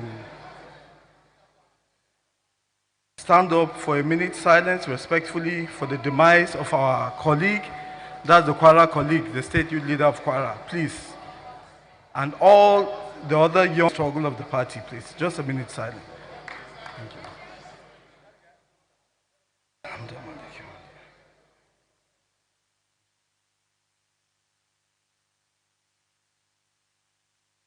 Thank you. Your Excellency, the President of the Federal Republic of Nigeria, ably represented by the Secretary to the Government of the Federation, members of the Federal Executive Council present here, members of the National Assembly, the Chairman Caretaker Committee of our great party, and other members of the party, zonal youth leaders, and of course the state youth leaders. I welcome each and every one of us today. Well, a lot has been said today, and I know that whatever we are saying or whatever we've been talking about, if it does not translate to elections, to victory in the elections, then I think it is simply a jamboree. We have to take into cognizance certain things that have been going on and certain things that need to be done to make things right. The youths are the engine room of the party, and they needed to have all the support to ensure that whatever politicking that needs to be done very, very well. It's in light of this that I want to say that while the youth leaders and other youth party people are doing the groundwork, the air support must be given to us so that we can perfect whatever we're doing to make it right. People have spoken about the reward system of the party. Yes, it is so. And I call on us, the youths, if we are the vehicle that will lead everybody to appointment or whatever, then we can also take part to take charge. We should not allow this coming election to come and go without us taking full control of the political activities, as been said by distinguished Senator Rochas Okorocha. But with respect and decorum, what happened at the EndSARS is an indicator that the youths have woken up. As progressive youths, we should ensure that the victory of this party that is in our hands, that we do the best that we can to ensure that we deliver this party in the next coming election. We should not get discouraged by whatever is happening, and of course we are calling on them to do the best they can to ensure that they give us all the necessary support to succeed. I pray to God Almighty that whatever we are supposed to do, He should guide us and make us victorious in the next coming election. Thank you very much. Well, thank you very much, distinguished guests, ladies and gentlemen. Let me inform you that in a short while we'll take one speech. After that speech, we will go for lunch.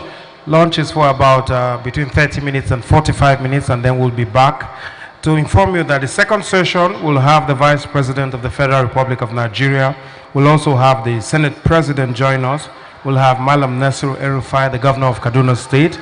We'll also have Babatunde Raji Fashola, the Honorable Minister of Works and Housing. They'll be speaking immediately after lunch. So please, whatever you do, go quickly for lunch after the next speech, after the closing, and then we'll come back. But we have this important man who will be helping us to do this closed session for this timeout.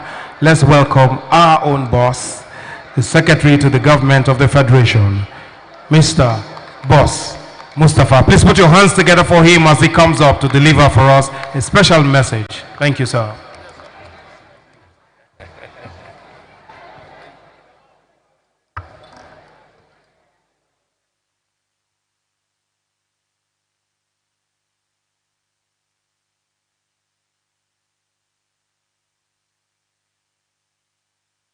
Your Excellency,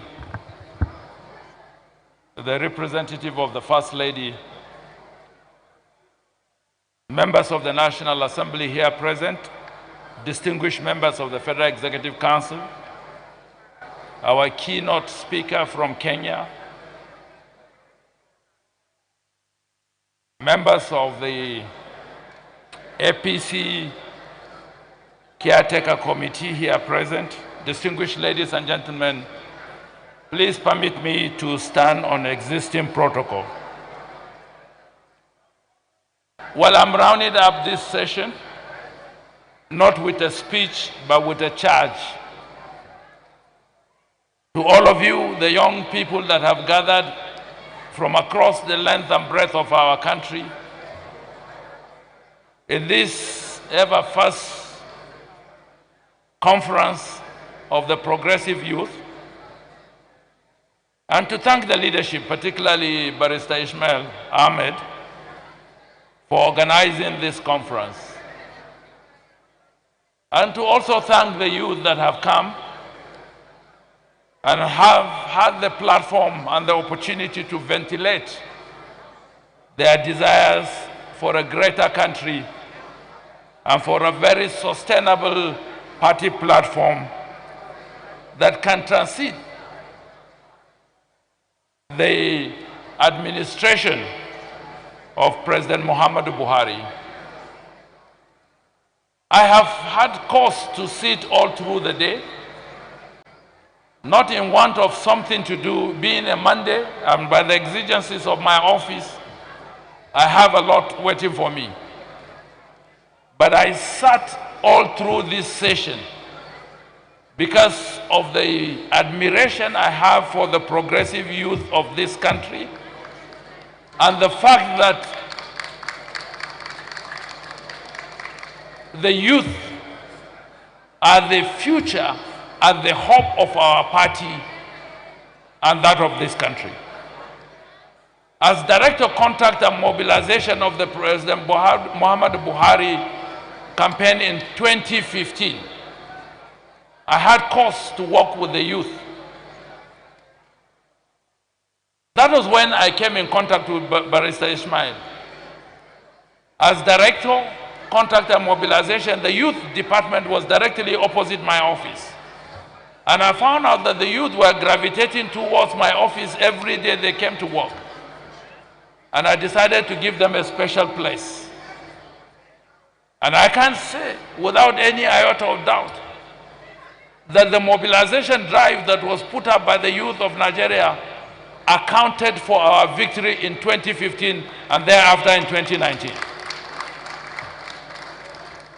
I have listened to you, particularly our guest speaker from Kenya, who spoke passionately about his desire to see the youth occupy their prime place in all the nations of Africa, so that the beauty and the future and the hope for Africa will be translated into sustainable development on our continent. In sharing the experiences of President Muhammadu Buhari, when I spoke about the fact that he became governor at 33 and I was a 19-year-old teenager. As Secretary General of the Students' Union, I read a protest letter and I handed it over to him.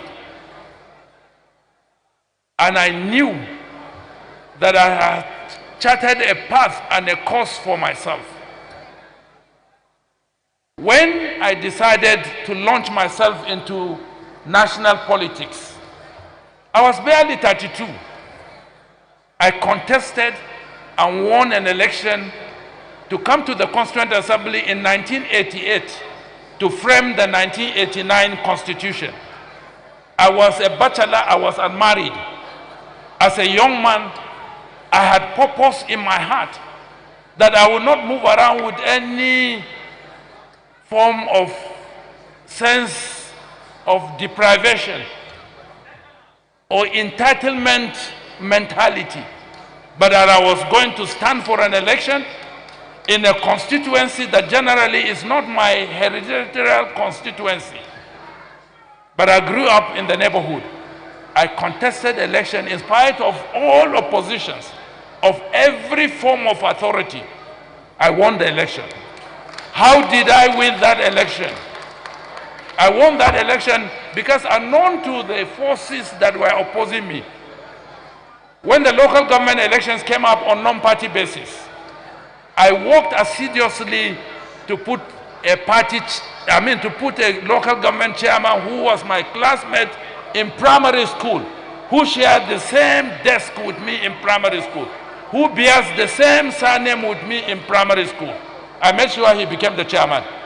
And I got somebody from my constituency to be the vice chairman. And out of 10 council chairmen, councillors, I had 6. So plus the 2, by the time we went for the electoral college to elect people to come to the Constituent Assembly, I had 8 out of 11.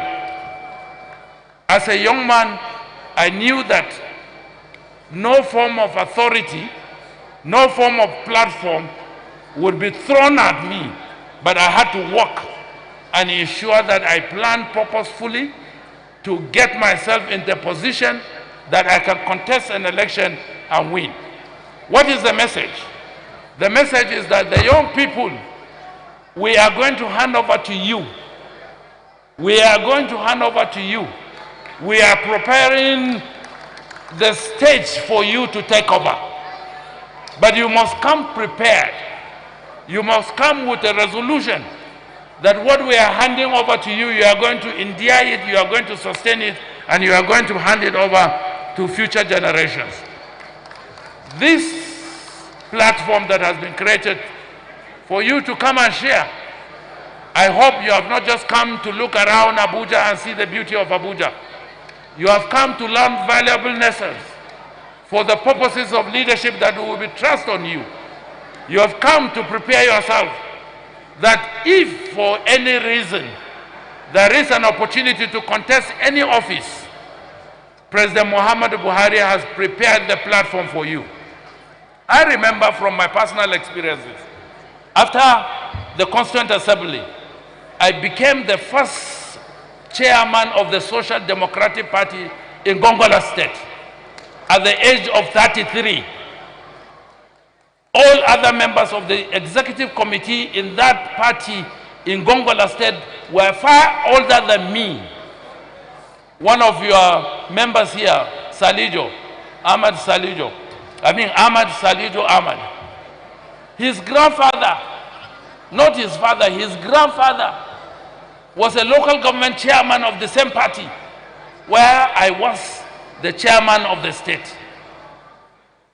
In 1993, I just want to share my experiences so that I can encourage you that the future is for you. The platform that has been created is for you to take. Don't wait for anybody to hand it over to you. In 1993, after Abiola got the ticket to run on the platform of the SDP, at a tender age, but because of the fact that I had distinguished myself in party politics, I was one of the 3 that were considered for the vice presidential ticket. I was disqualified not by reason of my inability to occupy that office, I was disqualified by virtue of age. Why am I sharing this? I'm sharing this so that the young people that are gathered in this hall today, tomorrow, if it is your quest and your desire to become president of the Federal Republic of Nigeria, please be prepared, work assiduously, take it, and we will support you. Thank you and God bless.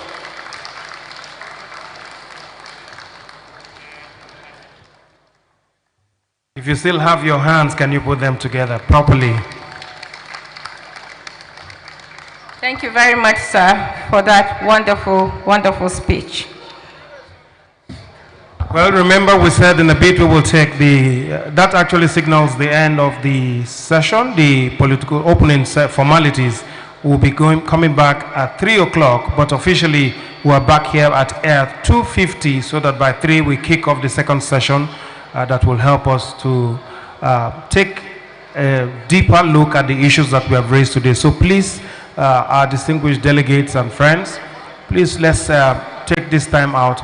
VIPs in front will advise that you remain seated. Someone will come over to your seats and attend to you. But from the other side, all other delegates, if you go through the aisle at the back or the main entrance the way you came in, you will see someone who will direct you as to where you can have lunch, and you come back to join us later on. Okay. And in 20 minutes, we'll expect everyone to have had lunch and to be seated with utmost silence while we await the arrival of the Vice President, Federal Republic of Nigeria, and other dignitaries as well. We're also hoping to have with us the Honorable Minister of Finance, Budget and National Planning. She'll join us with all other dignitaries in a few minutes. So please, let's remember that we will do this together. The Vice President is coming. The Senate President will be joining us. We also hope to have the Governor of Kaduna State. We are hoping also that representative of the Minister of Interior will join us. So please, it will be a very robust discussion. Don't stay too long away from here because we need this to work. And this is the only place where you can have this dialogue and pass it on to those who should listen. We expect the protocol to direct the special dignitaries on where they're actually going to take their lunch, and everyone who is also here to know at the points they're expected to have their lunch. Thank you. Please don't go too far. If you came from outside Abuja and you have relations in Karu, Marabanyanya, don't go there now. If you go there, by the time you are coming back, we will have finished. Please, just remain within the city or even within this hall area so that in 20-25 minutes we are back here, you're done with lunch, and we are ready to go. Yes, sir. Hello.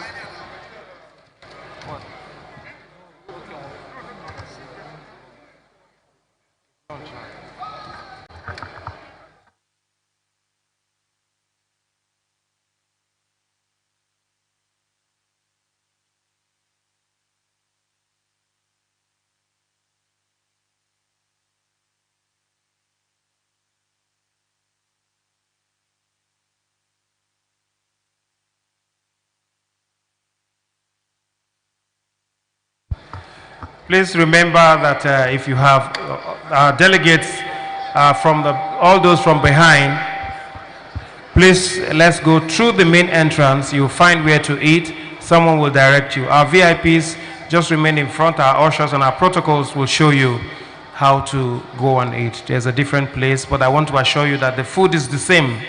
What we are serving the VIPs is the same food you are eating. It's just that we're just putting them in a different place. Don't worry.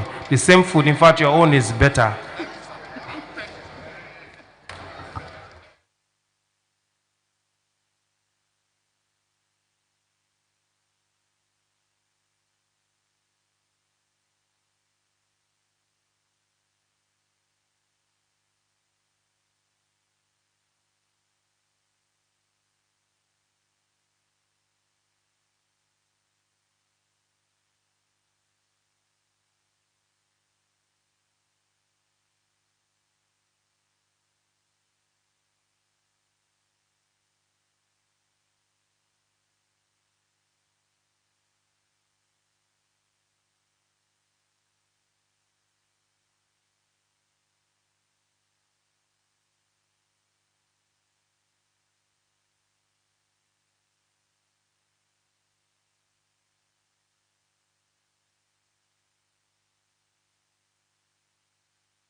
Nigeria returned to civilian rule on the 29th of May 1999 after 16 years of military rule. In those days, before cryptocurrencies and Twitter became hot topics among the youth, the 1999 general election was the only thing that kept people up all night, and the fact that there were only 3 political parties, the People's Democratic Party (PDP), All People's Party (APP), and Alliance for Democracy (AD) to cater for all the heavyweights made it more interesting. As expected, this 3-party dominance didn't last too long as more parties were registered as the years went by. However, despite the presence of over 40 registered political parties in the country, only one party dominated the polity. The People's Democratic Party (PDP) exerted a dominance on the political space that surprisingly lasted for 16 years, and the party used everything, legal or sometimes illegal, in its well-stocked arsenal to make sure no one had a shot at ruling the country. In those years, corruption, election rigging, electoral violence, terrorism, insecurity, and abuse of political power by the PDP was a constant. The boldness with which the PDP carried on irked a lot of people, necessitating the need for some sort of radical change to preserve Nigeria's clearly tainted democratic heritage. In 2013, the 3 largest opposition parties in Nigeria began to concoct a clever plan. Fellow party stalwarts, let us come together and with our combined networks, create a political party so big that the present ruling party will run away in fear. And so, the Action Congress of Nigeria (ACN), led by Chief Bisi Akande, the Congress for Progressive Change (CPC), led by Prince Tony Momo, the All Nigeria People's Party (ANPP), led by Dr. Ogbonnaya Onu, and a faction of the All Progressives Grand Alliance (APGA), all merged to form what will from that day be called the All Progressives Congress (APC). Really cool name for a party, right? The real forces behind the amalgamation were Asiwaju Bola Ahmed Tinubu, one-time governor of Lagos State, who brought in the ACN group, and General Muhammadu Buhari, who brought in the CPC group.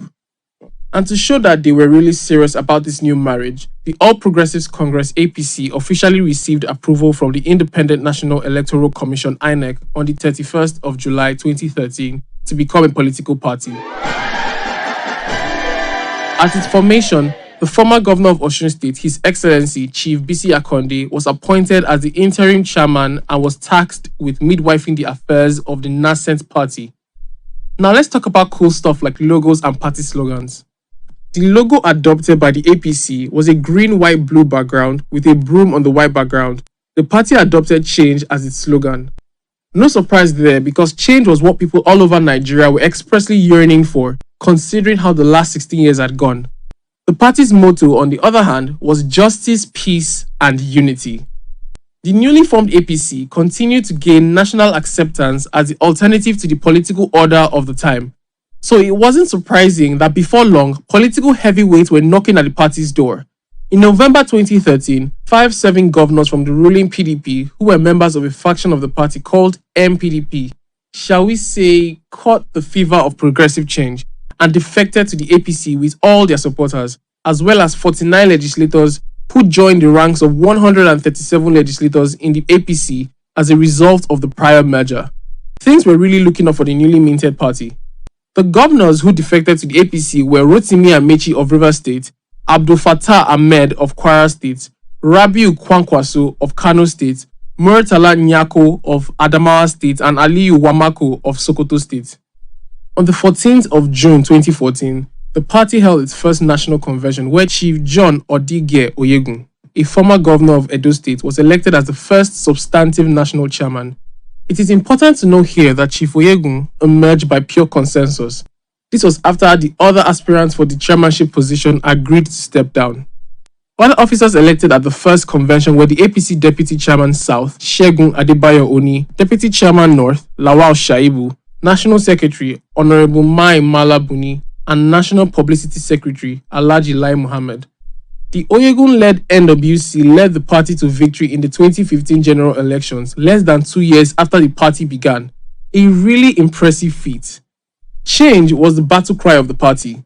The candidate of the party, Muhammadu Buhari, won the presidential elections and was sworn in as president on the 29th of May 2015. It was the first time an opposition party would win elections at the federal level, and that was only part of the story. The APC also won 60 seats in the Senate, 212 seats in the House of Representatives at the 8th National Assembly in the 2015 elections, and 24 governorship seats across the country at the end of the election cycle. At the inauguration of the National Assembly on the 9th of June 2015, Senator Bukola Saraki of the APC, representing Kwara Central Senatorial District, emerged as Senate President, while Honorable Yakubu Dogara of the APC, representing Bogoro das Tafawa Balewa Federal Constituency, emerged as Speaker of the House of Representatives. At the expiration of the tenure of Chief John Oyegun-led NWC, the party held a national convention in Abuja on the 23rd of June 2018, where another former governor of Edo State, Comrade Adams Aliyu Oshomole, was elected as the national chairman of the party, along with other officers of the National Working Committee. The Oshomole-led NWC led the party to the 2019 general elections. The theme of the party's campaign this time was Next Level. The Next Level message resonated with majority of Nigerians, culminating in the re-election of President Muhammadu Buhari and the Vice President Professor Yemi Osinbajo, SAN, for a second term, while the party won the majority of governorship and national and state houses of assembly seats. At the inauguration of the 9th National Assembly on the 11th of June 2019, Senator Ahmed Lawan, representing Yobe North Senatorial District, was elected as the President of the Senate, while Honorable Femi Gbajabiamila from Surulere Federal Constituency was elected as the Speaker of the House of Representatives on the 12th of June 2019. As a result of the vacuum created by the decision of the Court of Appeal Abuja, which upheld the suspension of Comrade Adams Oshomole as national chairman, a meeting of the National Executive Committee was quickly summoned.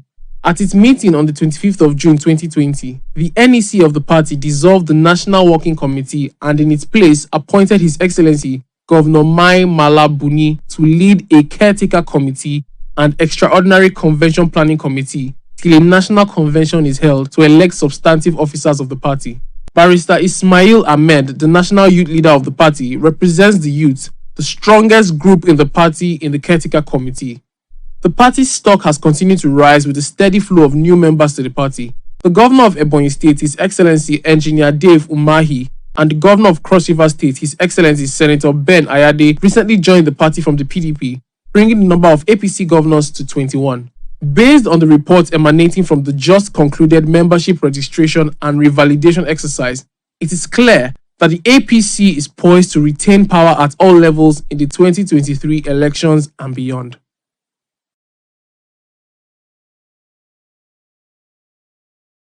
Nigeria returned to civilian rule on the 29th of May 1999 after 16 years of military rule.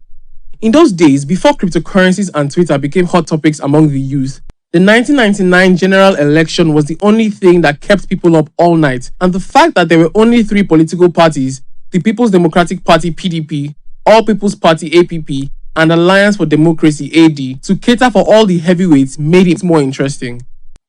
As expected, this 3-party dominance didn't last too long as more parties were registered as the years went by. However, despite the presence of over 40 registered political parties in the country, only one party dominated the polity. The People's Democratic Party, PDP, exerted a dominance on the political space that surprisingly lasted for 16 years, and the party used everything, legal or sometimes illegal, in its well-stocked arsenal to make sure no one had a shot at ruling the country. In those years, corruption, election rigging, electoral violence, terrorism, insecurity, and abuse of political power by the PDP was a constant. The boldness with which the PDP carried on irked a lot of people, necessitating the need for some sort of radical change to preserve Nigeria's clearly tainted democratic heritage. In 2013, the 3 largest opposition parties in Nigeria began to concoct a clever plan. Fellow party stalwarts, let us come together and with our combined networks, create a political party so big that the present ruling party will run away in fear. And so, the Action Congress of Nigeria, ACN, led by Chief Bisi Akande, the Congress for Progressive Change, CPC, led by Prince Tony Momo, the All Nigeria People's Party, ANPP, led by Dr. Ogbonnaya Onu, and a faction of the All Progressives Grand Alliance, APGA, all merged to form what will from that day be called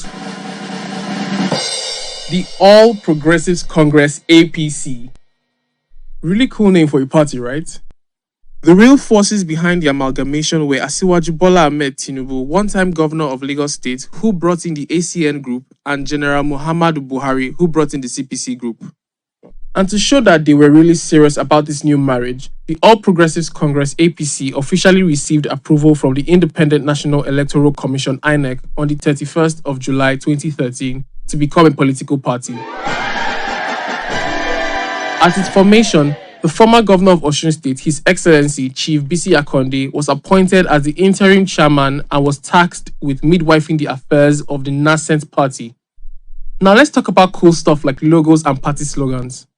The logo adopted by the APC was a green-white-blue background with a broom on the white background.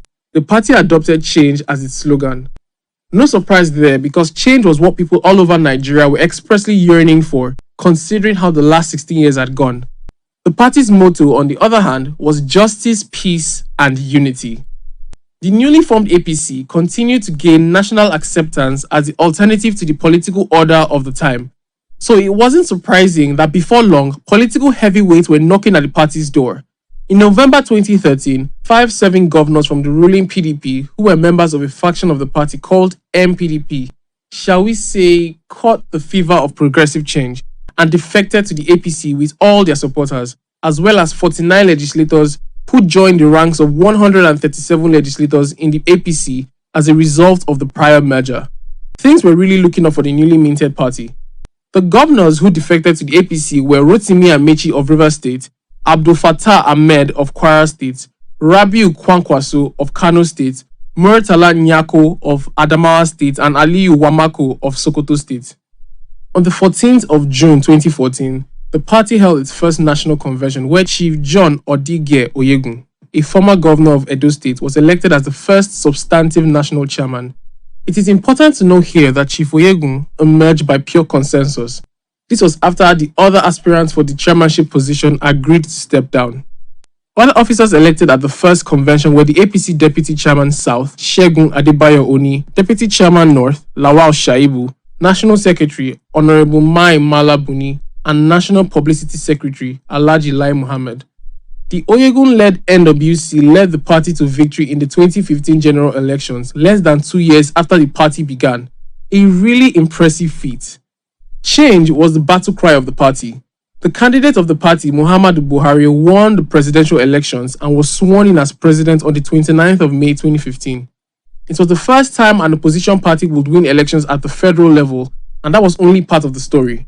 The APC also won 60 seats in the Senate, 212 seats in the House of Representatives at the 8th National Assembly in the 2015 elections, and 24 governorship seats across the country at the end of the election cycle.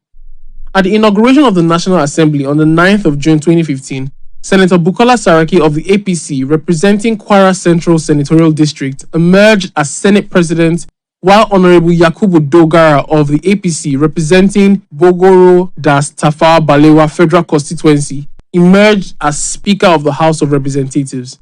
At the expiration of the tenure of Chief John Oyegun-led NWC, the party held a national convention in Abuja on the 23rd of June 2018, where another former governor of Edo State, Comrade Adams Aliyu Oshomole, was elected as the national chairman of the party, along with other officers of the National Working Committee. The Oshomole-led NWC led the party to the 2019 general elections. The theme of the party's campaign this time was Next Level. The Next Level message resonated with majority of Nigerians, culminating in the re-election of President Muhammadu Buhari and the Vice President Professor Yemi Osinbajo, SAN, for a second term, while the party won the majority of governorship and national and state houses of assembly seats. At the inauguration of the 9th National Assembly on the 11th of June 2019, Senator Ahmed Lawan, representing Yobe North Senatorial District, was elected as the President of the Senate, while Honorable Femi Gbajabiamila from Surulere Federal Constituency was elected as the Speaker of the House of Representatives on the 12th of June 2019. As a result of the vacuum created by the decision of the Court of Appeal Abuja, which upheld the suspension of Comrade Adams Oshomole as national chairman, a meeting of the National Executive Committee was quickly summoned. At its meeting on the 25th of June 2020, the NEC of the party dissolved the National Working Committee and in its place appointed His Excellency Governor Mai Mala Buni to lead a caretaker committee and extraordinary convention planning committee till a national convention is held to elect substantive officers of the party. Barrister Ismail Ahmed, the national youth leader of the party, represents the youth, the strongest group in the party in the caretaker committee. The party's stock has continued to rise with a steady flow of new members to the party. The governor of Ebonyi State, His Excellency Engineer Dave Umahi, and the governor of Cross River State, His Excellency Senator Ben Ayade, recently joined the party from the PDP, bringing the number of APC governors to 21. Based on the reports emanating from the just concluded membership registration and revalidation exercise, it is clear that the APC is poised to retain power at all levels in the 2023 elections and beyond.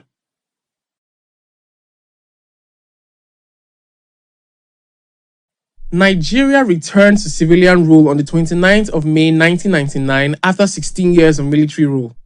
In those days, before cryptocurrencies and Twitter became hot topics among the youth, the 1999 general election was the only thing that kept people up all night, and the fact that there were only 3 political parties, the People's Democratic Party PDP, All People's Party APP, and Alliance for Democracy AD, to cater for all the heavyweights made it more interesting. As expected, this 3-party dominance didn't last too long as more parties were registered as the years went by. However, despite the presence of over 40 registered political parties in the country, only one party dominated the polity. The People's Democratic Party (PDP) exerted a dominance on the political space that surprisingly lasted for 16 years, and the party used everything, legal or sometimes illegal, in its well-stocked arsenal to make sure no one had a shot at ruling the country.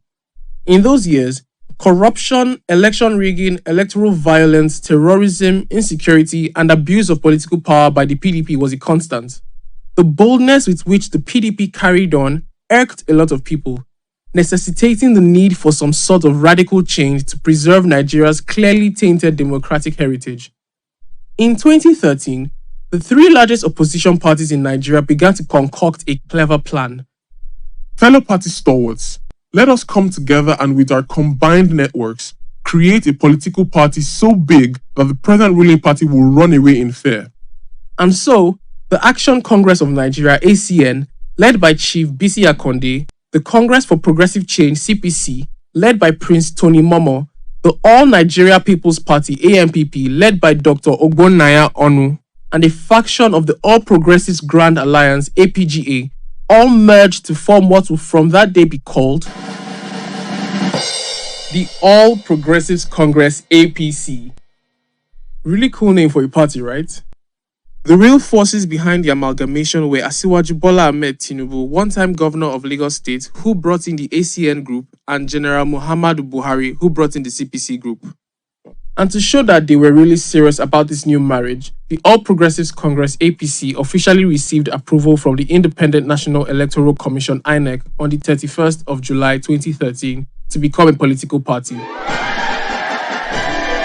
At its formation, the former governor of Osun State, His Excellency Chief Bisi Akande, was appointed as the interim chairman and was tasked with midwifing the affairs of the nascent party.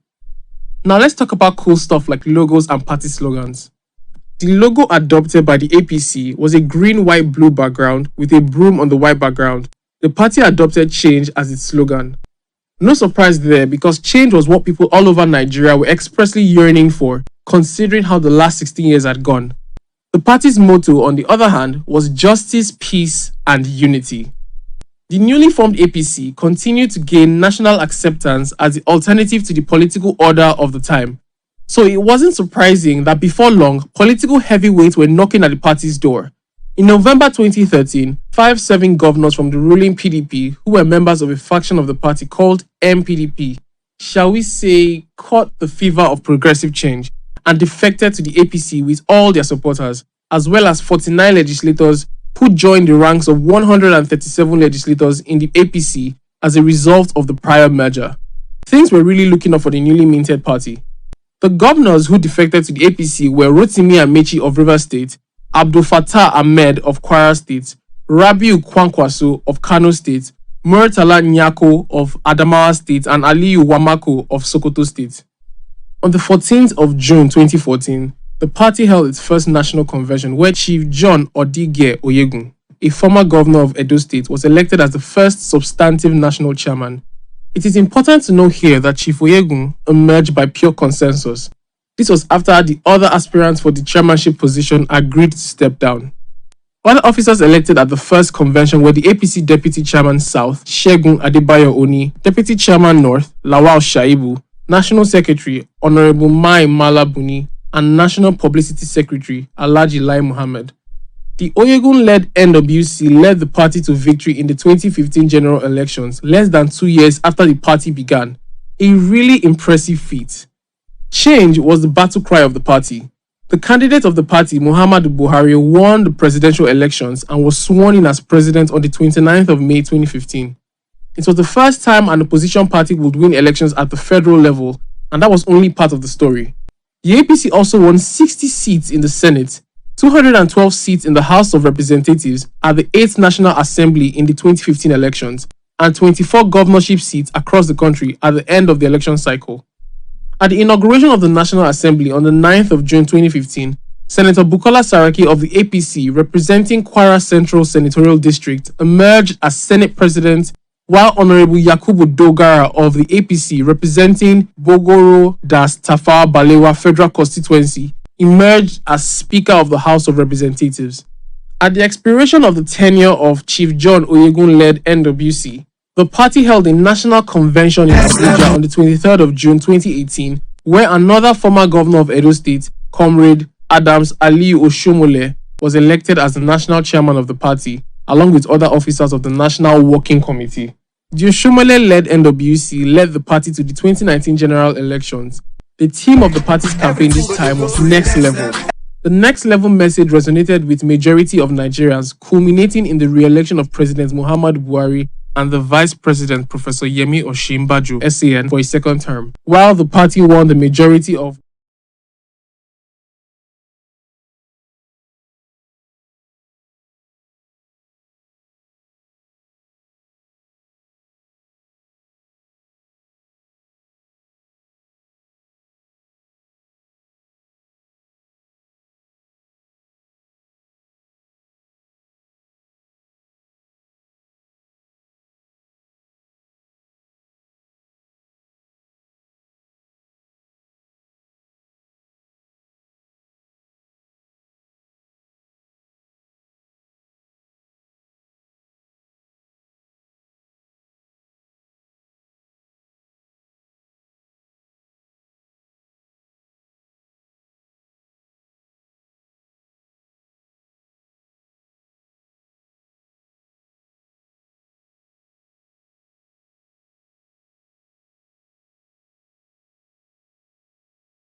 Nigeria returned to civilian rule on the 29th of May 1999 after 16 years of military rule. In those days, before cryptocurrencies and Twitter became hot topics among the youth, the 1999 general election was the only thing that kept people up all night, and the fact that there were only 3 political parties, the People's Democratic Party (PDP), All People's Party (APP), and Alliance for Democracy (AD) to cater for all the heavyweights made it more interesting. As expected, this 3-party dominance didn't last too long as more parties were registered as the years went by. However, despite the presence of over 40 registered political parties in the country, only one party dominated the polity. The People's Democratic Party (PDP) exerted a dominance on the political space that surprisingly lasted for 16 years, and the party used everything, legal or sometimes illegal, in its well-stocked arsenal to make sure no one had a shot at ruling the country. In those years, corruption, election rigging, electoral violence, terrorism, insecurity, and abuse of political power by the PDP was a constant. The boldness with which the PDP carried on irked a lot of people, necessitating the need for some sort of radical change to preserve Nigeria's clearly tainted democratic heritage. In 2013, the 3 largest opposition parties in Nigeria began to concoct a clever plan. Fellow party stalwarts, let us come together and with our combined networks, create a political party so big that the present ruling party will run away in fear. And so, the Action Congress of Nigeria (ACN), led by Chief Bisi Akande, the Congress for Progressive Change (CPC), led by Prince Tony Momo, the All Nigeria People's Party (ANPP), led by Dr. Ogbonnaya Onu, and a faction of the All Progressives Grand Alliance (APGA), all merged to form what will from that day be called the All Progressives Congress (APC). Really cool name for a party, right? The real forces behind the amalgamation were Asiwaju Bola Ahmed Tinubu, one-time governor of Lagos State, who brought in the ACN group, and General Muhammadu Buhari, who brought in the CPC group. And to show that they were really serious about this new marriage, the All Progressives Congress (APC) officially received approval from the Independent National Electoral Commission (INEC) on the 31st of July 2013 to become a political party. At its formation, the former governor of Osun State, His Excellency Chief Bisi Akande, was appointed as the interim chairman and was tasked with midwifing the affairs of the nascent party. Now let's talk about cool stuff like logos and party slogans. The logo adopted by the APC was a green, white, blue background with a broom on the white background. The party adopted change as its slogan. No surprise there, because change was what people all over Nigeria were expressly yearning for, considering how the last 16 years had gone. The party's motto, on the other hand, was justice, peace, and unity. The newly formed APC continued to gain national acceptance as the alternative to the political order of the time. So it wasn't surprising that before long, political heavyweights were knocking at the party's door. In November 2013, 5 serving governors from the ruling PDP, who were members of a faction of the party called MPDP, shall we say, caught the fever of progressive change and defected to the APC with all their supporters, as well as 49 legislators who joined the ranks of 137 legislators in the APC as a result of the prior merger. Things were really looking up for the newly minted party.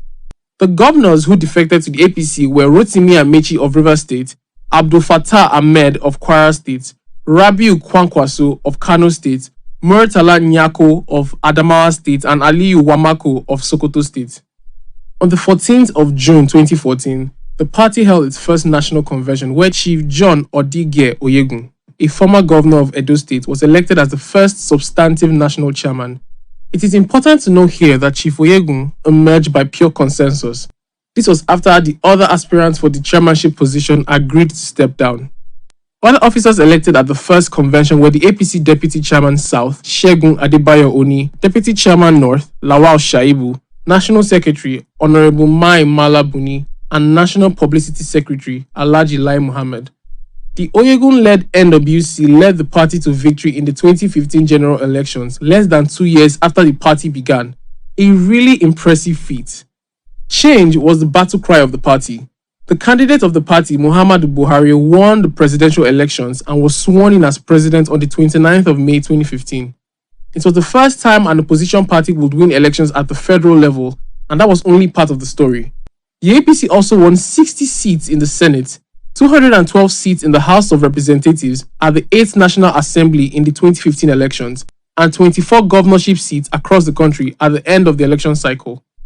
At the inauguration of the National Assembly on the 9th of June 2015, Senator Bukola Saraki of the APC, representing Kwara Central Senatorial District, emerged as Senate President, while Honorable Yakubu Dogara of the APC, representing Bogoro das Tafawa Balewa Federal Constituency, emerged as Speaker of the House of Representatives. At the expiration of the tenure of Chief John Oyegun-led NWC, the party held a national convention in Abuja on the 23rd of June 2018, where another former governor of Edo State, Comrade Adams Aliyu Oshomole, was elected as the national chairman of the party, along with other officers of the National Working Committee. The Oshomole-led NWC led the party to the 2019 general elections. The theme of the party's campaign this time was Next Level. The Next Level message resonated with majority of Nigerians, culminating in the re-election of President Muhammadu Buhari and the Vice President Professor Yemi Osinbajo (SAN) for a second term, while the party won the majority of governorship and national and state houses of assembly seats. At the inauguration of the 9th National Assembly on the 11th of June 2019, Senator Ahmed Lawan, representing Yobe North Senatorial District, was elected as the President of the Senate, while Honorable Femi Gbajabiamila from Surulere Federal Constituency was elected as the Speaker of the House of Representatives on the 12th of June 2019. As a result of the vacuum created by the decision of the Court of Appeal Abuja, which upheld the suspension of Comrade Adams Oshomole as national chairman, a meeting of the National Executive Committee was quickly summoned. At its meeting on the 25th of June 2020. Please kindly find your seats, be seated, and maintain some sanity while we usher in the Senate President.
Your Excellencies, distinguished guests, ladies and gentlemen, we are already especially welcoming His Excellency, the President of the Senate of the Federal Republic of Nigeria, distinguished Senator Ahmed Lawa, will join us in a bit.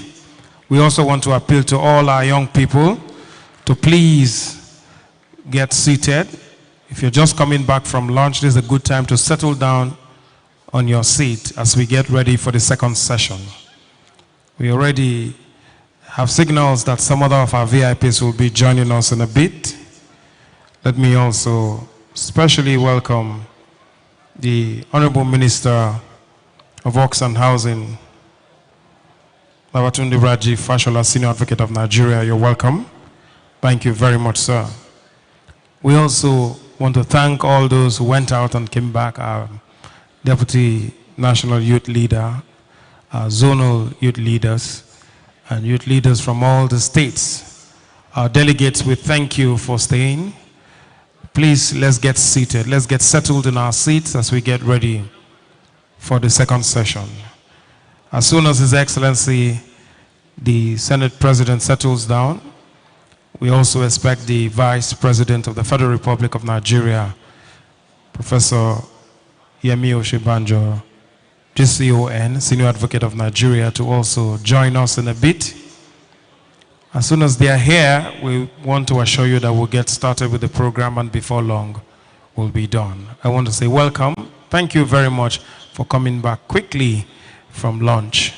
We appreciate your sense of judgment for time, and we hope that we can do this as quickly as possible. I want to also appeal to us that we should remain as calm as we are now and shows respect for our dignitaries when they come up. Thank you very much.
Excellencies, distinguished guests, ladies and gentlemen,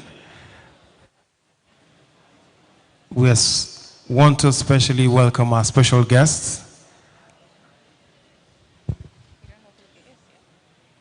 Let's specially welcome the Chief of Staff to the Kogi State Governor, who is representing His Excellency Governor Yahaya Bello, who recently celebrated his 46th birthday. You're welcome, sir. Please put your hands together for him.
Tammy, that lady with the red scarf, call her for us, please. Protocol. Let her run.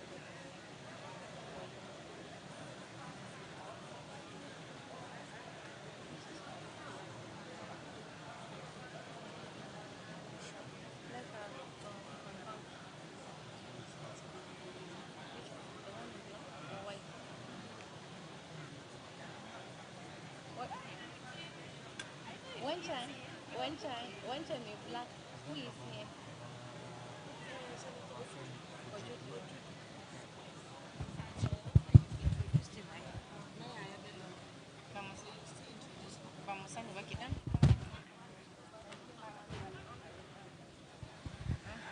Let's especially appreciate the presence of the Special Advisor to the President on Political Matters, Distinguished Senator Babafemi Ojodu. You're welcome, sir.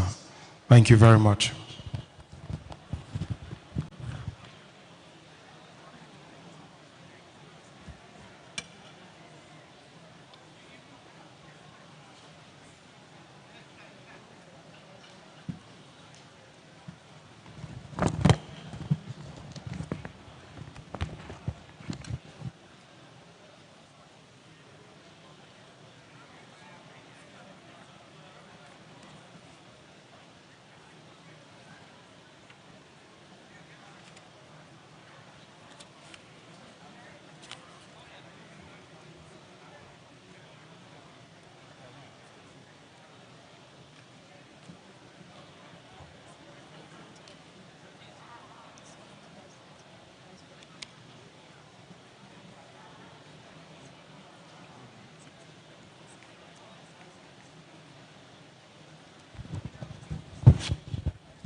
Gender-friendly. I don't see a lot of women here.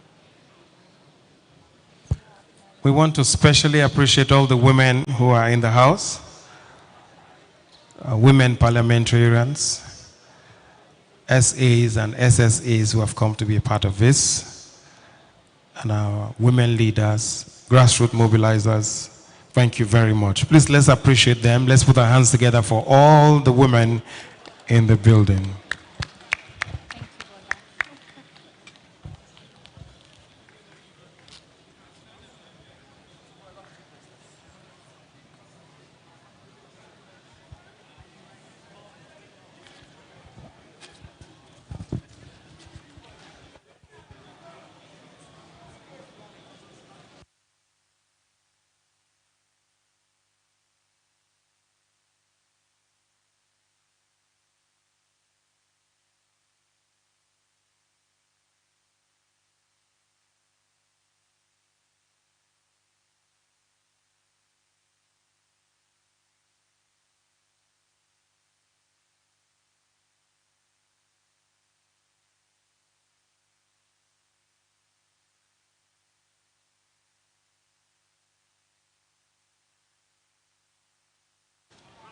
We would like to announce the arrival of the Vice President, Federal Republic of Nigeria, Professor Yemi Osinbajo. Please rise up and welcome him as he comes in.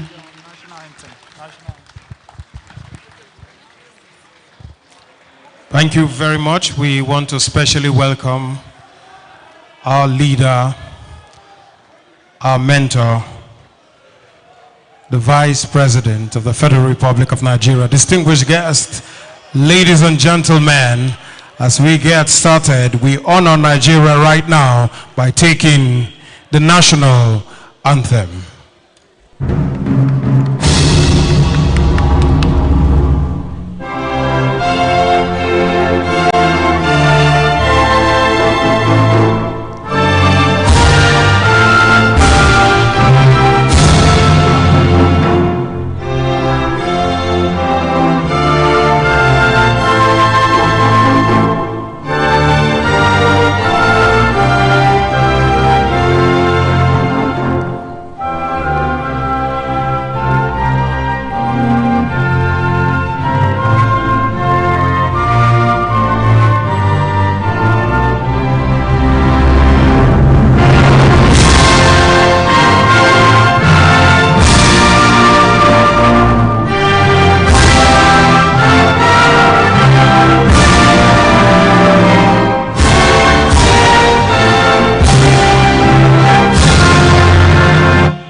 Thank you very much. You may please be seated.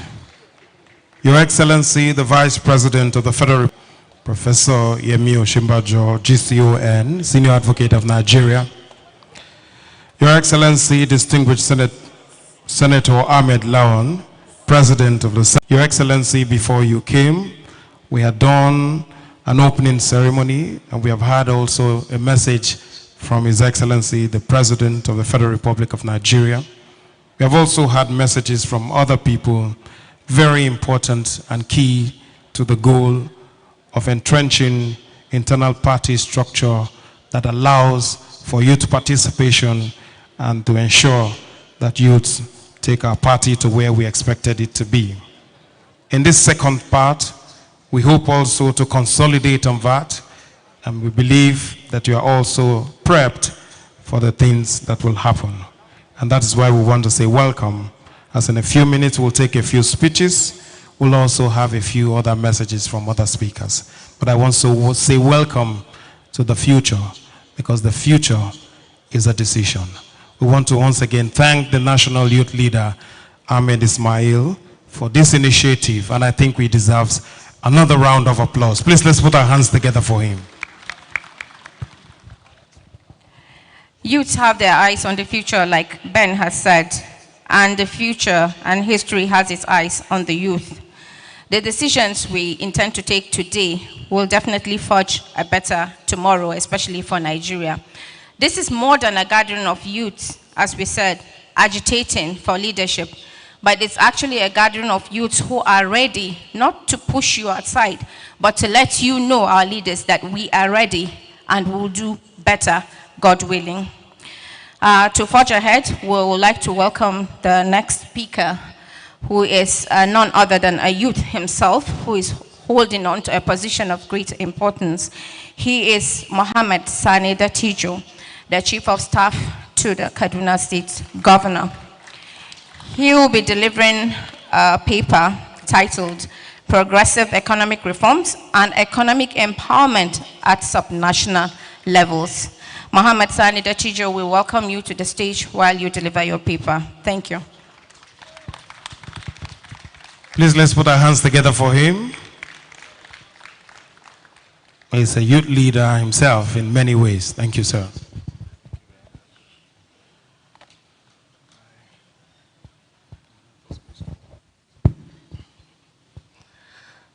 Your Excellency, the Vice President, Federal Republic of Nigeria, Professor Yemi Osinbajo, Your Excellency, the President of the Senate,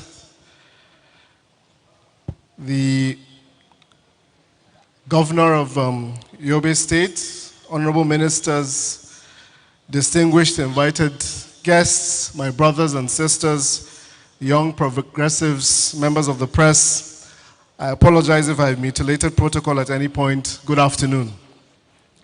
It gives me great pleasure to be here to speak to you all about the great work that the APC government has embarked on at the federal level and at the state level, using my home state of Kaduna as an example. Excellencies, ladies and gentlemen, when Nigeria gained independence from the colonialists in 1960, there were high hopes for a strong, vibrant economy that would rival developed nations and be a source of pride for the African continent. Investor advisories at independence predicted that in 40 years, Nigeria's economy would be far ahead of Japan and South Korea, with a per capita income equal to South Korea's at the time. The predictions were easy to believe, but predictions and high expectations cannot replace the actual work that is needed to build a nation and boldly move into the future.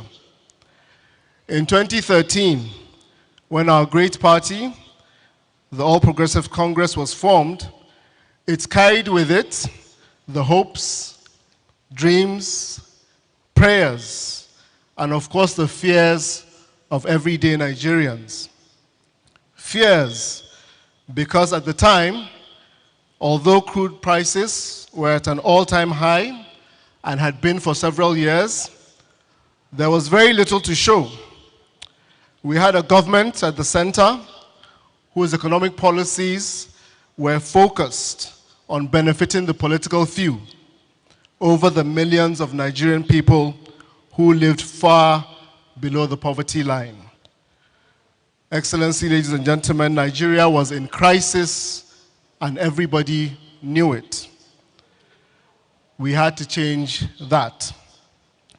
So in 2015, when we took office at the federal level and in many states across the nation, including Kaduna, we had our work cut out for us.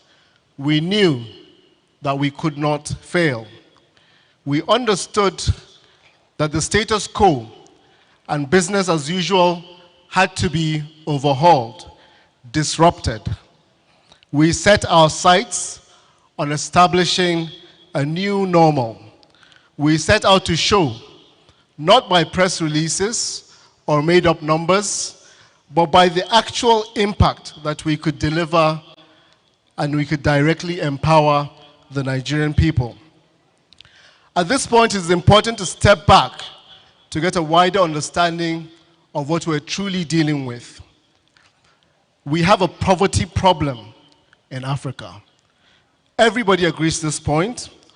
Almost 40% of the continent lives in extreme poverty, unable to afford $1.90 a day, and consequently deprived of life's necessities like food, healthcare, transportation.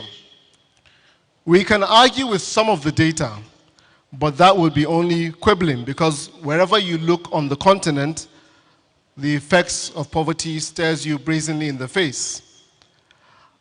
I believe in the power of free market as the best way to organize economic activity in a fair and efficient manner. I believe that growing our economies and creating opportunities are the most sustainable way to create wealth and lift Africa's poor. My boss, Governor Rufai, has always belonged to this school of thought as well. In fact, he fully came into national consciousness as the head of Nigeria's Bureau for Public Enterprises and secretary of that national council that was charged with privatizing government organizations under former President Olusegun Obasanjo. He is a believer in small governments. One day, about 2 years ago, I sat in a room with him and the then chairman of our national party, Comrade Adams Oshomole.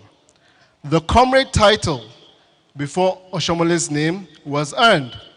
And for many of us in this room that are too young to remember, before he was governor, Comrade Adams Oshomole was the former president of the Nigeria Labour Congress during the Obasanjo government. He earned his stripes as one of the dogged union leaders in the country, consistently holding government to account on sundry workers' rights issues. As you would expect, he was not always on the same page with my boss at the time, who occupied a key role in the government. After that stint as NLC president, Oshomole contested and won elections to become governor of Edo State. On this particular day, they were both in the room together, and Governor El-Rufai was stridently making the case for social protection policies in the country as a means of ensuring that no one was left behind. Comrade Adams Oshomole, on the other hand, was pushing the potential of business to chart the course for economic development. None of them was wrong. I share this story to show how disparate the worldviews that they had held had significantly changed. One, an earlier capitalist, had now moved more to the center, pushing social welfare. The other one, more or less a socialist, had moved also to the center to push for economic development. It was then clear to me that as progressives, we must not tie our development dogmatically to any archaic philosophical underpinning. Our overriding philosophy must be pragmatism. Whatever works to move our people up the development ladder is what we must pursue. Of course, we want the markets to work, we want productivity to rise. But as the wheels of progress turn, we must ensure that the poor, socially excluded, and vulnerable in our society benefit from well-designed programs that cushion the effects of negative shock like disabilities, sickness, or unemployment. Yes, we want to build physical and social infrastructure to power economic growth. But while doing that, society must think about the poor living among us right now and ensure that there's a minimum floor to which they do not fall. There is no uniform definition of social protection or indeed economic empowerment. But in Kaduna, we see it as a set of public programs and initiatives aimed at addressing not only income poverty, but also poverty across several dimensions, as well as social vulnerability of the poorest residents of the state. It represents government's desire to ensure that everyone in the state can access necessities and services unhindered. Even among those who do not necessarily belong to the category of extremely poor and vulnerable, many of us are just one mishap, one sickness, one accident away from falling into poverty. That is how deeply concentrated poverty is in most African countries, and Nigeria is not an exception. A breadwinner dies, and the family falls into poverty.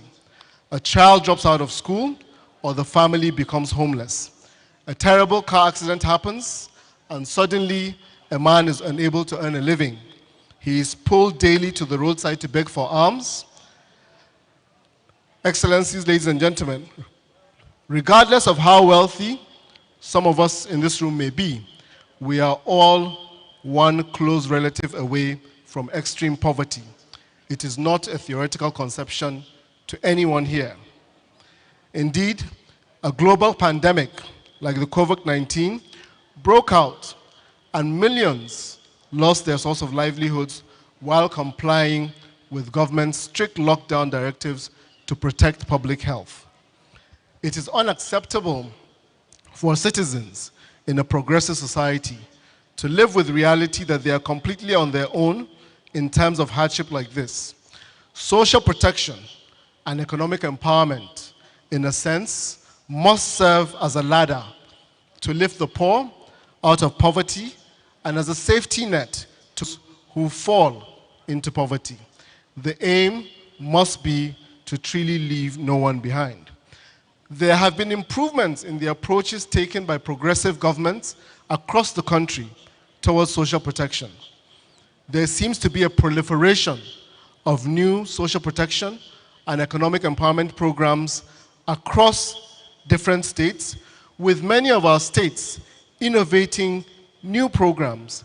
Many programs are still at early stages for any detailed impact assessment, and many still have just a handful of beneficiaries. Yet the fact that we're talking about it in a forum like this, at this scale, and with this level of seriousness is a good sign. I have made the point that our state governments could be doing much better with how they approach social protection issues. That point is irrespective of the fact that there are real, substantial challenges faced across the country in different shapes and sizes.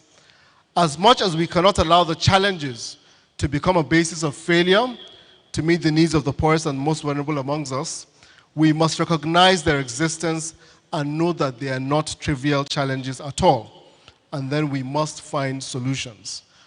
Top on the list of challenges is that there really isn't enough money to spend on social welfare and economic empowerment, even for governments who genuinely believe in the necessity and utility of these programs, especially when you're dealing with complex other priorities that are faced daily by governments, like the issues of security or infrastructure, which I'm sure my brothers in the next session will deal with more holistically.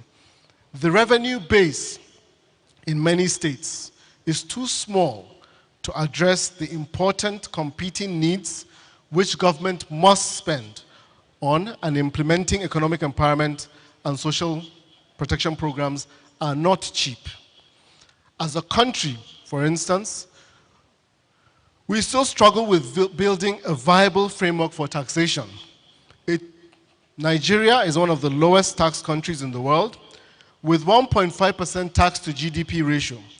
Even by Africa standards, Nigeria is right at the bottom, and 1% falls far below the 12.75% tax to GDP ratio, which is regarded as the minimum for accelerated growth and development.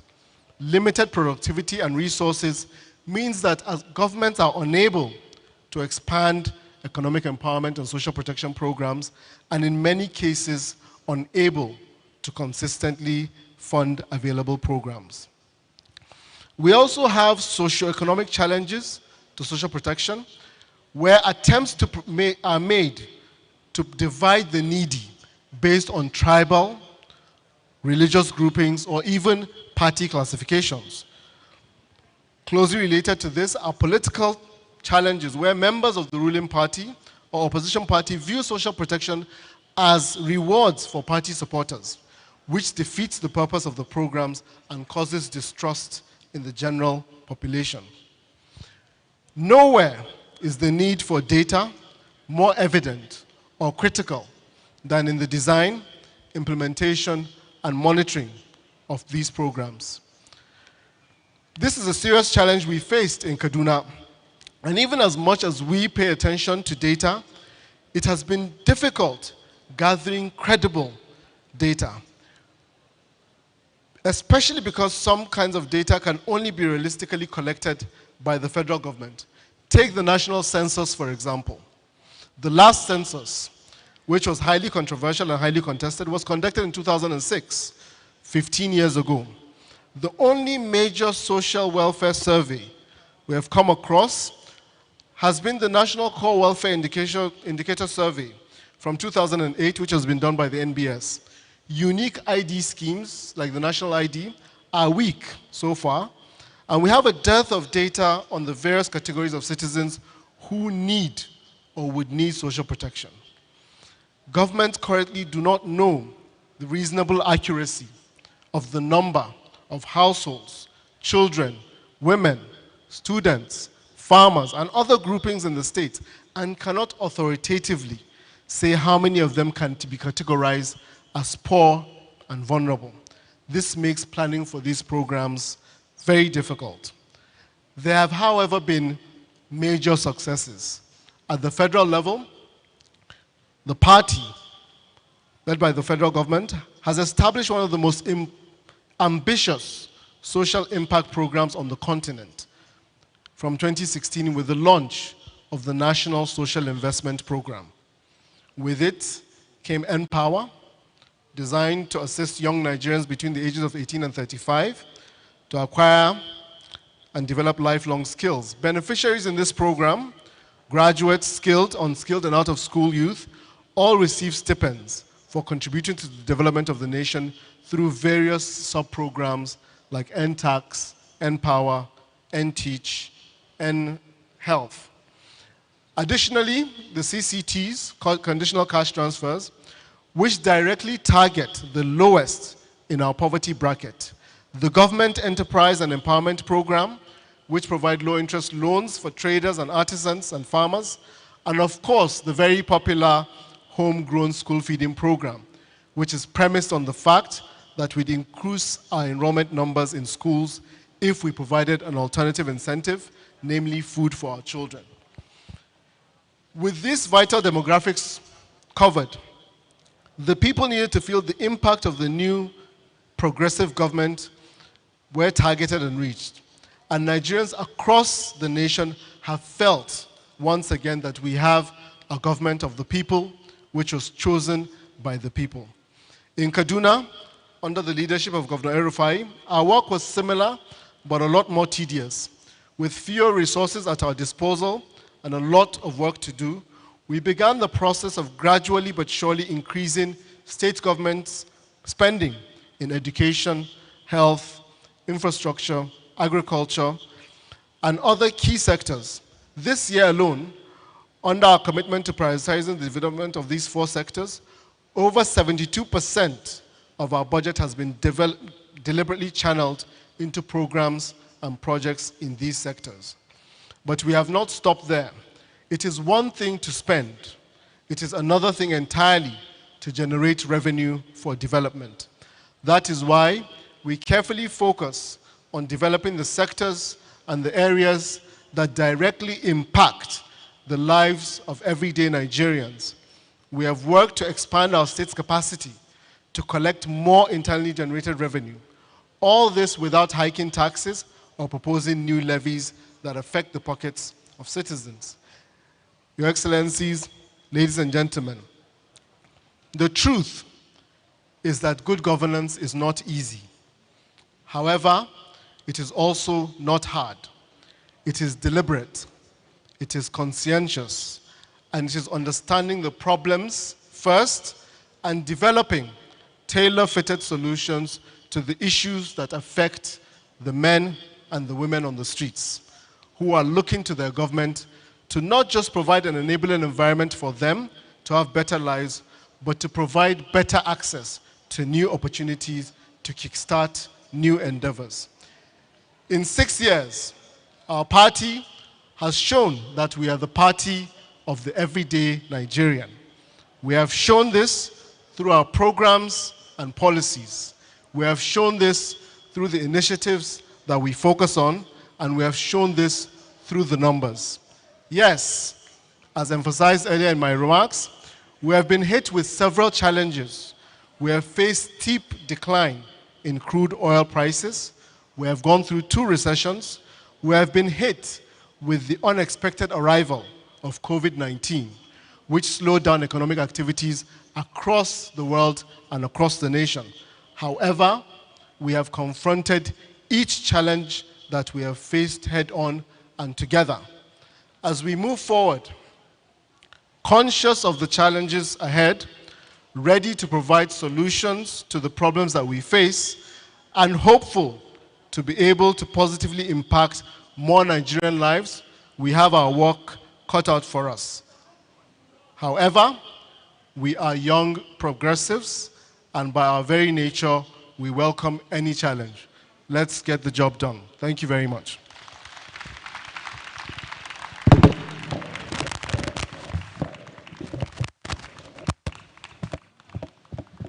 Thank you very much, Mohammed Sani Dattijo. Please, another round of applause for him once more.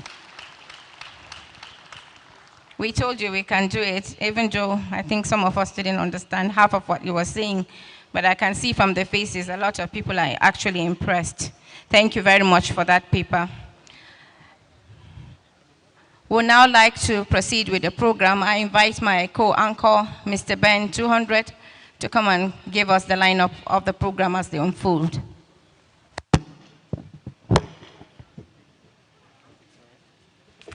Well, thank you very much. Your Excellencies, distinguished guests, ladies and gentlemen, we want to specially appreciate the Vice President of the Federal Republic of Nigeria and the President of the Senate for coming out to grace this occasion. We will, however, invite to give us a little rundown is a special advisor to the Honorable Speaker of the House of Representatives, Ms. Fatima Kakuri, to give us that rundown, and then we'll be back to take through what we have. Please put your hands together for her. She has not slept in the past 1 week in trying to put this program together. Please, let's appreciate her with a round of applause. Good afternoon, ladies and gentlemen. Good afternoon, Your Excellencies. All protocols duly observed. Good afternoon, the Vice President of the country, Senate President, honorable ministers, youth progressives, Chairman APC National Youth Leader, and our honorable distinguished guests and delegates from the state. Everyone who has come here today is very expectant that we are able to at least show that we are meeting the aspirations of our government and our administration. And to do that, we have been able to draw up a program that analyzes most of the areas that are at the foremost of our minds right now.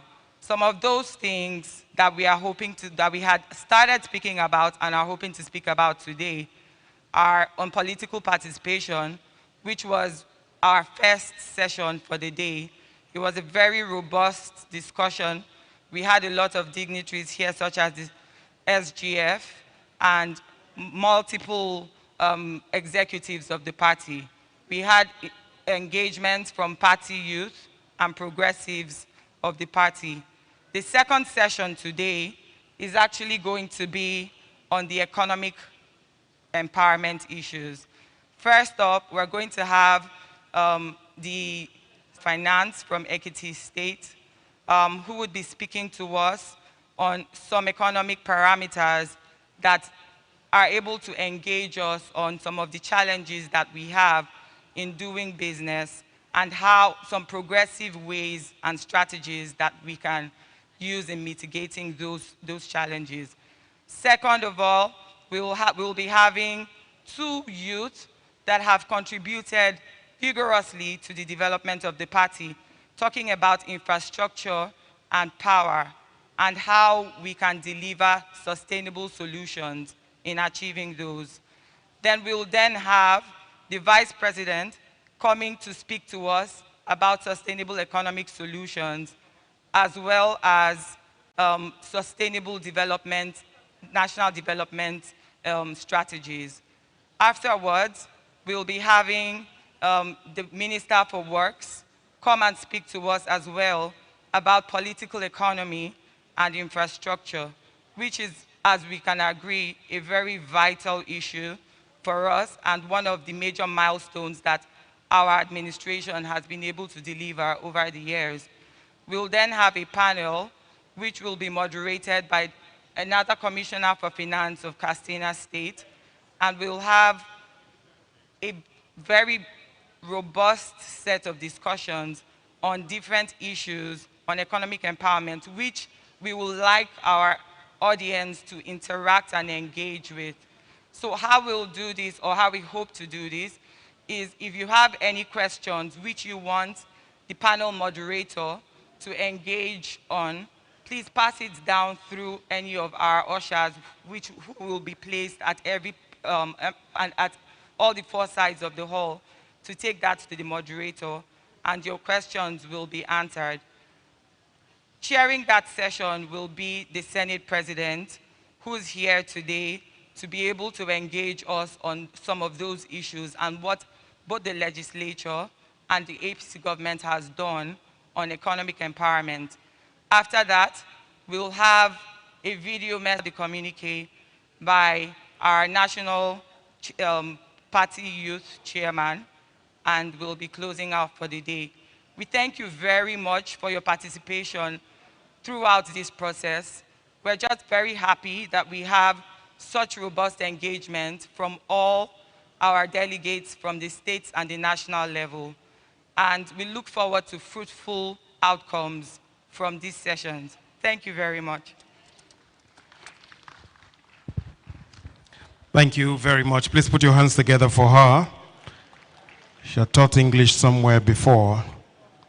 I'd also taught English to undergraduate students year one. And on those days when you don't feel like teaching, you just tell them to assume and write. So I told them, I said, assume that you are in a war situation and write a short story from your experience. I noticed that everybody was writing except one man. So I went to him, I said, young man, why are you not writing anything? I told you to assume that you are in a war situation and write a short story out of your experience. But the young man looked at me and said, sir, honestly, I died as soon as the war started. So there's no story for me to write for you.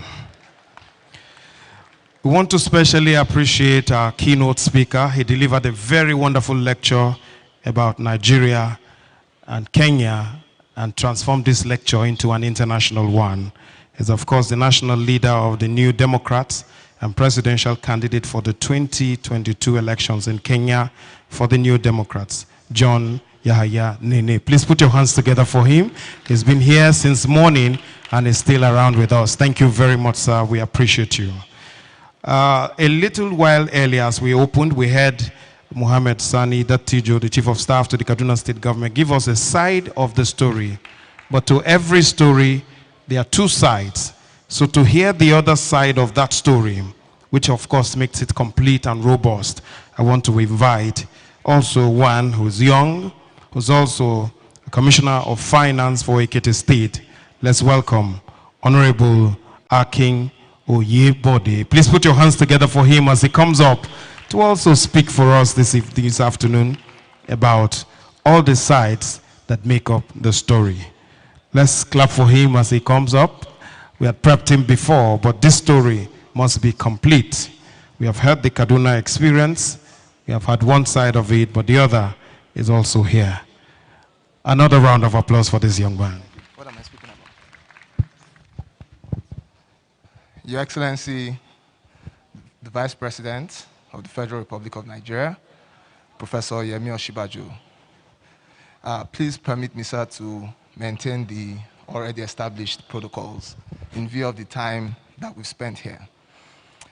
When I was asked to speak here, I was first mildly concerned because it was supposed to be the Progressives Youth Forum, and I've stopped being a youth now for, I think, at least 6.5 years.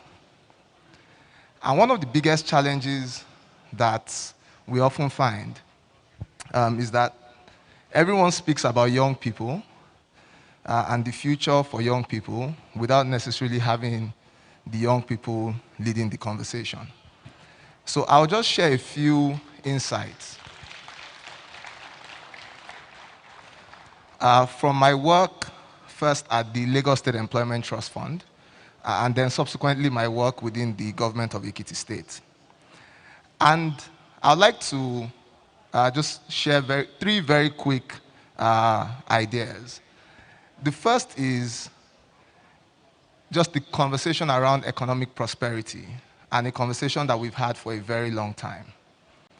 It's important to start taking a very clear sign that there are tens of millions of young people out of work. And Mohammed shared very clearly the effects of poverty in sub-Saharan Africa.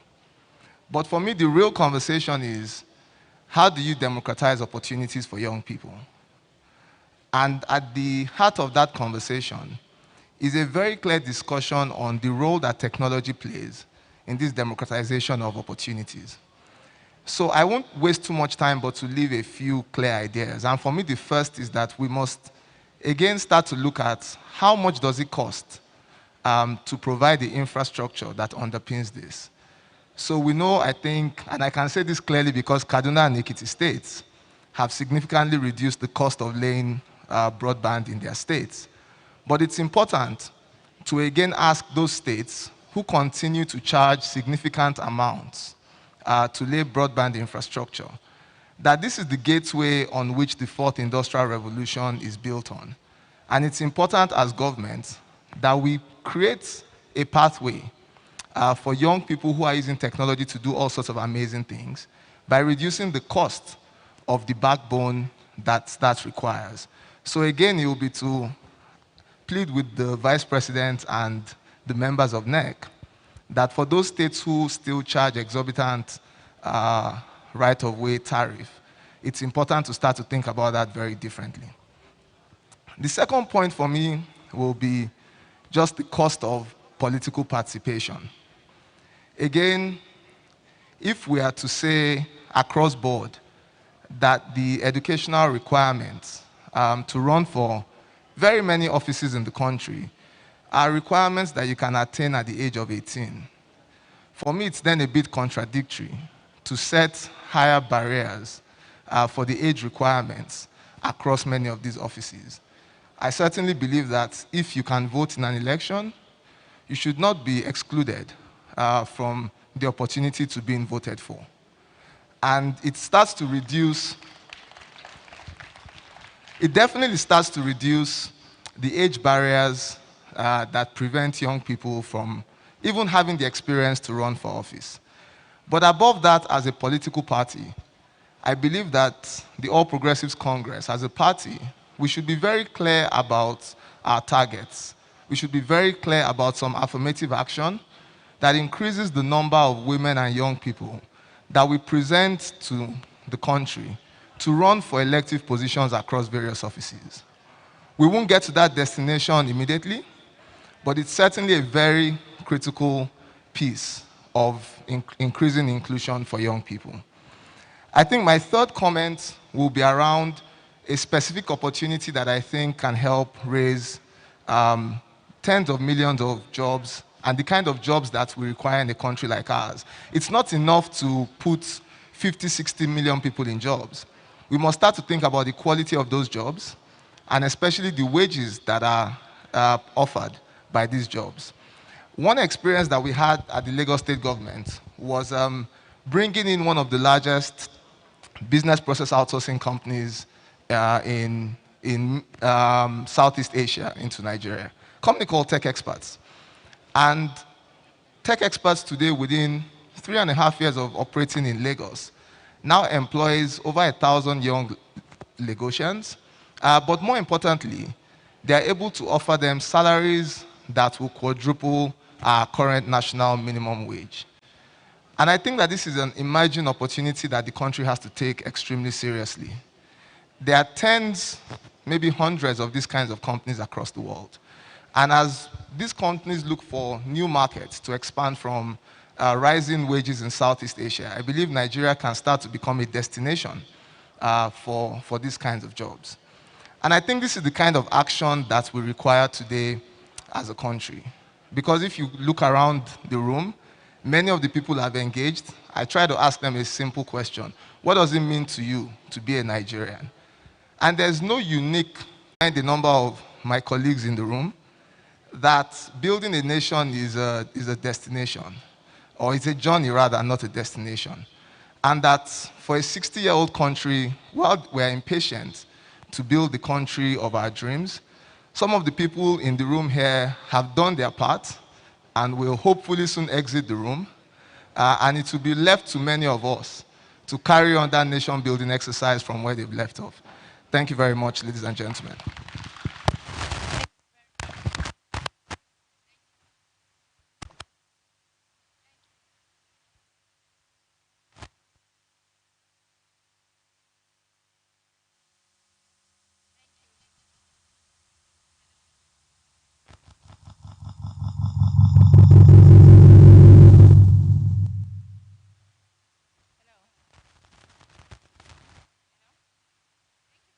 For that insightful speech. I think we have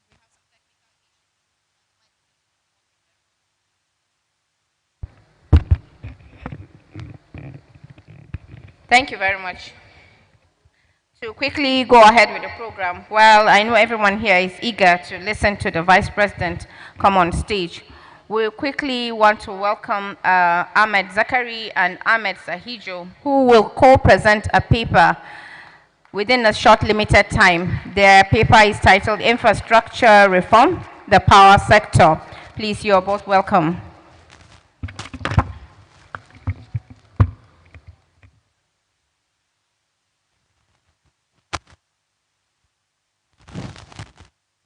Good afternoon. I think before we do the protocols, a great day, and I think we should declare we're awake. So Progressive Youth, good afternoon. That's not good enough. Before we get started, let's make sure everybody is awake. Progressive Youth, good afternoon. One more time. Progressive Youth, good afternoon. Okay, great. I think today is a very great day and a very big occasion when we can have His Excellency, the Vice President, the distinguished President of the Senate, Honorable Ministers of Finance, Works and Interior, as well as our dynamic leader, our dynamic youth leader who has helped coordinate this event. It's a very good day for us. We also have the Secretary to the Government of the Federation who has been with us all day. I think we should give these leaders who have stood behind us as youth a very warm round of applause this afternoon.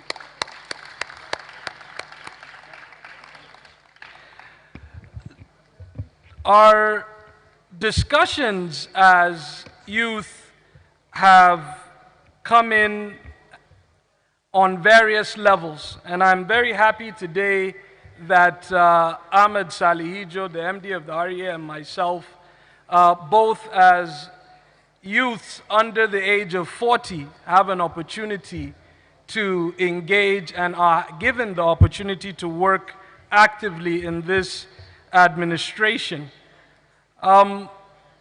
We will be focusing this afternoon on briefly talking about outcomes and delivered projects in our journey on power delivery in this administration. I work very closely on the on-grid sector, and Ahmed, His Excellency the Vice President calls us the Ahmeds, works on the off-grid interventions. So we will be brief, but one thing that we continue to discuss as youth is in this space of trying to give ourselves opportunities, one, we must do for ourselves. Governor El-Rufai has always been fond of saying we have to be ready.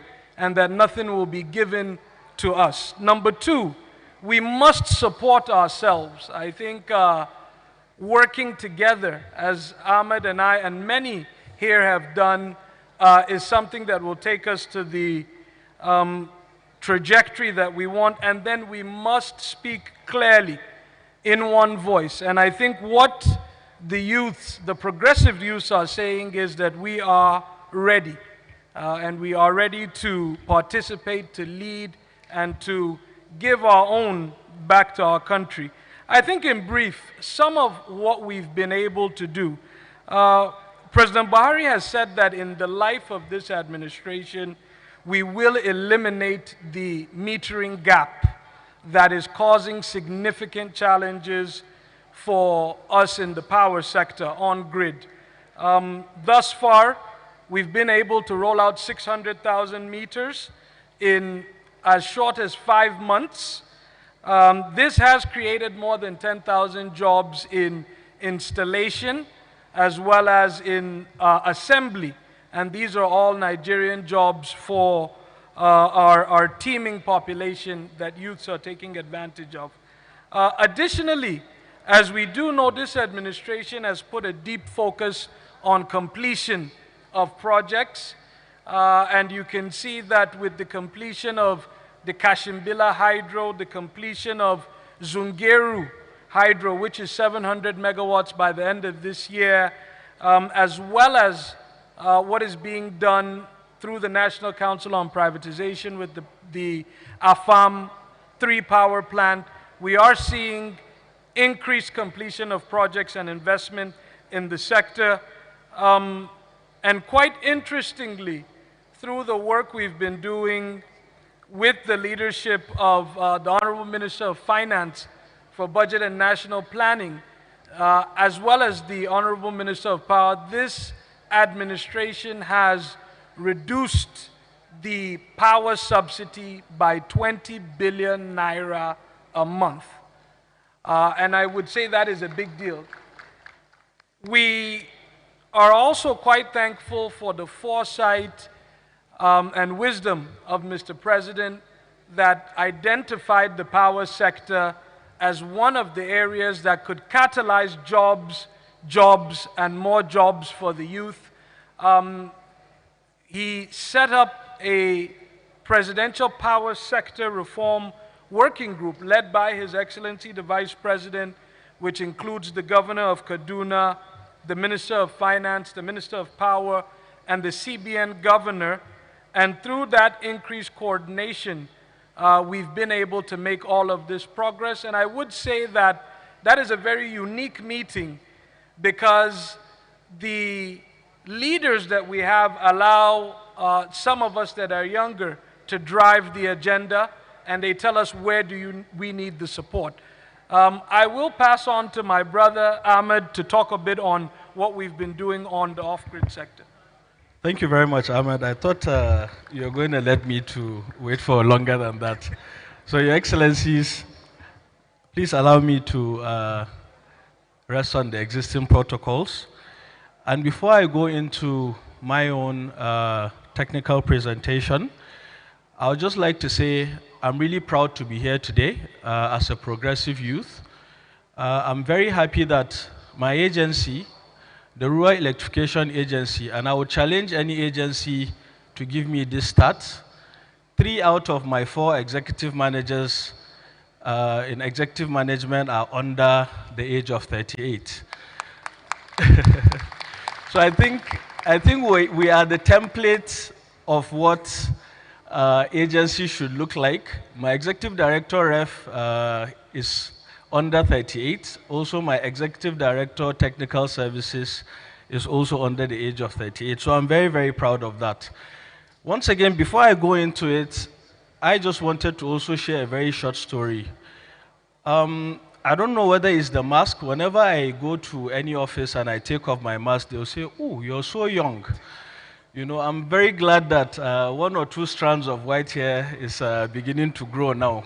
And in one of the offices I went to see someone, it so happens that he was telling us a story, but he graduated in the year 1981. So when I told him that I wasn't born yet, by then he was really, really surprised. So this shows you how much, we have been put in front of this work today to ensure that we deliver as youth. So as Ahmad mentioned, His Excellency, the Vice President fondly calls us the two Ahmads because he traded on-grid sector and why I worry about the off-grid space. So as you know, the Rural Electrification Agency is an implementing agency under the Federal Ministry of Power and is saddled with taking power to unserved areas within the country. So very quickly, in the last few years or so, there has been, especially by this administration, a huge growth within that space because of Mr. President and Mr. Vice President's mandate of electrifying the rural areas. So with that in mind, just recently, the Economic Sustainability Plan was launched, and the REA was tasked to be the implementing agency for the Solar Power Niger program, which is 140 billion naira in the Central Bank of Nigeria to power 5 million Nigerians to create 250,000 jobs for the youth. And that has been settled within the area, and we can proudly say that that has already been launched by His Excellency the Vice President in Jengefe community in Jigawa State, where 100,000 units will be deployed in partnership with the Niger Delta Power Holding Company. In addition to that, we can proudly say that we have also delivered over 30 megawatts of power to our universities. As we know, education is a very key sector within the industry, and to ensure that we are able to educate our youth. You know, we have electrified Funyai in Ebonyi. We've done so in BUK as well, ATBU. And under this administration, we intend to electrify another 37 federal universities within this current administration that we're on with your support, Your Excellencies. And also, we have been relentless in our efforts towards taking power for healthcare. When the COVID-19 pandemic hit the country, it was very obvious that we needed a lot of collaboration with other governments to ask any more questions. And I'm really happy that some of my colleagues, the youth, are here today from NIDA, the Honorable Commissioner of Finance. This shows you that the movement has started. Thank you very much. Thank you.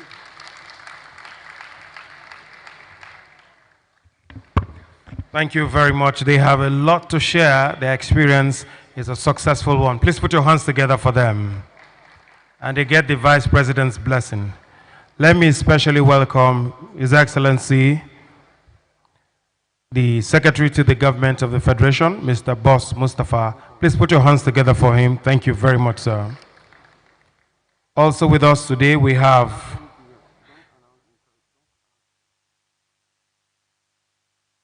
also have with us here today the Chief IT Officer of Nigeria, the Director General and Chief Executive Officer of the National Information Technology Development Agency, NIDA, Kashfu Inua Abdullahi. Please put your hands together for him.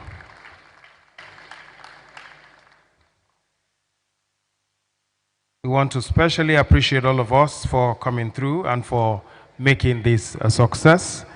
We thank particularly those who have helped us to make this work from the beginning. Our team has been a very elaborate one. Thank you very much. Please, let's give the team a full a round of applause. A team working hard to make this a success.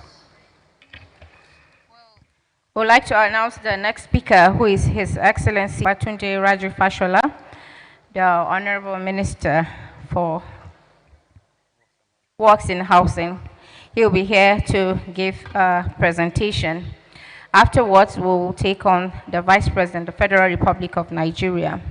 Finally, we have a paper segment, that's a panel discussion, which we hope that the Senate President will chair. We plead and crave your indulgence to kindly stay and kindly help us take that panel presentation. We want to also appreciate the presence of the Secretary to the Government of the Federation for sitting with us throughout the morning, and he's back again on the second session. We appreciate you, sir. Thank you very much for coming.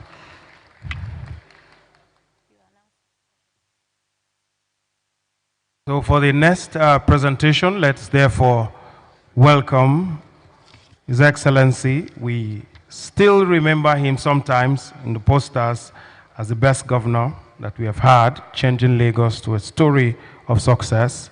But now he's also doing it at the national level, making every household beautiful house owners everywhere, and works in a seat success. I will allow him to say what he has to say, but let me welcome him once again. He'll be talking to us on the politics of the economy and the economy of politics, the nexus between political economy and infrastructural development. But the truth is, he has made infrastructural development in the country, moving it away from truly what should be politics. We'll thank him. Let's welcome, therefore, His Excellency Babatunde Raji Fashola, Senior Advocate of Nigeria.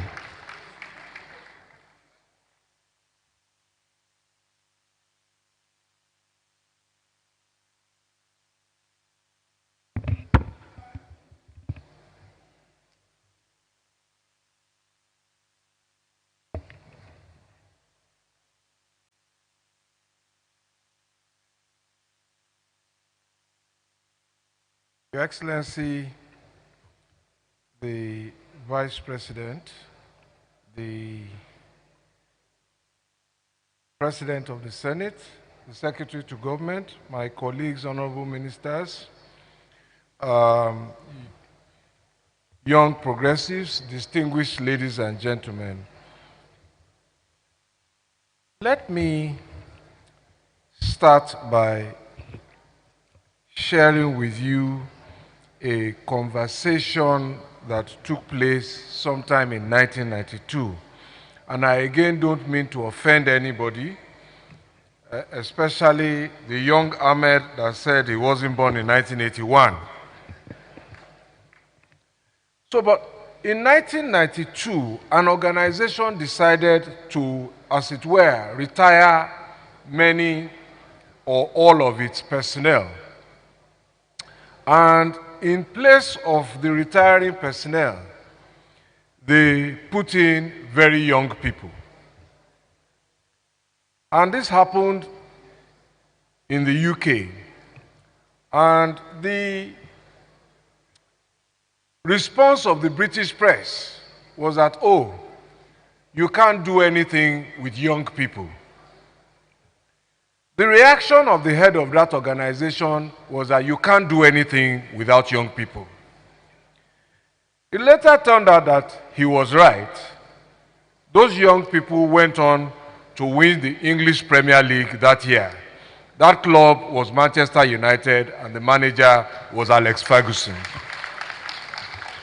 Now, the reason I chose to start here is that since 2015, I have pined for a conference such as this. And the APC youth have proven that we can't do anything without them. They have brought us out. And I commend them for this very, very auspicious beginning. Now, the other point I quickly want to make is that when I hear people say there is no ideology in Nigerian politics, I disagree very, very vehemently. The reason is that progressivism itself is an ideology. And I tell people that for me, what being a progressive simply means is a commitment to improving the human condition. So I want to ask all of us here, I don't know what your definition is, but if one of the commitments we can go home today with is, if people say there is no ideology in our politics, this party, the APC, has an ideology, progressivism, which is to improve the human condition. Now, I wonder if the gentlemen operating my slides are here, and if they will, could they quickly just go to slide 3? Because I just want to make a few points. And you see, our choices about infrastructure are political, and indeed they are economic. And don't forget what I've just said about progressivism and the improvement of the human condition. So in 2012 or 2014, you will see that a recession had been foretold in this country. The then Minister for Finance had foretold that we were going to have a recession. So the question of who won in 2015 or who did not win was not the reason why the Nigerian economy went into recession. Let us be very clear about that. The point to make is what were the choices available. And one of the choices available was that we decided that we were going to use infrastructure to not only bring the economy out of recession, but also to use it as a pillar of growth for sustainable development and the creation of employment. But that was not just saying. And if you go to slide 8,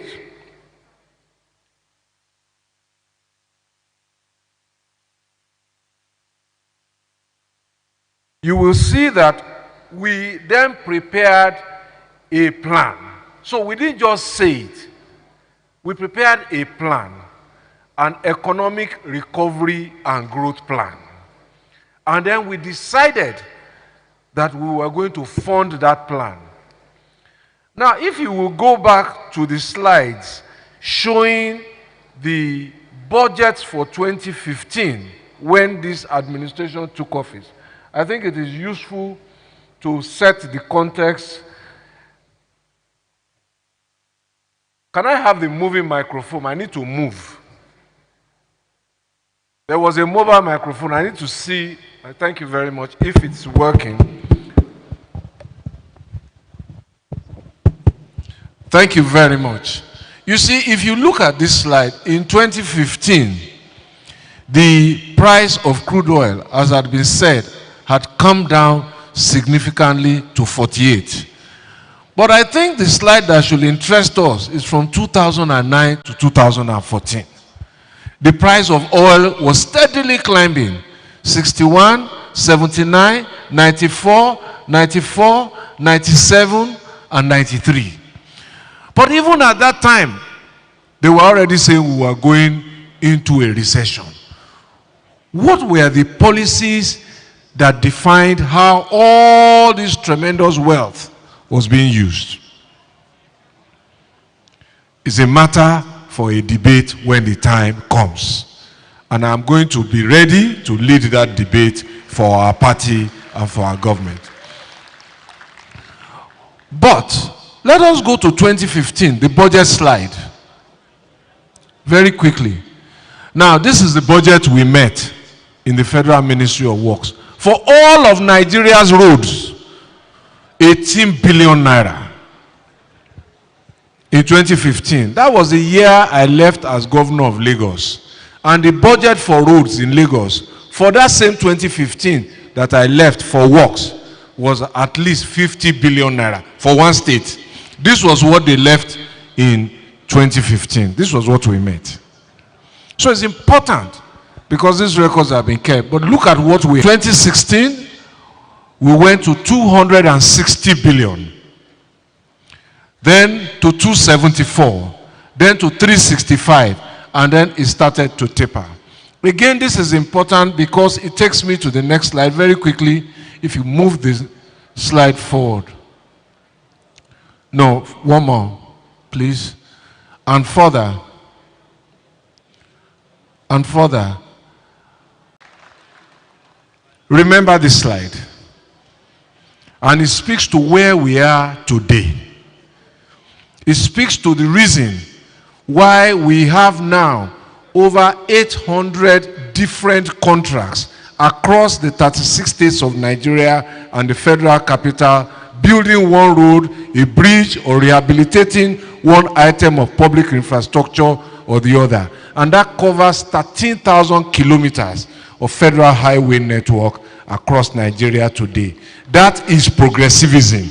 That is a commitment to improving the human condition in Nigeria.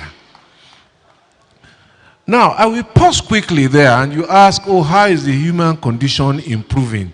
On most of those roads, people used to sleep there in 2015. Even if we have not finished, today the journey time is better. The experience is better, your travel time is reduced, and those who use the Ilorin-Jeba road, the Benin or Shagamu road, the Lagos-Ibadan Expressway will tell you that they don't sleep on those roads, or the Enugu to Port Harcourt Highway. That alone is indicative of an improvement of a plan of a journey that we have started. Now, but the road is the end game. The real game starts from when the Senate President and his team approve the budget, and when the Minister of Finance presents the borrowing plan, and then we begin to talk about financing the budget. And so from that time, people begin to get employed. Surveyors who do the preparation of the right of way, estate valuers who do enumeration for compensation, geotechnical experts who do soil surveys, engineering and design consultants who design the highway. Those are the people who immediately begin to get employed simply because we want to build a road or a bridge. And that is how that journey starts until it gets to the man who is classified as the urban poor, who earns a living on the construction site every day. And that, in between all of that, are those who supply diesel, supply asphalt, supply bitumen, supply cement, supply iron rod, and so on and so forth. Construction companies don't keep these materials. It is the activity of President Muhammadu Buhari and his Vice President who make this commitment that starts that chain reaction in the economy. And this is really the heart of the matter. This is the connection with the people. Now, go back, and that is why I said there is ideology. That progressivism means a commitment to improving the human condition. Just imagine if in 2007, 2008, just imagine if that was the time President Buhari was elected, when oil prices was $94 per barrel. Would we be in this situation? So, but it is at the time when there is no more money that we are delivering roads, that we are delivering rail. So, please, focus on these things. But let me go back to that plan. And we needed to fund that plan. So if you go to slide 13, very quickly now, we'll race through this. Thank you. So this was the first thing we tried to do, is to cook. Anything just to raise money to fund that big budget we had made. Some people said, oh, the sukuk was an attempt to Islamize Nigeria. My reaction to them was that if you don't like the sukuk in your state, please tell us. But nobody has come out to say they don't want the sukuk. So the sukuk is now affecting and benefiting 44 roads across the 6 geopolitical zones. The amount we reach each year is shared equally between the zones and then applied to the zones. The next one was the PIDF. Can you quickly go to it? Yes, this Presidential Infrastructure Development Fund covers essentially 3 projects in the Ministry of Works: the Lagos-Ibadan Expressway, the Abuja-Kano Expressway, and the second Niger Bridge. Needless to say, the results are visible, work is in progress, and I won't take any more time, but it is delivering 513 kilometers of road. Remember that. the Presidential Infrastructure Development Fund. The next one is slide 15, the Road Infrastructure Tax Credit. And this is again an initiative from the previous administration, but we have improved upon it significantly. They initiated it, but they didn't close any transaction on it. And the first project that came to light there was the Obajana-Akaba Road, which happened during President Buhari's time. And the tax credit itself is our engagement with private sector, and this is currently delivering 181 kilometers of road. The next one is cooperation with development corporations.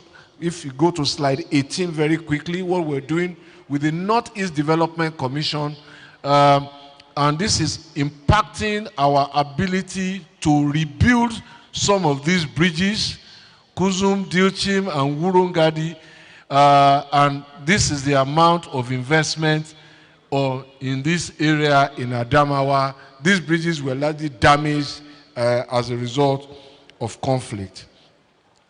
But let me wind down quickly because I don't want to keep His Excellency the Vice President waiting any longer than is necessary. Just go to slide 20. And so this is the result of what I have tried to share with you. 895 projects, 43 internal university roads. So we are building roads in federal tertiary institutions. And young people in those institutions will tell you how this has impacted their ability to go to lectures, to go to their places. And again, don't forget what I said, improving the human condition, even in the classrooms.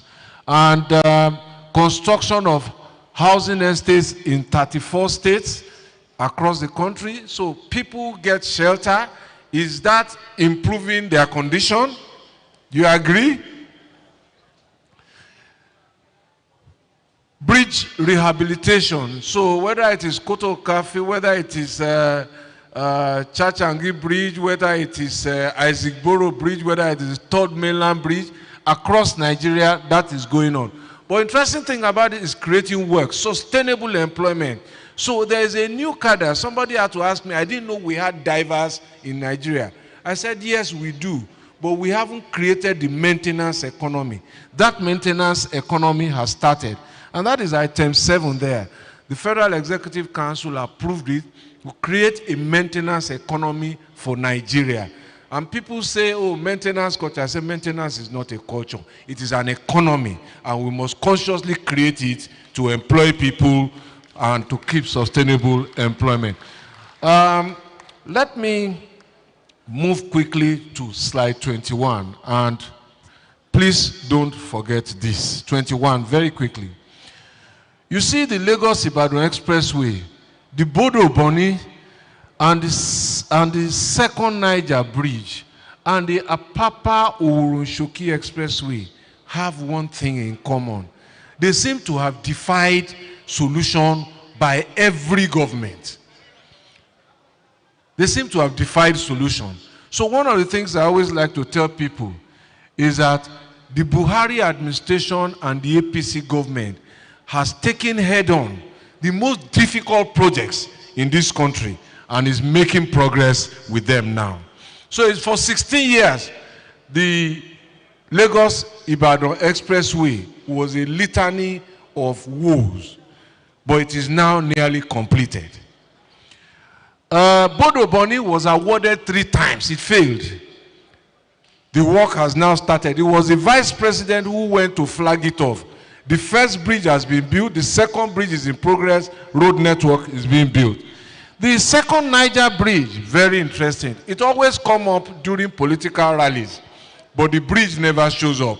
The bridge is now visible and it will be delivered next year. The Apapa Orunshoki Expressway was built in 1975. I was 13 then, and we watched it crumble. So, and it seemed to have defied solution until President Buhari decided to confront it. It has now been largely built with concrete. It will be completed this year. A brand new road built with concrete to solve the movement of goods and cargo from within the port. Well, what is left really is the human impact, and I will not take any more time except to say that the ability of any nation to grow is so closely tied to the stock of infrastructure that that nation has. If your infrastructure grows, you grow. And that is why I always challenge my colleagues in the office to think to themselves and ask, have you ever listened to an inauguration speech by a president or a governor or a prime minister where infrastructure is not an integral part of it? I can't recall one. I would like to find one. The reason is very simple. Infrastructure projects growth. It is also the most legitimate way to distribute money in an economy. I've told you about from design to the day-to-day job. So this is what then helps nations to really express the fullness of their purpose and to improve the condition of their people. And this is what I have had the privilege of doing as the Minister for Works and Housing, serving in the government of President Muhammadu Buhari. Thank you very much.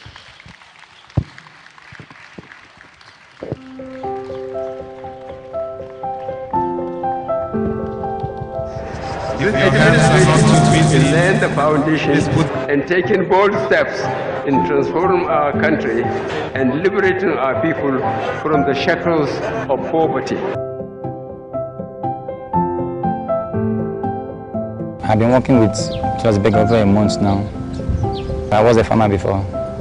Before, I found it difficult to pay my children's school fees and house rent, but now I can cope with that.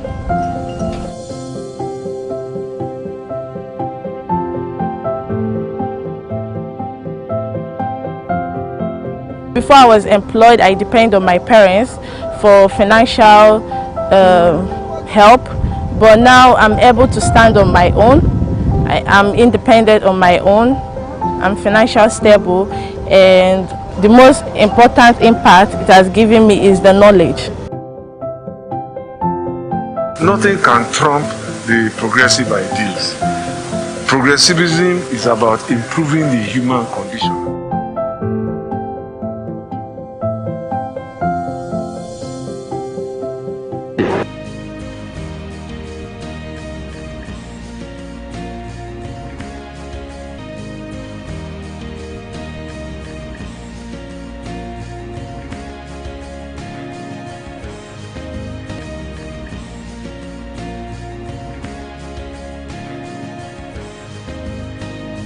The project involves basically the construction of a 50-kilometer road with 14 bridges.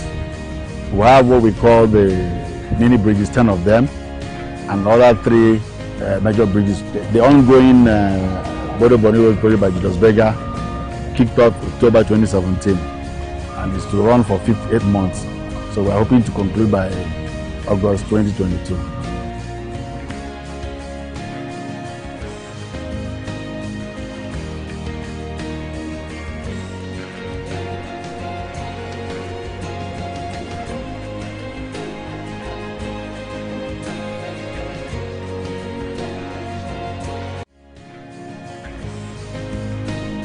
We can lift 100 million Nigerians out of poverty in 10 years.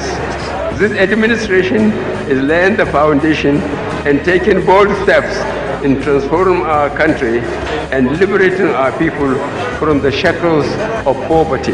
Progressivism is about improving the human condition. For the federal government to do this project for us, they have gone so far to solve our road problems. Now the students can now move smoothly, take buses down to their lecture halls. So it's a very big relief to students.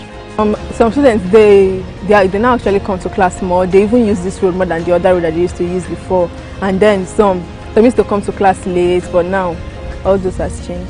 The quality of the work is satisfactory, it's good. As you can see that when the students and the management are using the road, they are beaming with smiles. This is the peak of the rainy season, and they know how it used to be when they passed this road before. But now you can see cars can go in, come out, students can go in, come out, and the effects of the road, the intervention work is quite enormous. Children from the all academic.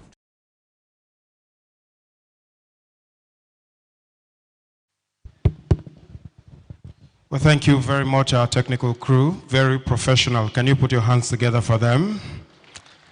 Ready to come in to support and help us. It's a long evening and it's beautiful, but we want to thank all of you for your patience. I want to particularly thank one man who in 1973, during the WASC, won the Elias Prize for Best Performance in History. And we talked about history, and history is what the Honorable Minister of Works has helped us to enumerate. When I was growing up, I was told that there was a white man who came to Nigeria, and they were taking him to the riverine area in a canoe, and it was a small boy who was paddling the canoe. Halfway into their journey, the man asked him and said, "Do you know anything about history?" And the boy said, "No." And he said, "A quarter of your life is gone."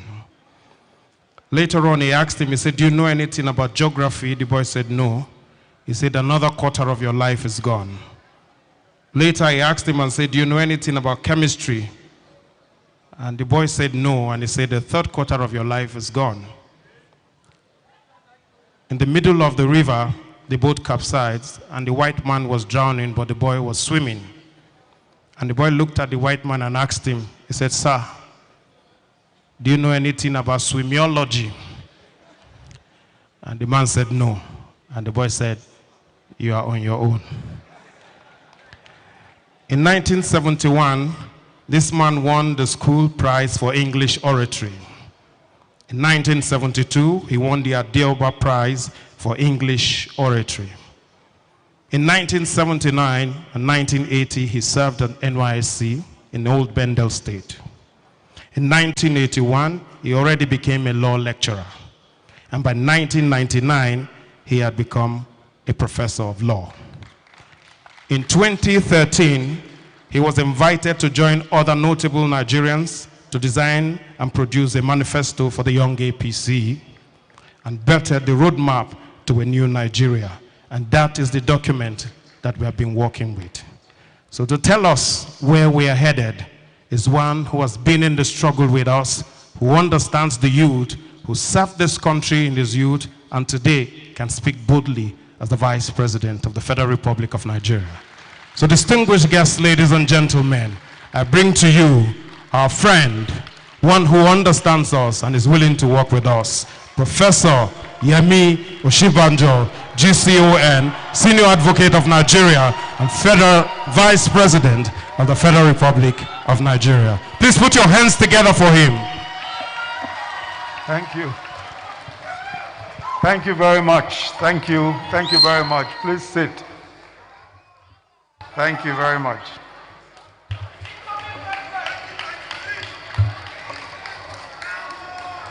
Thank you. Thank you very much.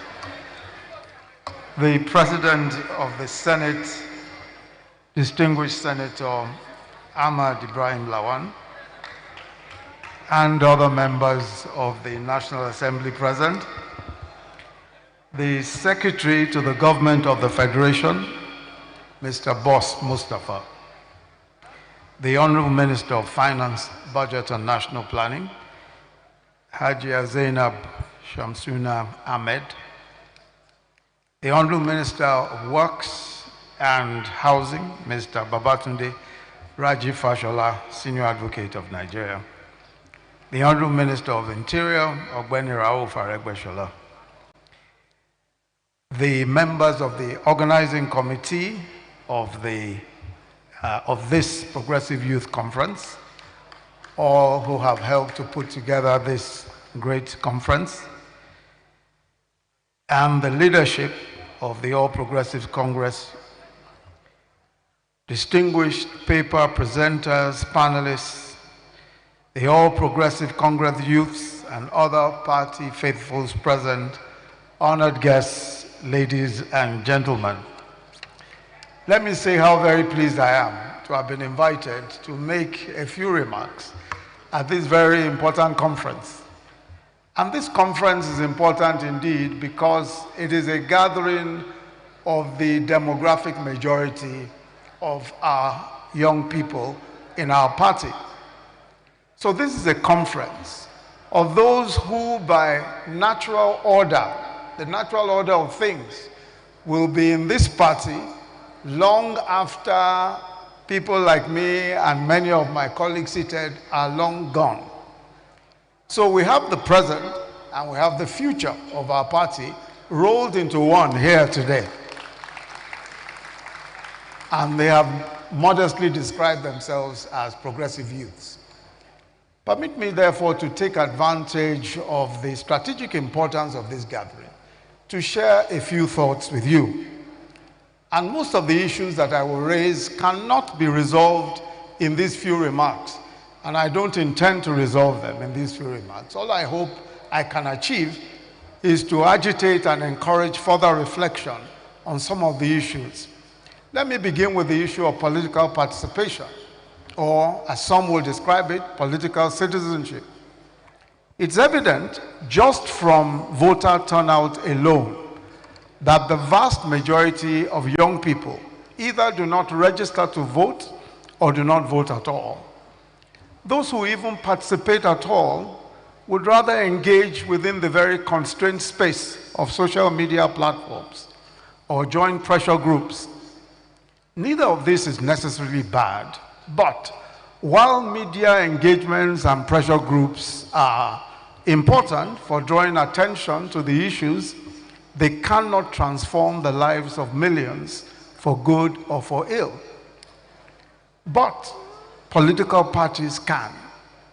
It is political parties and political actors that can transform the lives of millions of people. No amount of social media engagement, no amount of pressure group activities, no number of NGOs can do what political parties in office can do. Because they come into power, and it's governments that can most profoundly affect the lives and fortunes of people. So if you are keen on how the future will turn out, you must be involved in politics. Growing up, I was in a number of pressure groups concerned with corruption, with human rights, with democracy, etc.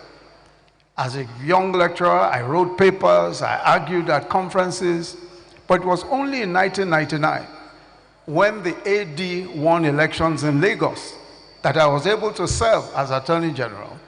And working with several colleagues, we carried out a major reform in the justice sector in Lagos State. We had to participate politically. Otherwise, all our great ideas would never have, would have ended up nowhere. It would have all been zero. With all the best ideas, if you don't participate politically, very little can be achieved. So sitting here today, we have the Senate President, the distinguished Ahmed Lawan. We have former governors, Tunde Fashola, Raouf Aregbesola. We have Boss Mustafa, the SGF, who started their political journeys when they were under 40. All of them were under 40. In fact, I know that Boss Mustafa was probably even under 30 when he started his own political journey. They all had to function within political organizations, within political parties. And you must say, and when you look at all of them, it took a while to get here. So while you must all be commended for joining and remaining a part of this great political party, the major numerical force in our society, which you represent, is not engaged yet. In other words, the vast majority of young people who you represent here are not engaged. You have a duty to persuade, to evangelize, and to recruit them. No matter how bright their ideas are, they can only be implemented by politicians in public office. But also, you must note that being involved cannot mean public office immediately. It could take a while. And that's what you see here today. Practically everyone who occupies political office today started very, very many years ago. And they're still here. And we must be engaged enough, long enough, to see our dreams come true. We cannot expect that it will just be overnight. And there are young people who you may have to speak to, who will say that politics and politicians are so dirty that one is best as far away from them as possible. Well, I agree that the political party really does have all sorts of characters. We have priests, we have outlaws, we have scientists, we have idealists, we have demagogues, we have good people and bad people, and every shade in between. But that is the reality of our world. The political party is only a small part, a microcosm of society, with all its features, good and flawed. Just as you cannot reasonably opt out of society because some of your neighbors are flawed, or because you don't like the profiles of some of your neighbors. In the same way, you cannot abandon the business of shaping your present and indeed your future because you don't like the profiles of some of the characters that you have to deal with. All of us have to work together. So being involved and getting others involved is crucial. The task then is to aggregate the majority of the party around your own preferred point of view. This has to be done by standing firm on sound principles, but at the same time, ready to give and take, especially on methodology for achieving these shared objectives and common causes. Being ready to listen carefully to the views of others and accommodate dissension, even unreasonable dissension, has to be accommodated. Now, a closely related issue is that of your representation within the party. And I agree with Akin Oyebode, who presented a short while ago, that some affirmative action for young people and women may be necessary. But I think our youth can do better than affirmative action. I think that you can do a lot better. Saying, give us a place at the table by quota. The only reason why the majority, and you are the majority, will plead for a place at the table is because the majority has not yet found the capacity to organize itself so as to benefit from its numbers, and or has failed to take its place by seizing the intellectual or ideation high ground. Let me clarify. You are in your prime, at your most creative and your most prolific stage. You also have the largest numbers. Clearly, you underestimate your roles and abilities if you do not see your role as taking over the ideological and intellectual direction of the party. The big ideas, the great solutions, the creative plans must come from you. And this is your moment. Human beings are led by ideas, good or bad ideas. Human beings are led by ideas. In a democracy, we present ideas. Even if all you present is a bad idea, better ideas must then be presented and communicated as alternatives. Frequently, I hear people saying politics in Nigeria is not about issues. That's not correct. It's about issues. It just may not be the right issues. It may not be the issues that you think are important. But politics is always about issues. Some of those issues may not advance the views of the majority or the good of the majority. But it is people, human beings, not spirits, who present these issues and steer the conversations in a direction that will lead to socially beneficial conclusions. We have a duty, and when I say we, I refer to all of you progressive youths. You have a duty to raise the bar of political discourse and focus the minds of the public on the issues that matter most to the majority of our people. And please don't just say it is time for the youth. Don't just say it's time for the youth, and older people must just give way. It's unlikely that that will happen. It is the strength of your ideas and the depth of your organization that will retire those ahead of you, not your age.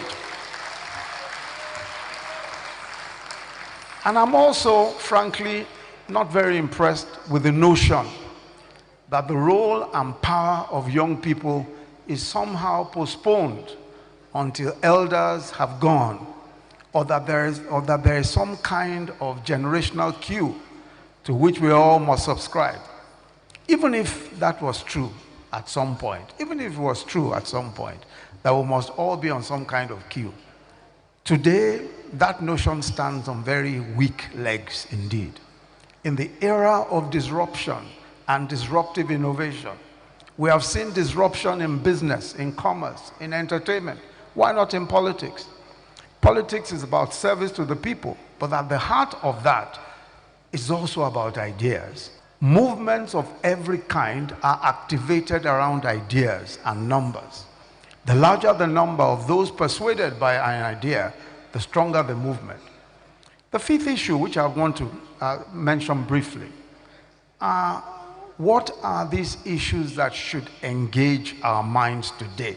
What are the issues that must engage our minds? What are the big issues today?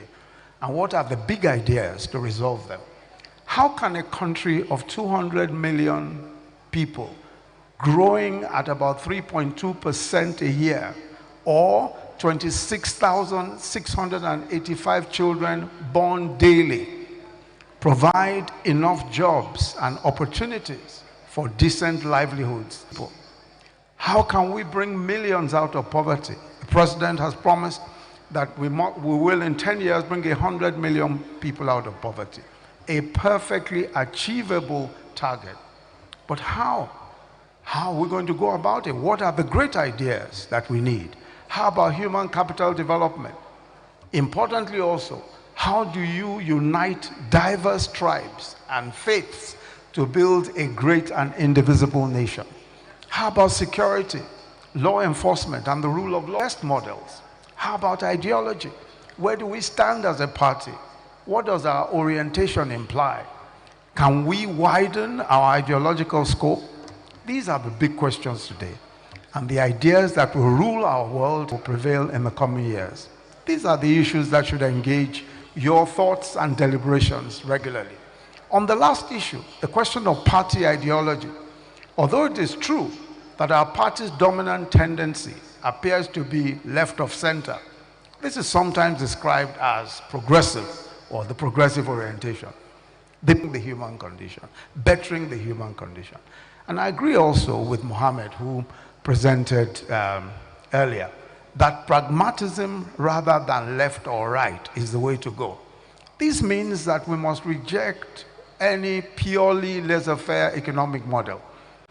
Yes, the market and the private sector are critical to reverse poverty and its implications, which is why the huge social investment program was written into our manifesto and has been in every budget since our party came into office in 2015.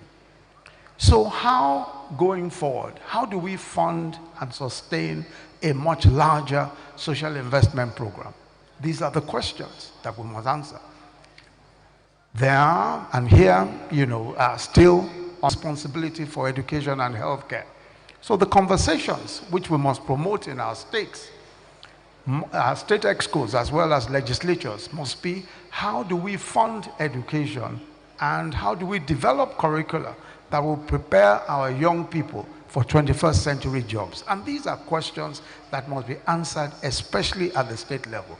It's very easy to assume that these are federal questions, but every one of us who knows how our federation is structured must know that the states have primary responsibility for education and healthcare. And these questions have to be agitated in these places. How do we deploy technology to educate millions of out-of-school children? We have STEM, now STEAM education, which is clearly the way to go. And there are many tech-driven initiatives on deploying teaching of STEM and teaching of all these other curricula that we know will improve the quality of the children that are coming out of our schools. How do we take this forward? How do we provide health care and nutrition for our people? What is the best approach from here on for universal health care coverage? What is the best way of raising money for health care? Our current security challenges have created a perfect storm. But these challenges are not insurmountable. That is why we have men and women of ideas. In any event, they create the opportunity for the intervention always of the best ideas. Many countries of the world have had to deal with these issues in various times. That is what governments are for. America, possibly the world's most technologically advanced nation, has since January this year recorded 248 mass shootings. These are situations where a person walks into a place and shoots people down. 248 times from January to now. And nobody has yet said, well, they should pack up and go. In what President Biden describes mass shootings in America as an epidemic.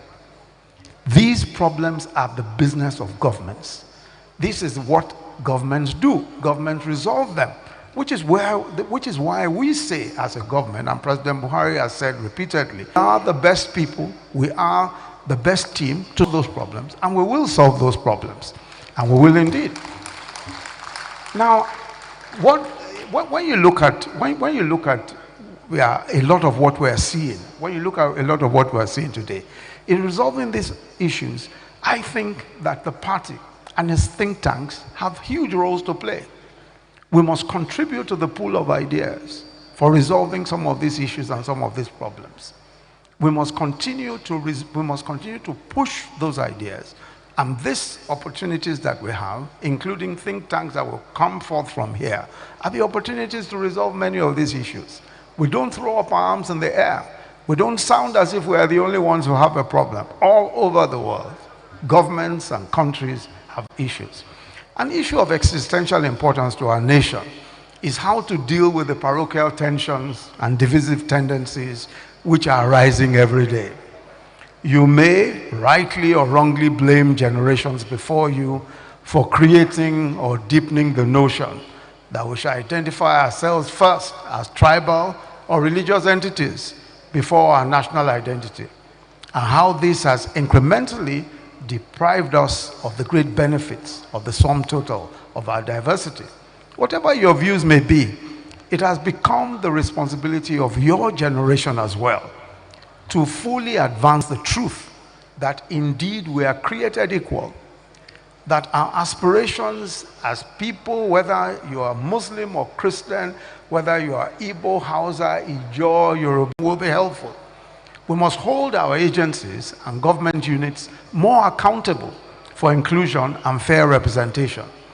This leads me to the agitations for constitutional reform and structural reform and restructuring that have been so frequently made, especially in the past few months.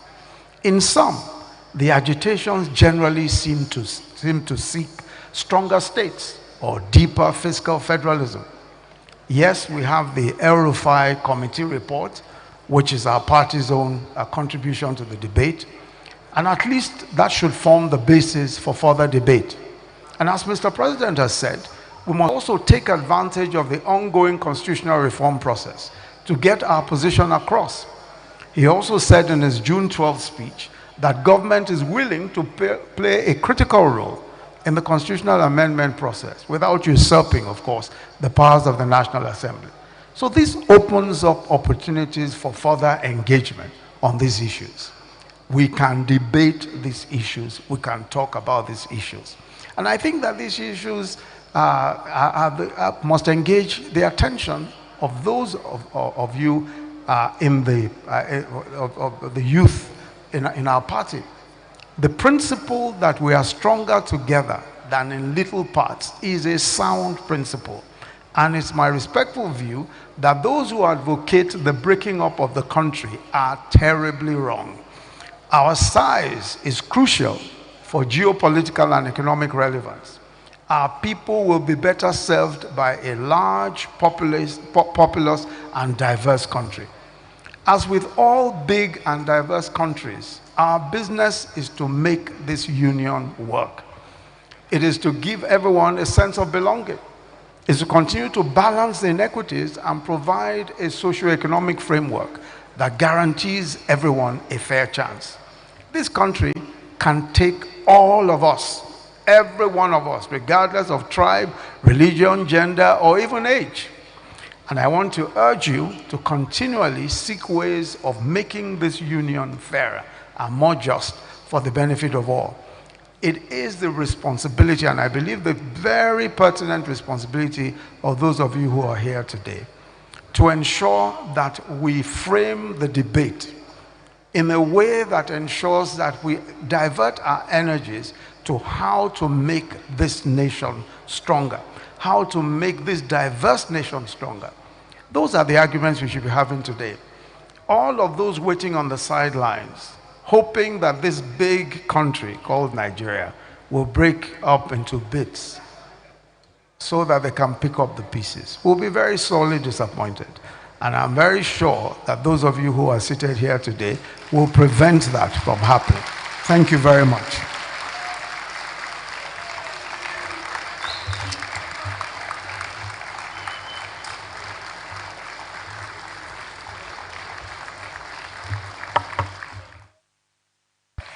Thank you very much. Please put your hands together for him. Thank you very much, Your Excellency. We appreciate you. We know that you mean everything you said because you only say the things that you mean. And it is said that you do not plan the future with somebody who does not have a future plan. We have seen your own future, and we know that the Almighty will bring it to fruition. Please put your hands together for him.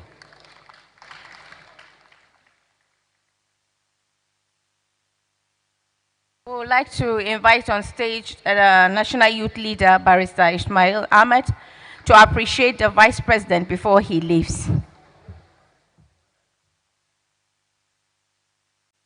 APC!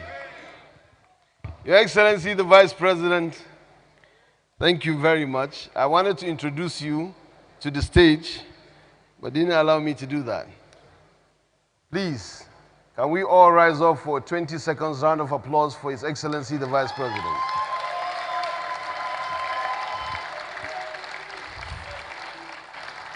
And while we are standing, please keep clapping for SGF, who has been here since morning with us. Please keep clapping for the President of the Senate, Ahmed Ibrahim Lawan, who claims to be a young person. I have my doubts.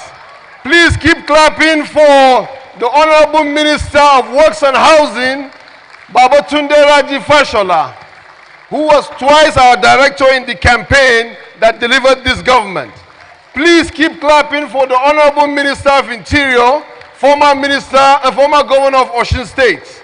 Please keep clapping for the Honorable Minister of Finance, who a lot of people think she is only a technocrat, but you have no idea. She is a mother and she is a politician as well. Thank you very much for coming. We have a demand, Mr. Vice President, Mr. Senate President, Honorable Ministers, the young people, Mr. SGF. President delivered a fantastic speech this morning. We want the young progressives to remind the leaders of this party, just like the Vice President said, that the synergy between the young and the older generation will deliver this party. 2023, we have to go looking for votes. The votes are with the youth. Make us happy, we make you happy. For every person that we have invited who has refused to come, we will remember you when the time comes. Just so that you know, we will remember who remembered us. We remember the President for being with us. We remember the Vice President for being with us. We remember the Senate President for being with us. We remember the Speaker for being with us. We remember with the governors for being with us. We remember the ministers who are here in the morning and the ones who are here. We will remember you when the time comes. Because, Mr. Vice President, it is very important to give young people an opportunity and leadership. It's not only a privilege, it's a strategy. Because leadership will come to us, it's a matter of time. But how well we do as leaders depends on how well you train us when we are following you. Please train us well. You don't teach a man how to drive by putting him in the back seat. Put him in the passenger seat. We are ready. We are going to move. Thank you very much, Mr. Vice President, and all our dignitaries for being here. The progressive youth will always remember you.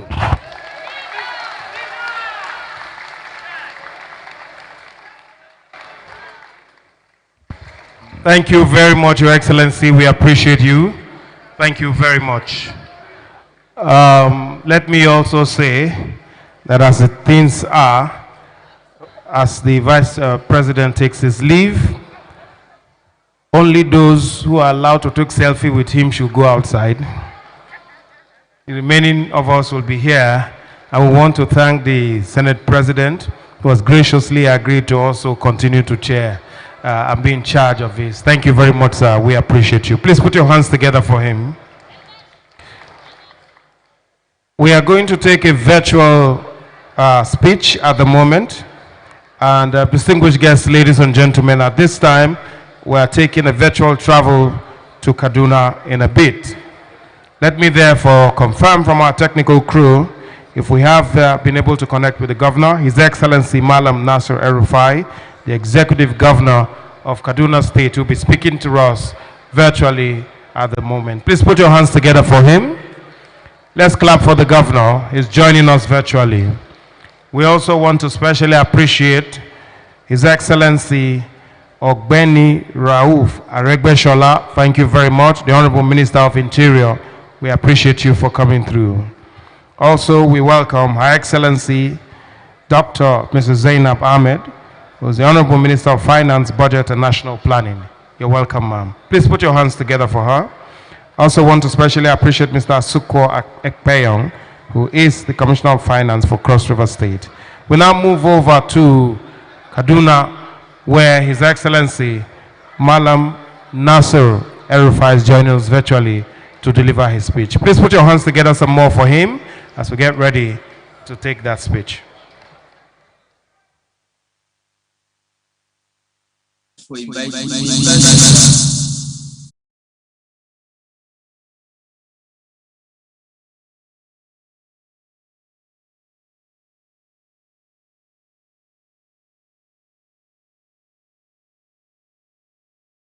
He doesn't like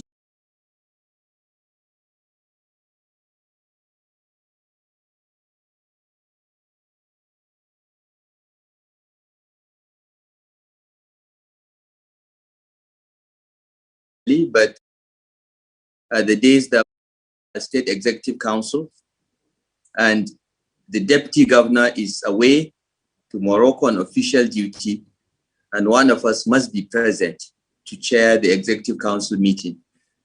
We took the decision that I will stay, sacrifice our Chief of Staff who joined you and made the presentation earlier in the day as a representative of young people, not only from Kaduna State, but of Nigeria. So I thank you for inviting me to share my thoughts on a very important topic that His Excellency the Vice President spoke about.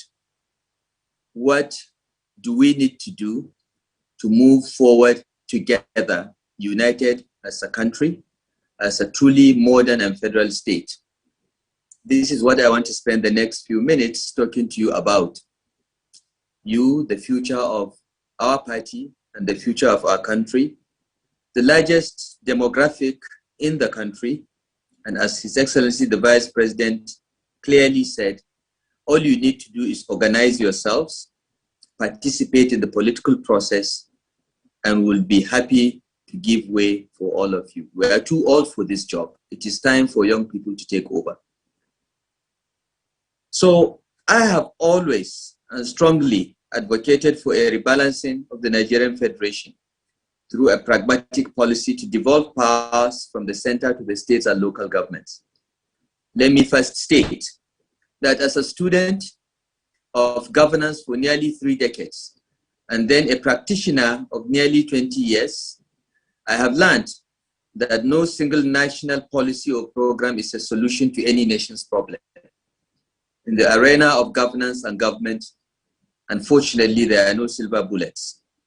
Societal problems are solved by deploying a combination of simultaneous or sequential policies, decisions, and actions that require collaboration and cooperation between the government and the governed. So I am of the view that devolution, when implemented along with other political, economic, and institutional reforms, will go a long way in addressing many of our current problems. But we should not view devolution as the magic wand that will singularly solve all our national problems. In times much more peaceful than this, many of our compatriots have pondered why our country remains mired in a state of potential, unable to break out of poverty towards the prosperity and development that our endowments suggest. Their reflections have produced diverse suggestions for creating a viable nation. Some have anchored their vision on ideology, positing that the level of prominence of the state in economic activity is the defining question for public policy. Others have argued that apart from the choice of economic model, the constitutional structure of the country is critical to its viability. There have also been contentions that citizen behavior matters, that the attitude people have towards the rule of law and personal responsibility is the bedrock of any workable system. Thus, we can clearly see that the discourse about how to remake Nigeria is by no means a recent matter, and that it speaks to an abiding patriotism and a constituency that values progress and national development. This conversation has been going on since the days our founding fathers began to negotiate our independence from British colonial rule. The political structure of the future Nigeria was settled in 1951 with the Macpherson Constitution, a federation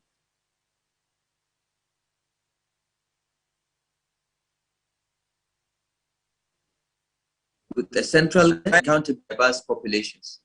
This arrangement was sadly terminated on 15th January 1966, and we have been struggling as a nation since then.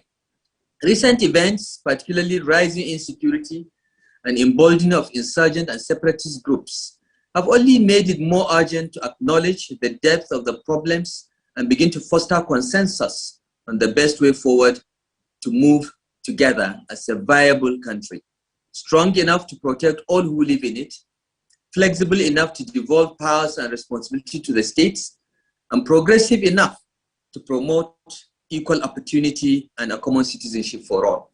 I was privileged to be part of this process of consensus building through the auspices of the APC True Federalism Committee, which His Excellency the Vice President kindly referred to. As chairman of that committee, I described restructuring as a pragmatic imperative while submitting our final report 2018.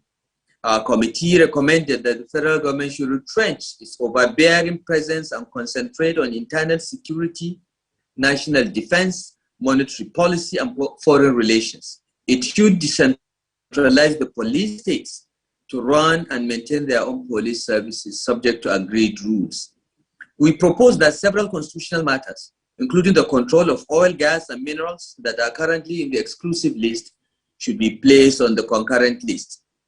The APC Committee on True Federalism recommended that state governments should be allowed to decide the model of democratic local government system that best suits them, and the immediate decentralization of our judiciary, thus relieving it from the unitary, inefficient, and dysfunctional grip of an unelected, unaccountable body called the NJC.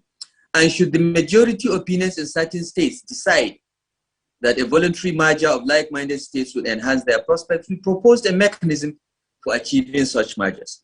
We also recommended that the following items in the exclusive list of the 1999 Constitution be transferred to the concurrent list, and therefore fall under the control of both the states and the federal government. Police, 1. Number 2, oil and gas other than offshore in the continental shelf and extended economic zone. Number 3, mines and minerals other than those that are offshore in the continental shelf and extended economic zone. Number 4, railways. Number 5, prisons. Number 6, fingerprint and criminal identification records. Number 7, stamp duties. Number 8, registration of business names. Number 9, foods, drugs, and poisons other than narcotics. And number 10, minimum wage. Restructuring our country's political framework to rebalance powers and responsibilities would enable our states to work better, to make better governance arrangements based on the resources they can legitimately raise to fund the delivery of public goods. Many of the issues that impact directly on citizens, as articulated by His Excellency the Vice President, are best handled at local and state government levels. State governments today practically maintain the police forces stationed in their jurisdictions and pay significant amounts for any internal security operations mounted by the police and the military. Public goods and services like primary health care, basic education and housing are state-level functions. Agriculture is state and local government level function. Devolution of powers redirects the gaze of the citizen towards the state and local government levels where he can demand public services and expect to pay his taxes. As I stated earlier, to make governance devolution to work as expected, we must not only rejig our economic and institutional structures, but also to restructure our national values. Organizing a modern society is a deliberate task, beginning with a collective decision regarding what that society intends to be and the means of attaining it. That collective decision first manifests as elite consensus, then expands into a national consensus. We can create a shared vision of a new future in Nigeria. We require national consensus to take the poison out of identity politics and emphasize personal qualities, including competence, application, and responsibility. We must be pragmatic in making economic and political choices, choosing what is efficient above what is popular, care more for results than reducing each other from citizens to mere bearers of ethnic and religious identities. The nation-building consensus, which I must speak for, must address at least the following 4 issues. Number 1, rule of law. Equality before the law is non-negotiable. The law must be blind to anyone's ethnic or religious affiliations, and must be vigorously applied. Rule of law encourages the adoption of common norms and fosters predictability. It dictates how government, citizens, and businesses behave and how differences are resolved when they arise. It incentivizes good behavior and promises the law-abiding the certainty of sanctions against the lawbreaker. Nigeria is currently limited in guaranteeing the rule of law. There is a mental hurdle in some communities, the notion that it should not apply to the other or the stranger. There are not enough police officers on the ground to assure robust law enforcement. Our congested courts and antiquated legal processes also slow down prosecutions and application of sanctions. And this must be addressed for the rule of law to have to have a real meaning in the life of citizens instead of just being a cliche or a slogan. Number 2, common citizenship and respect for diversity. The rights recognized by the Nigerian Constitution must apply wherever a citizen chooses to live. The ability of so-called indigents to place unconstitutional and unlawful boundaries on the political and economic rights of so-called settlers is not only a perpetual source of conflict, but a severe limiter of nation building. Citizenship must be tied to residency, not blood or cultural origins in a specific place. Anyone who lives in a defined period and contributes to that place should be considered a citizen of that place. Too often in this country, individuals get blamed and sometimes suffer tragic punishment for things done by others with whom they only happen to share the same tribe or faith. We must all agree that no one should require other Nigerians to share their obsession with tribe or religion. Accordingly, every polity must devise ways to reflect in its institutions the diversity of its residents. This must be done in a constructive way. Otherwise, it becomes an exercise in entrenching identity politics, and that is often a toxic affair. I do not believe that merit and diversity are enemies. I believe you can have both, because there are good people everywhere in Nigeria, and a fair recruitment process will often deliver the meritorious as a statement in diversity. We have seen that in our Kashim Ibrahim Fellows program, where we pick the best and the brightest from across Nigeria, and they are always from every part of Nigeria. No part of Nigeria is left behind. We must therefore learn to be consistent on an insistence that merit is the supreme zoning principle. Number 3, meritocracy. Each person should be judged by their ability, not the language they speak or how they worship. If we want the best for our country, then we must insist on having at the helm of affairs the best in learning, ability, and character. Merit and competence must be the organizing principle in business and government. A society would be unwise to perpetually shut out the able and expect the less able to serve the public good very well. The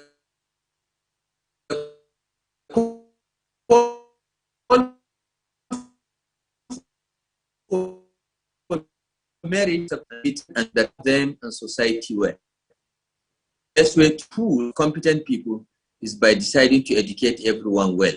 So free primary and secondary education must be compulsory in every state and every local government in Nigeria. We must also agree on whether we want a strong state or prefer to lament the absence of one, so that we can then decide to deride the emergence of one. What about personal responsibility to obey the law and to consistently exercise individual rights, not as license, but as conduct guided by law? Some of our competitors speak and conduct themselves in a manner that suggests that they believe that all rights are absolute and they correspond to expectations of a modicum of responsibility in the exercise of rights as an undue infringement. I think we all deep down know the difference between freedom and license. Once the issue of political, economic, and institutional structure is settled, attention must then be paid to increasing the participation of the best and brightest of this nation in politics and public service. This must be a major component and enabler of our national consensus, because I have not found any country that functions well that does not have its smartest people in political contestation and the public service. The most perfect system can lead to totally dysfunctional outcomes without capable leadership, demographic inclusion, and citizens' engagement. Our political culture needs fundamental reform. Societal attitude to politics, politicians, and public service needs reorientation. The values of competence, capacity, and commitment need human ability, and collaboration can take us places. I thank you for listening. God bless Federal Republic of Nigeria. God bless our young people, and God bless the APC.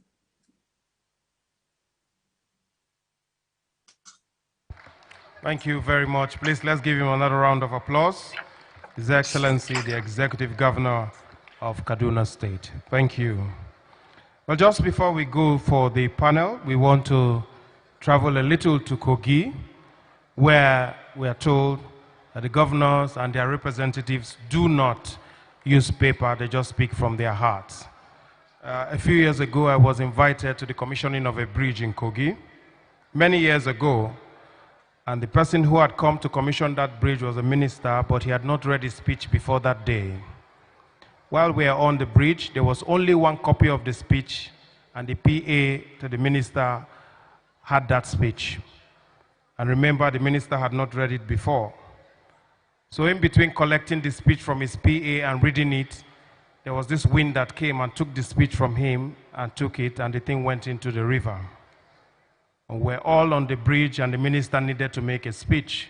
So he looked at us and said, "Ladies and gentlemen, with my speech in the river, I hereby commission the bridge." So distinguished guests, we want to welcome the representative of His Excellency, Alhaji Yahaya Bello, the youngest progressive governor, who has come here to speak from his heart. And he says he just want to deliver a progressive message. It won't be long, it will be very straight to the point. Let's welcome pharmacist Alhaji Muhammad Abdul Karim Jamiu Asuku, the Chief of Staff to the governor. Please put your hands together for him. You see him, he's not carrying any paper, and he says he will speak briefly and straight to the point. Please put your hands together for him.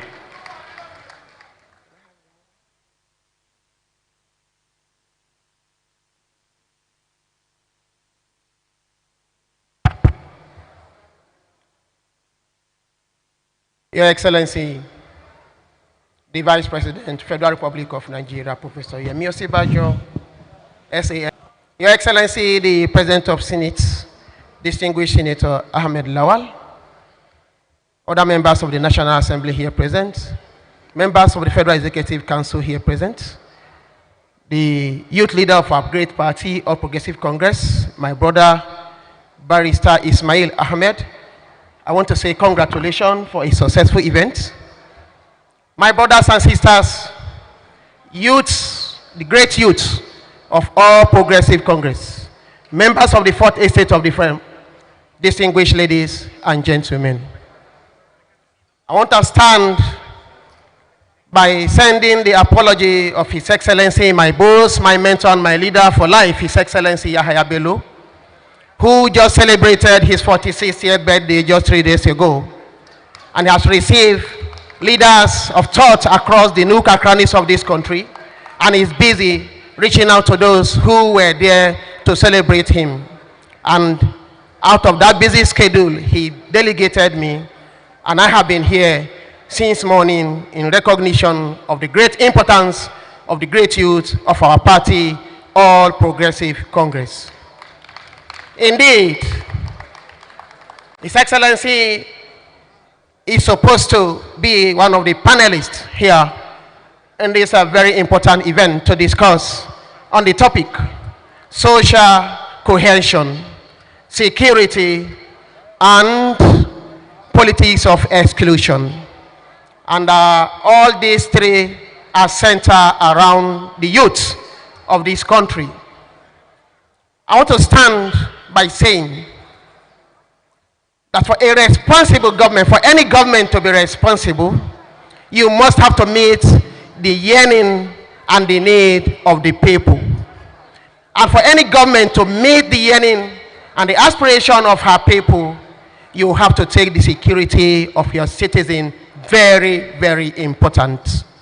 Talking about the security, I want to say here in the clear terms that we the youth have been on the receiving end discussing the issue of insecurity that is facing our country today. At both ends, from the government perspective, considering our armed carrying personnel, our Nigerian Armed Forces, the military, the police, the DSS, and other paramilitary organizations, the youth have been at the receiving end. Our military are finding it difficult to combat Boko Haram, and the youth are at the forefront of that fight. Receiving end, and we have been the one that are bear the consequences. Social cohesion can never be attained without security. Politics of exclusion have always been practiced from within. We, the youth of this country, we have provided ourselves to be excluded, so we cannot be blaming anybody. We cannot eat our cake and have it. Since 1999, we have political dispensation in Nigeria. The youth of this country have been queuing behind our senior citizens, the older generation, to lead the future of our country, and they have done their best. But considering the current situation of our country just now, there is need not just to include the youth in decision making, but we should be allowed to take charge and receive a proper advisory role from our senior citizen. I'll be making a disservice, to be a disservice to the people of Kogi State if I fail to make reference to what we are doing and what we have been able to achieve as a people in Kogi State today. Standing here before you, I am 37 years old, and I am the NG room of our government in Kogi State. At the age of 32, His Excellency Yahaya Bello appointed me as Director General Protocol, Kogi State Government House. The position I ran running into 2019 when I was elevated to take position as his Chief of Staff. Now, talking about insecurity in Nigeria, why is the case of Kogi State different? I want the youth to listen and listen good so that we can go back home with a renewed mind. What do we expect from the senior citizen? What do we have to offer to the progress and development of our country? In the Committee of Northern Nigeria, 19 states of the North, Kogi State is bordered by 10 states, including FCT, thereby making Kogi State the center of this country. Why is Kogi safe today?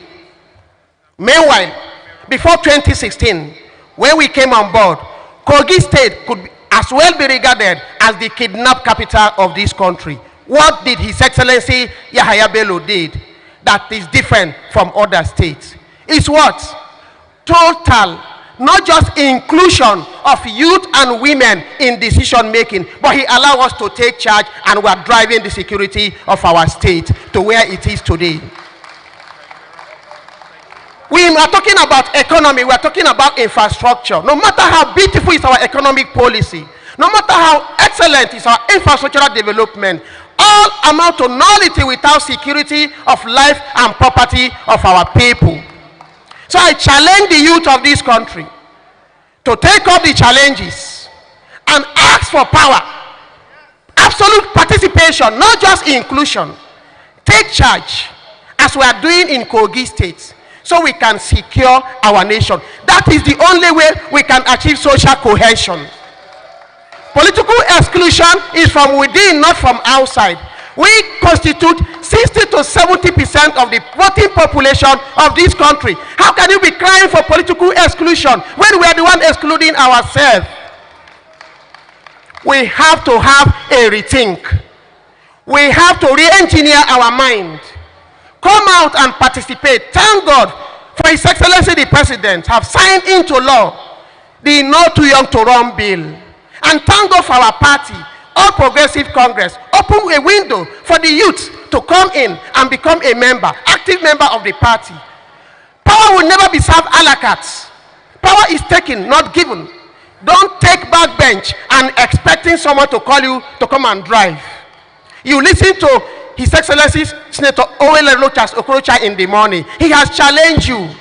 Let us take up the challenge and drive the future of our country to success. Wrap up. Thank you and much. God bless you.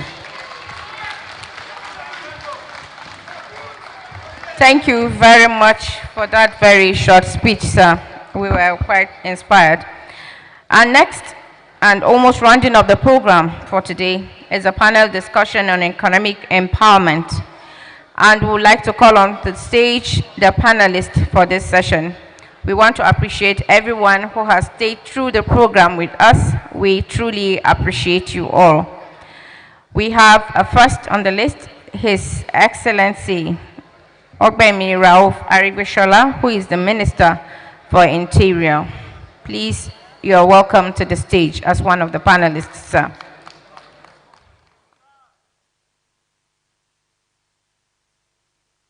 Please, a round of applause for him, please.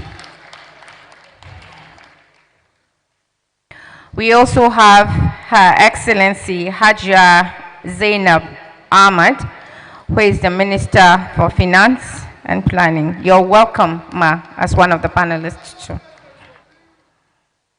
Next, we have Mr. Asuko Ekpeong, who is the Commissioner for Finance from Cross River State.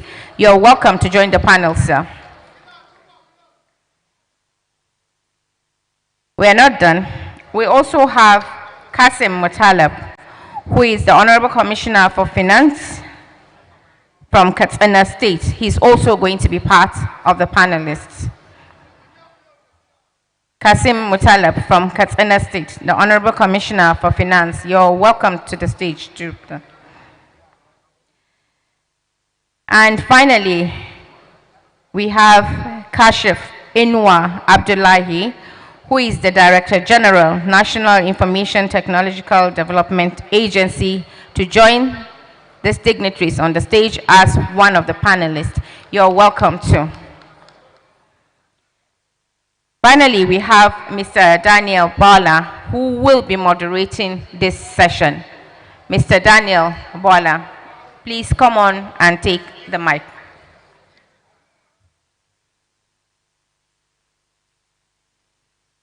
We urge the hall to listen carefully. As you can see from the selected guests, this is going to be a very interesting and interactive session. So please kindly listen to what they have to say.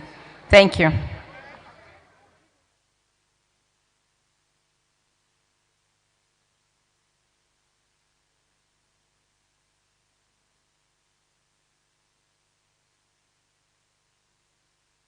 All right. Your Excellency, the Senate President, we are so honored to have him here today. And maybe it would be nice to make the point that under his leadership, we have seen a very stressless relationship between the legislative branch of government and the executive, so much so that the government has found the freedom to implement some of the policies of this administration, and we're honored to have him today. He is the chairman of this roundtable discussion. And can we give him a round of applause? Also honored to have His Excellency, the Secretary to the Government of the Federation. He is an example, and by his shared testimony this morning when he talked to us about political process and how he started much more early as a young person and the struggles he went through, I believe that alone is a lesson for all of us who are looking to positions of leadership in this government. And we're honored to have him and his patience right from when he came in the morning. He has been here, and please, we are grateful to him. And if you don't mind, let's give him a round of applause. We are honored to have these distinguished people who day to day in their lives and in the execution of their duties have not only distinguished themselves, but the result of what they do is what we see in the implementation of government policy. And the essence of this roundtable discussion, even though it's going to be a brief one, is to give them the opportunity to share with us their experiences, the challenges they are facing, and probably one or two lessons that will help us understand. So they have already been introduced, and because of time, it will be needless for me to go ahead and introduce them, but to proceed. And I want to start with the Honorable Minister of Finance. You are an example to people in the country today. You are the Minister of Finance on whose shoulder the budget, you provide the platform for the implementation of budget, meeting with government objectives when it comes to financing. And while you discharge your duty, you're also a woman and a mother with a family. So the question today will be, how do you find justly between your role as a Minister of Finance with a daunting task, as well as a mother, and whether this experience can inspire women to vie not just for positions like the one you have, but to believe that they can also play their role in leadership. So in essence, your experience. Well, thank you very much, moderator. Let me pay my respect to the Senate President, the SGF, my colleague, the Minister of Interior, and also all the progressive youths that are in this meeting today. Let me just say that I share a principle with this administration, and especially with Mr. President, that investing in people is a long-standing theme, and that we must continue to harness the power of Nigeria's greatest assets to be able to achieve our goals of economic transformation to create jobs. And the greatest assets that we have in Nigeria today is not gold, it's not oil, it's not minerals, it's our youths. We recognize that to be able to grow, we must invest in our youths to become highly skilled professionals. Our youths have the advantage of being able to take advantage of the digital economy, of innovation, of creating disruptive programs and processes that helps us to leapfrog so that we don't crawl in our development journey. But as a woman, and also as a minister responsible for finance, budget, and national planning, we've had to take a number of measures with the approval of His Excellency and the support of the National Assembly to put in place fiscal policies and reforms that are not only short-term but medium-term, but also work towards institutionalizing those reforms. I continue to keep a special eye on how our programs are supporting women. So we keep an eye in the ministry of making sure that there's an intersection between gender as well as public financial management. And in doing that, we are now looking at our budget process with a gender lens to see what we are doing that is supporting women, what is supporting our youths, and especially what is supporting our young girls. Your Excellencies, ladies and gentlemen, for me, it's been a very long journey, and it's not a journey in which I'm alone. I come along in this journey with my family.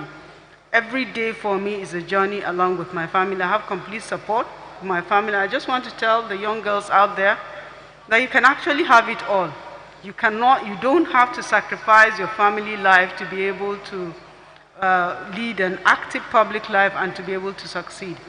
I respect my family and I draw the line. Anybody that knows me knows that there's a line between my family and my public life. I keep my family life sacrosanct, and when I get home, everything I have, all my attention is on my family. And that helps me to be well grounded, to remember every day that the work I'm doing is temporary and that it might just end tomorrow. So when I go to the office today and I leave, I'm thinking maybe this is the last day I'm here, but my family is still there. So please, ladies, make sure your family is front and center in everything that you do.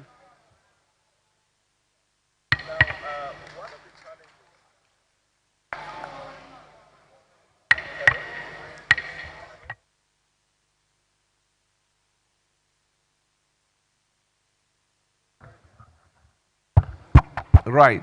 One of the challenges that women are confronted by or confronted with is this idea that can I be active in politics, can I be active in government and still raise family? So some women have had to make the decision or the sacrifice of leaving the profession, focus on the family, while those who decide to take that one headlong are believed to be women that will be so much preoccupied with work that they may not have the time to raise the family. Do you honestly believe that the Nigerian women, just like is reflected in your life, do you honestly believe that the Nigerian women can find passion in the profession and in politics and as well as their family? They can raise the family concurrently with their job and be effective at both sides? Not only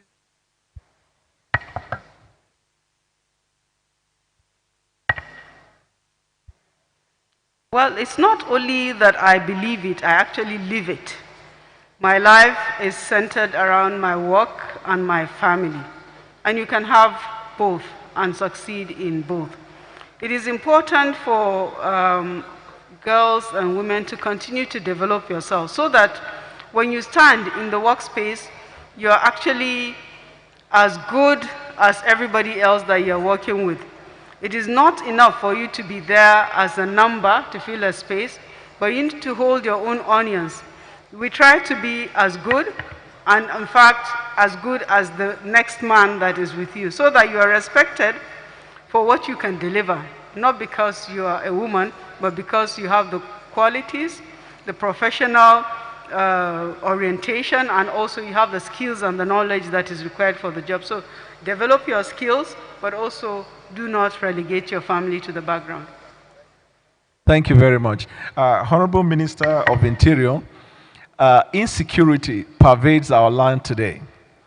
Every part of the country is challenged by the problem of insecurity, so much so that the younger generation of people in Nigeria are beginning to find means of expressing their frustration. We have seen on recent time the controversy between Nigeria and the Twitter because of the way people are using the Twitter to fight the government. Now, coming back to the actual insecurity problem in the country, what can we learn from your ministry as part of government's intervention or plan in dealing with insecurity in the country, sir?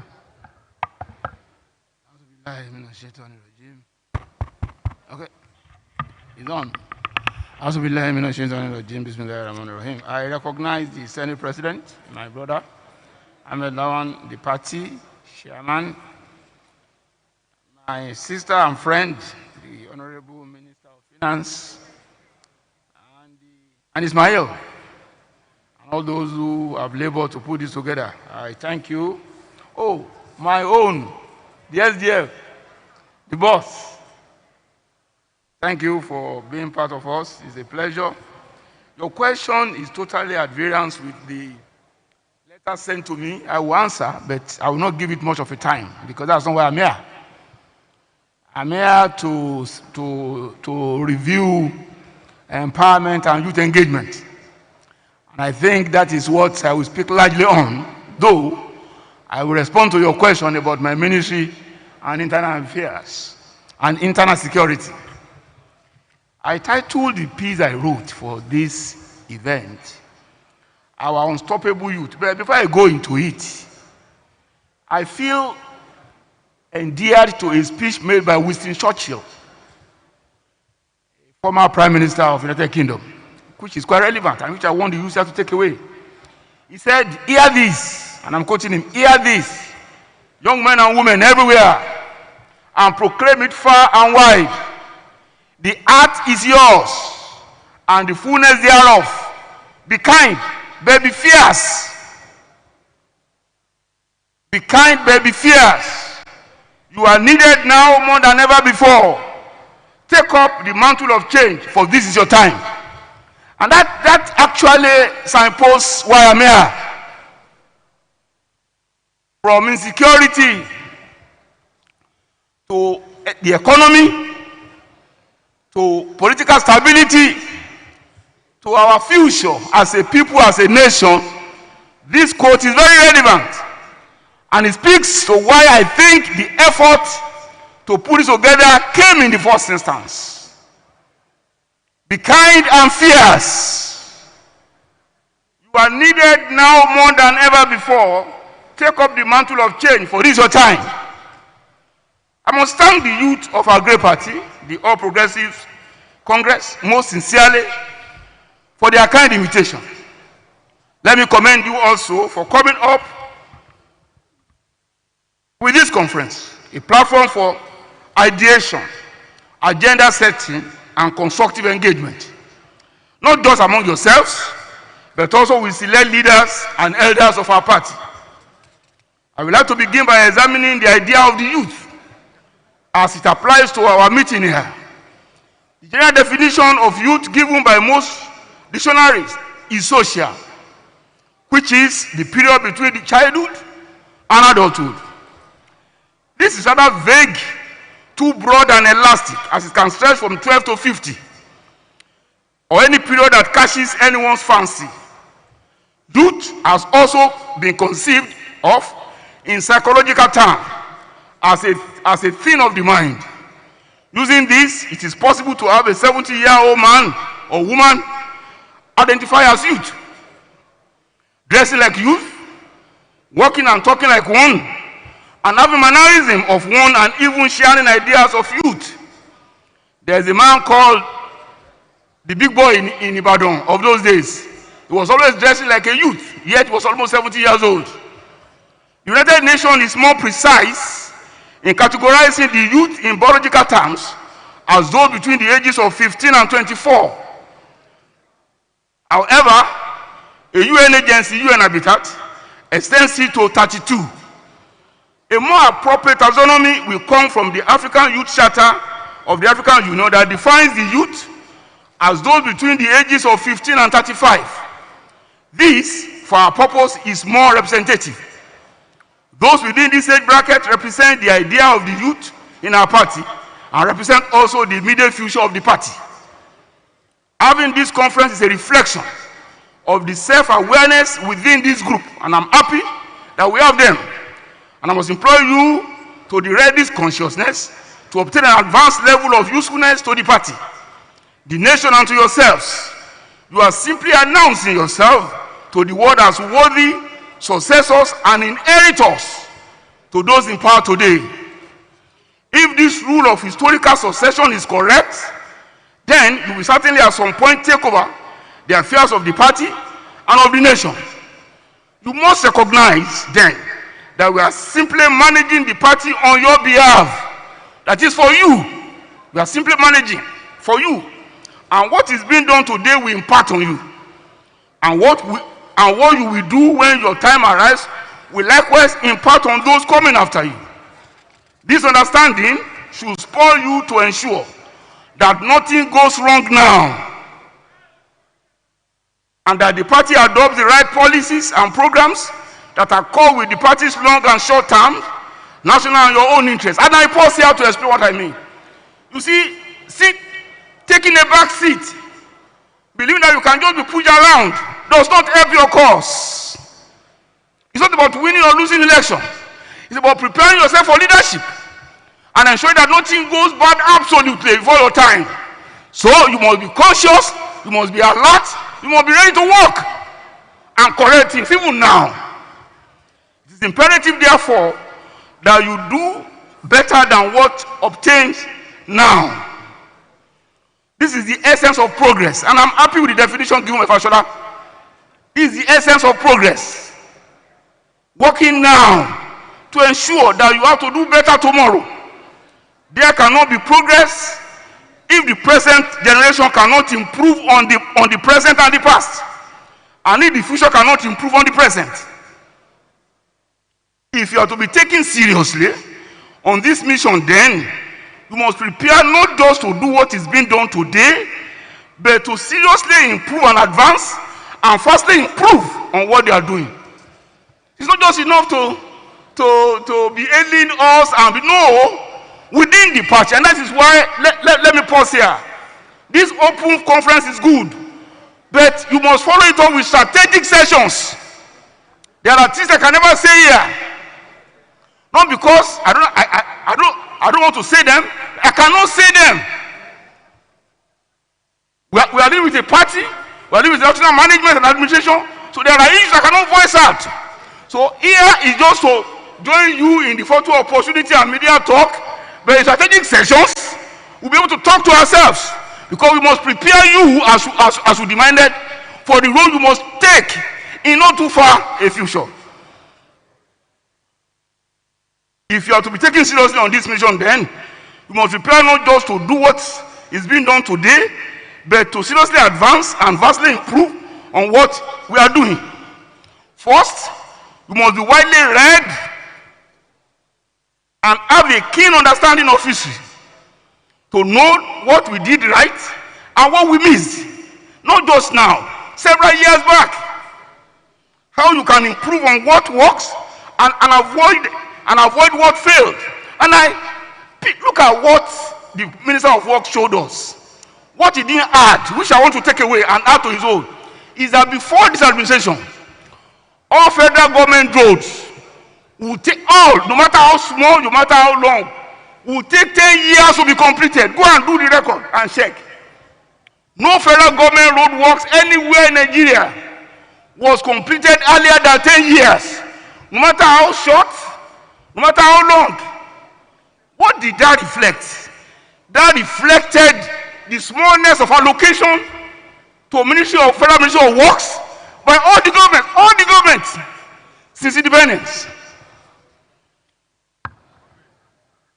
Thirdly, you must rise. Secondly, you have to develop a form of Puritanism in thought, moral disposition, and actions. You must be Puritans. If you want to progress, you must be Puritans. You have to look at your colleagues and say, what are you talking about? Thirdly, you must raise to top notch your patriotism in committing to Nigeria and determinedly seeking our good. Exactly. Others say so much about it, but let me tell you one thing. If the nation fails, that's the end of the black race. It's not a joke. So Nigeria must not fail. For us as Nigerians, for us as black people. So the reason for our patriotism is not only for ourselves, it's for our race. Thank you, sir. Let me now answer your question. I've not finished. Your question is this. Internal. Yes, we are doing our best. We know there are challenges, but most people don't even know where those challenges are from.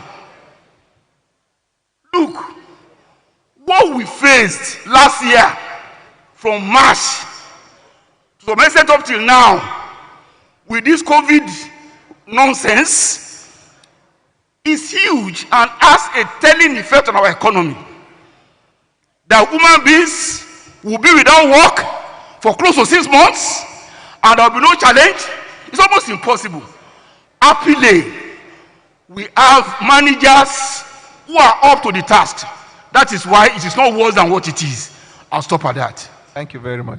Mr. Asuko, a round of applause, please. Mr. Asuko, youth empowerment is the concept of the moment. An average young person you meet, whether in our party or out there in the world, will tell you, I have acquired education, I have acquired skills. The problem I'm having is that I do not have or I'm not empowered to fulfill my dream. What's your take on youth empowerment, and what can you suggest for the party and for the government? Thank you very much. I'll try and keep this as short and as sweet as possible.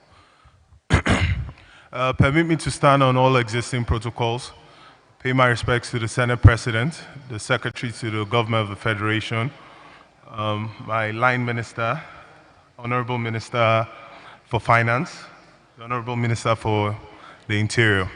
Now to your question. The current issues bedeviling the country at the moment are one of two things: either insecurity or a slow growth in the economy. Now, it's important to realize that this administration inherited a recession at its start. Beyond that, there was the recession of last year, which was due to external factors, the coronavirus pandemic, which really slowed down the economic growth in the country. But to be more specific to your question, the Nigerian youth is very resilient. The average youth is extremely innovative, extremely creative. What it needs is infrastructure and access to credit and capital in order to be able to grow. If you look at the sectors that require little or no credit or capital, such as in the creative industry, whether it's in the entertainment sector or in the tech sector, you see that there's a lot of growth. Nigerian youths are competing with their partners in other countries on a par basis. And so what we need to do as a country, as a party, as leadership, is to ensure that there's a build-up of infrastructure, whether it's power, whether it's roads, whether it's rail, and also to ensure that there's access to capital, and just stay the way out of the Nigerian youth and watch us thrive and watch us grow. I think that's important. The federal government has done a lot in the area of social investment programs. The lifeblood of any economy is micro, small, and medium enterprise. And the channeling of funds, especially with the central bank intervention, the Nigeria intervention, has led to a resurgence and an economic growth in the country. If you look at the first quarter, Q1 of 2021, there's been a 0.51% increase or growth in the economy, and we expect this to continue to grow. And so the country is on the right track, the leadership is on the right track. There's need for enhanced access to capital for micro, small, and medium enterprise. The country as well is doing a lot in the area of insecurity. When I said there are two issues, one is insecurity and one is the economy, and both of them are self-fulfilling, because when you have issues of insecurity, whether it's Boko Haram in the northeast, whether it's banditry insurgency in the northwest, whether it's separatist agitation in the south, these issues lead to erosion of investor confidence in the market and in the Nigerian economy. This further leads to a strangulation of economy and a fall in economic growth. That leads to unemployment, leads to poverty, which also, once again, leads people to crime, as they can no longer cover the basic level of Maslow's hierarchy of needs. So both of them are self-sustaining, and they need to be dealt with at the same time, simultaneously and comprehensively. Thank you. Thank you. Mr. Rabiu, obviously, looking at you, a round of applause, please, sorry.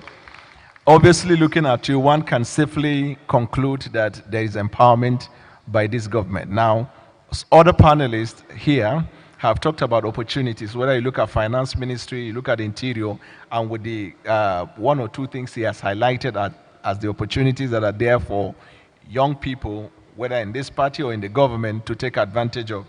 Do you think that the youth are not doing enough to seize these opportunities that are there for them to take? Thank you very much. The President of the Senate, please permit me to stand on the existing protocol. First and foremost, let me start by appreciating the Vice President. His speech was inspiring and thought-provoking. It reminded me a nation whereby the average life expectancy was 45 years. Infant mortality is 20%. Only 5% of the population has indoor plumbing.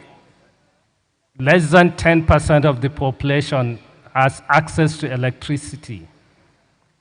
Average person spends more than 50% of his hard-earned income on food. What that country is. Please, can you make a guess? So that's the United States of America in the 19th century. About 140 years ago. How did they get out of that situation? It was through innovation. That's why they will never forget about Henry Ford for democratizing access to cars, and Isaac Singer for democratizing access to clothes through innovation and economic empowerment. So is this situation peculiar to them? No. It happened even in Africa. In early 2000, when Mo Ibrahim wanted to invest in Africa in the telecommunications industry, people were laughing at him. Who can afford to buy mobile phone in Africa? Because at that time, people see it as a luxury toy for rich people. But he didn't look at it that way. He looked at it from the innovation perspective, that in Africa is vast. There are so many remote areas, people living in the cities. If there is a mobile phone, they can take and speak with their parents and loved ones in the remote areas without traveling all the way. So he decided to invest in Africa, and within 6 years, he expanded his business to more than 13 African countries, created millions of jobs and industry.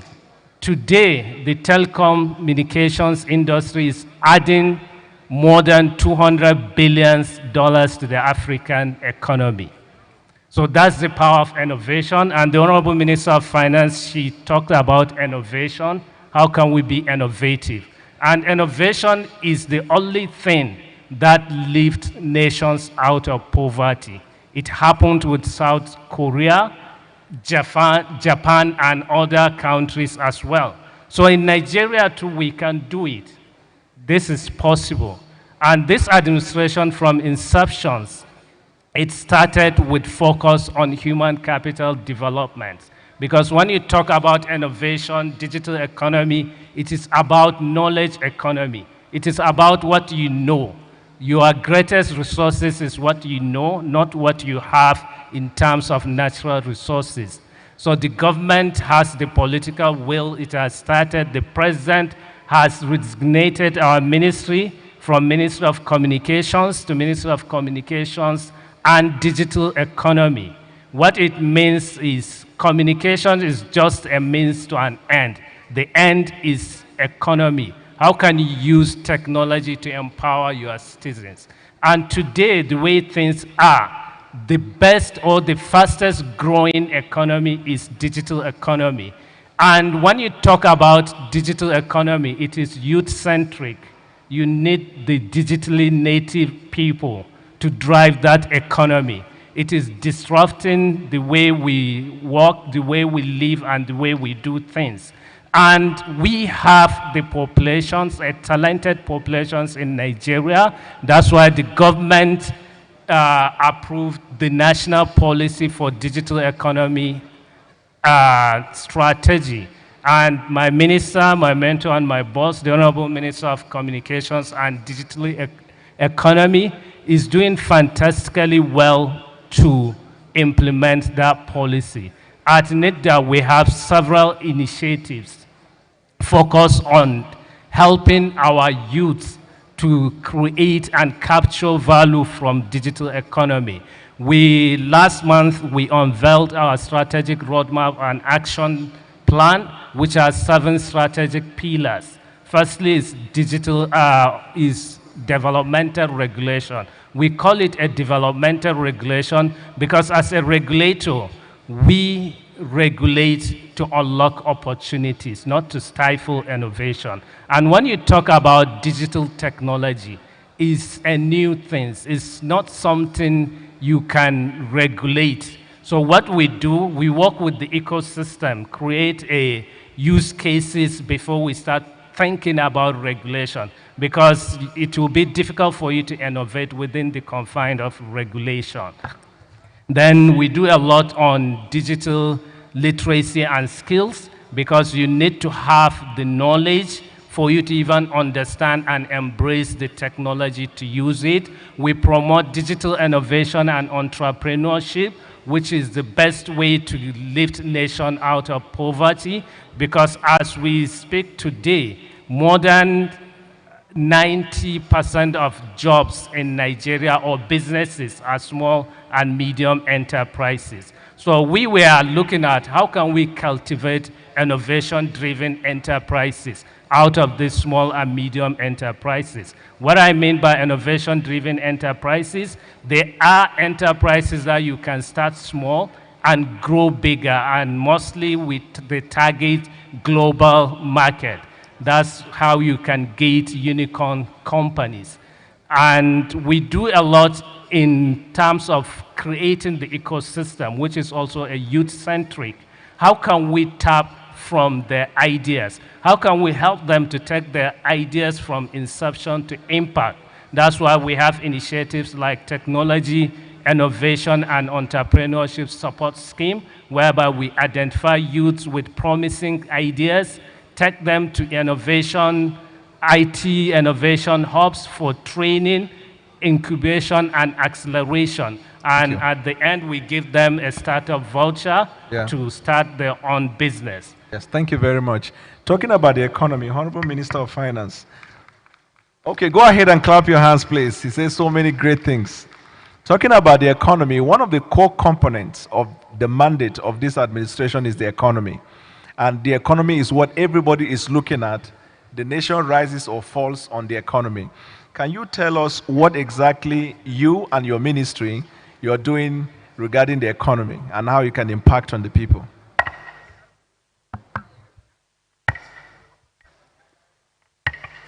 So one of the key priorities of the President Muhammadu Buhari administration is to stabilize the macroeconomic environment. And that means a responsibility that falls squarely on our ministry.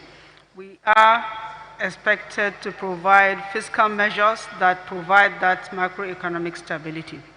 We've done a number of things, especially on the back of the COVID-19 pandemic, which saw us going into recession. Thankfully, because of the economic sustainability plan that was put in place, we were able to very quickly exit recession within just one quarter.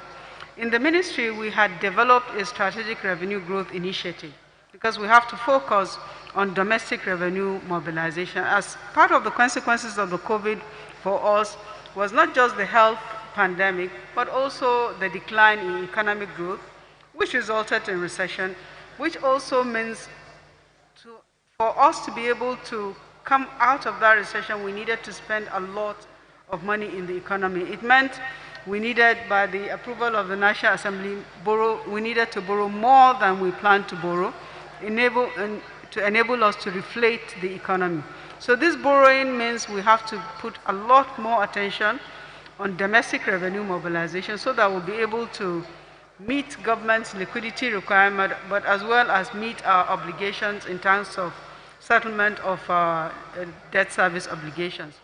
At the same time, we also need to provide resources for build out of infrastructure, for developing the agricultural sector, for ensuring that there is adequate provisions for health as well as for education, for ensuring that Mr. President's promise of June 2019 to lift 100 million Nigerians out of poverty is met by making provisions to the right sectors that will enable this commitment that Mr. President made to be achieved. On our own part, we continue to look at ways and means in which to support what he said, the micro, small, medium enterprises. The instruments of finance bills that we have had to use, the Finance Bill 2019 and Finance Bill 2020, the main focus was to support micro, small, medium enterprises by using fiscal laws to reduce the taxes that they would have paid to government so that they can retain revenues within their businesses, grow the businesses, save jobs, and in fact employ more people. Apart from the issue of reducing poverty, we are also tasked with ensuring that we provide enough resources to enable the Ministry of Interior and all of the security apparatus of government provide the adequate security for the protection of the lives and the properties of citizens. So it's been for us a very long journey. It's a continuous juggling act on a daily basis. Revenues are slim. Thankfully, we're able to still raise debt because we have very good credit standing within the global economy as well as in the domestic economy to provide resources so that the economy continues to run on an ongoing basis. In doing all this, Mr. President made sure that there were special programs that are created for the youth. I'm sure earlier on there has been discussions about the youth fund, which we are funding to make sure youths have access to financing to be able to start businesses and also to grow their businesses. The social investment program is getting special attention. Mr. President has asked that it should be expanded, and it is indeed being expanded, and it is our responsibility to make sure that funding for that program is provided on an ongoing basis. The Ministry of Humanitarian Affairs is in the process of bringing another batch of Empower youths to resume work, and also expanding the conditional cash transfer program, the homegrown school feeding program. Since after COVID has started again, we'll continue to provide resources for that, and also to pay special attention on health. We provided funds to ensure that our healthcare infrastructure are upgraded. There's now all the tertiary institutions in the country got special funding to upgrade their facilities, build isolation centers. We now have provisions that are going on to build oxygen plants, but also to upgrade the general status of the hospitals. Our educational system is also getting special attention, but special attention is being given for education of girls. And why? Because of this projection that Nigeria will grow to be 400 million people in the year 2050. And because we don't have the luxury of going into birth controls or stipulating the number of births that a woman can have, we opted to concentrate on educating girls. When you educate a girl to a secondary school level, she will marry later, she will be able to take better care of her family on her own, be able to control the number of children that she has. And in fact, she becomes more economically empowered to be able to take care of not just herself, but her family. So women and girls are getting special attention because in the whole of this, when you have a crisis, if it is a security one, if it is a humanitarian one, the biggest group of people that are affected are women and children. Thank you very much. A round of applause for the Honorable Minister of Finance. In fact, these interesting ideas is, in my view, what everybody is looking forward to. And that is why, in a swift reaction to what, for example, the Boko Haram are doing in affecting pupils in school, these kind of programs will reinforce the conviction that government truly has a plan for the girl child or the women. Honorable Minister, in conclusion, in giving your concluding remarks, you're obviously passionate about youth, about mentorship, about training, and about engagement. That's why in your opening remark, you emphasize on that. Now, this question is open to whatever you think you can say or you have in your heart to say that will help. In conclusion, yes, that will help the youth to tap into whatever you think is the opportunity. As I was saying, and I will tie this all up in even security. If our youth can really get themselves into the right mood, the challenges we are facing today will be greatly minimized. And I will explain. Let's look at the very worrisome school children abduction that took place in a part of Kebbi recently. If the youth of our party, and we have them at all the levels, even unit level, if they are organized, properly organized as progressive youth, it will be difficult difficult for that number of youth to be taken without alert progressively.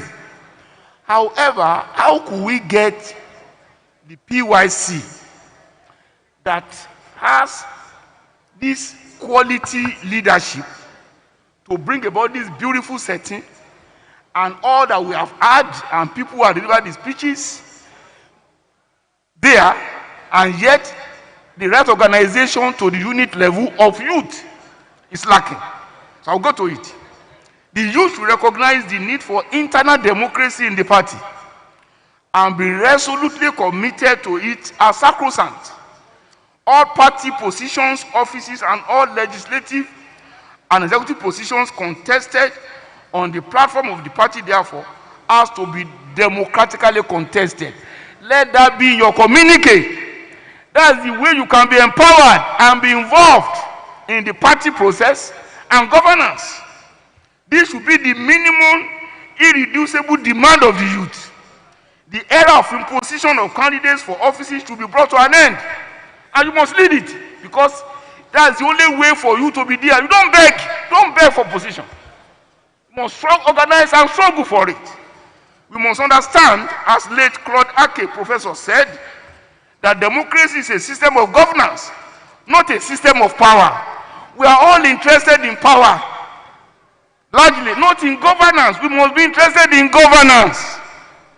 The temptation and the risk are high to always see democracy as an instrument of obtaining power, denuded of its values and ethos. Denuded of its values and ethos. But the power and the strength of democracy as an emancipatory instrument lie in its internal logic of democratization. Once this is removed, it becomes an empty shell, and democracy itself is in danger of being supplanted and ultimately subverted. You have been making the demand that some concessions be given to the youth in the party and national leadership. I'm not against it. It is a legitimate aspiration. It will even go further. I will even go further to say that a system of mentorship should be created in the party, where individual youth that show bright prospects of leadership should be put under the mentorship of accomplished and successful leaders. This you can achieve PYC by encouraging your members to volunteer to serve people in offices, not for salary. As volunteers are done everywhere. This will give us a system of leadership succession that we see and admire in advanced democracies in the West. But I must warn, the power is never given voluntarily. The power will be given to you voluntarily. No, it has to be taken. It is the inimitable lesson of politics that nobody concedes power. It has to be fought for and taken. It should even be a no contest. If the youth are actually 60% of the population, then they should use their numerical power to an advantage to democratically and peacefully organize to inherit power. The youth will always have their moment under the sun. Looking at Nigerian history, you will notice that those who have been in a position of political, economic, entertainment, and sports leadership burst into our national scene as youth. And that's the lesson nobody can deny. Virtually everybody you see today, either yesterday or today in higher offices were once like you, and they came into limelight as youth. And I will start with Sir Ahmadu Bello, Tafawa Balewa, Shofar Awolowo, Dr. Nnamdi Azikiwe, Chief Anthony Enahoro, Ade Eminence. All these people came into our national consciousness as youth. In business, you have the like of Hebrews, Darosha, Dan Tata, Edwaja Mirokun, Emmanuel Nwanyanwu, Dr. Michael Adenuga, Femi Otedola, Dangote, and others. They came into our national consciousness as youth. In music, in all those who you see today as leaders burst into national consciousness as youth. Sonny Ade, Victor Laya, King Wasiu, Mama Shata, they didn't come as old men or women. They came. So the challenge for our youth is to assert themselves. And it's on and on. Marcos, the President Macron, he's also 39, President of France. In Finland, we have 30-year-old Sanna Marin, who will be the Prime Minister very soon. And the Prime Minister of New Zealand, the lady, volunteered to work with one of the UK Labour Prime Ministers. She is now the Prime Minister of New Zealand. She came into that office as a 37-year-old person. And there are so many. So what am I saying? I'm telling you, what you have done today is good, but you can do by far better. How many of you here are engaged in a productive activity outside government? Yes, you must be in government, but you must encourage your type who are in production, transportation, agriculture, in all forms of economic activities. Encourage them to join our party and encourage them to be part of you. That is the way to grow our economy, strengthen our party, and ensure that you can make demands and enforce your will. Back to what is critical, the Nigerian security. If you look at our history, if you look at the efforts that have been made, you know that whatever we are witnessing today is transient. But we need the collective will of everybody to work on it and put it behind us. The pandemic has greatly challenged our economy, and that has a huge effect on the livelihood of our citizens.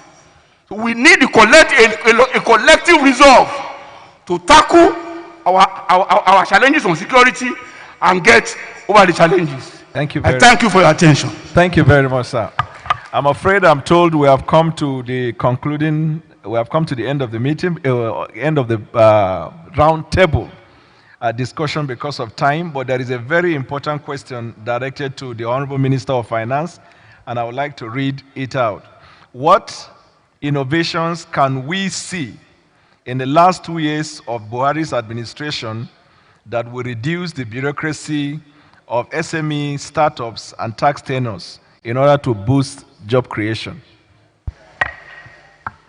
Well, what I've said earlier on is we try to provide support to MSMEs using fiscal laws, using the tax laws, by giving small businesses the relief of not paying taxes at all. It's akin to you giving them money. And also by reducing taxes from 30% to 20% for medium enterprises, it's also like you're giving them money. That, in our own assessment, was supposed to support those small, medium enterprises to grow. But in addition to that, there are several pockets of funding, intervention fund by the monetary authorities, that is provided that is low cost and easy access for these small, medium enterprises to access to be able to grow their businesses.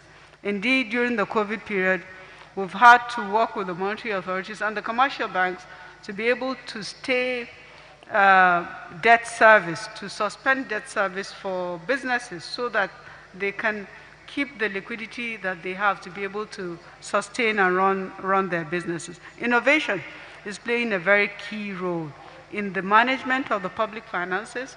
We're employing different levels of IT systems. So we have the IPPIS for managing payroll. We have the Government Integrated Financial Management System, where we process all of government finances. And today, we have a Treasury portal where a citizen can visit and be able to select any particular payment that is done in government and drill down to the details of that payment. That is in keeping to the principles of transparency and accountability that Mr. President committed to. Thank you very much. Can we give a round of applause, please? So we have come to the end of this panel session. I must sincerely thank you all for your insight, for your understanding. I'm sure that all who listened today learned a lot. So as we put our hands together, they will make their way to their seat, and that ends. I think I'm discharged and acquitted. Thank you. Thank you very much. Please put your hands together for them. We appreciate you all, members of our round table. Thank you. Please clap for them. Clap for them. It's not easy trying to say so much within so short a time. And we apologize that we had to hurry you, but please, it's because of the way time has gone. But distinguished guests, ladies and gentlemen, the next we want to invite is a special man who has been able to very successfully transform for Nigeria our budget cycle from January to December. Has also been able to do within record time ministerial screening in this country. And the production of sharing contract was signed under his leadership as the chairman of the 9th National Assembly, and has been able to bring to this country a lot of money. But particularly for me is that 80% of his staff are youth, and they are cut across all religions and all regions of this country. So distinguished guests, ladies and gentlemen, to deliver an address and to help us close this session, let's welcome the President of the Senate of the Federal Republic of Nigeria, distinguished Senator Dr. Ahmed Lawan. Please put your hands together for him as he comes up to deliver for us the closing message for this event.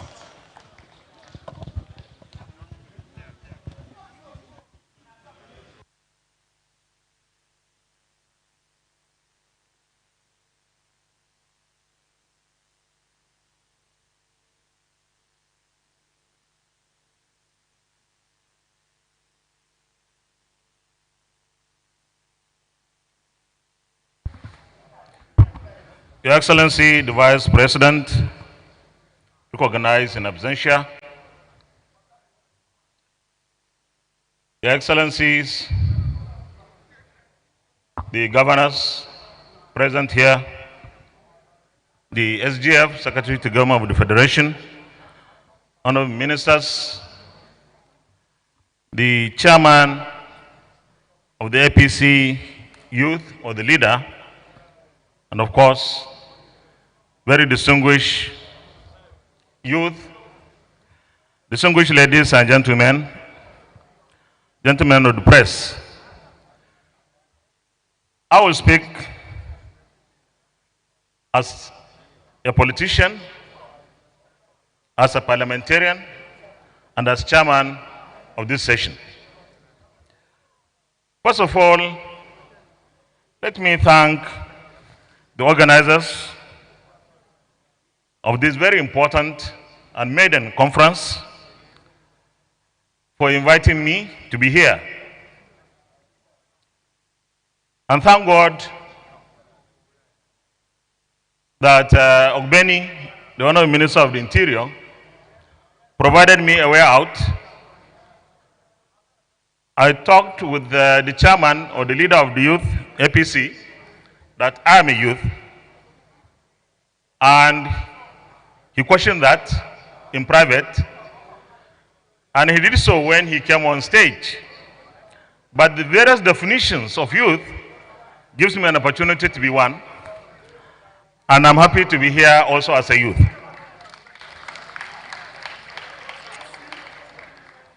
Thank you very much. But on a very serious note, I want to commend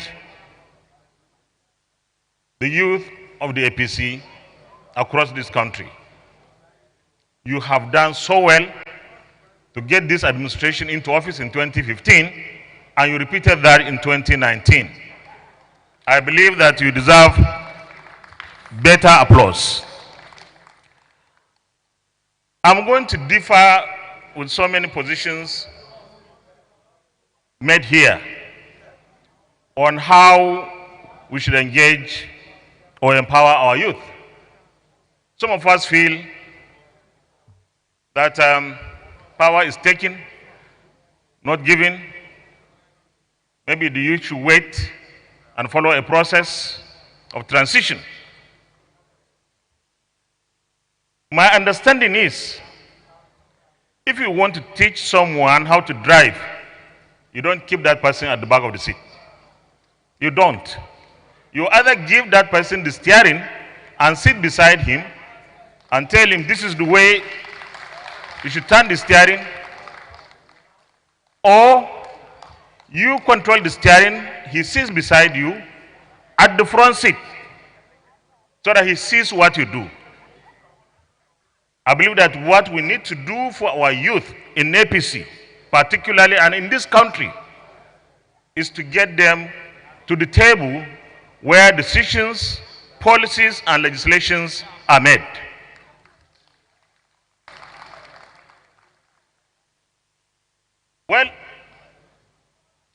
In the legislature last session of the National Assembly, the National Assembly passed the Not Too Young to Run bill.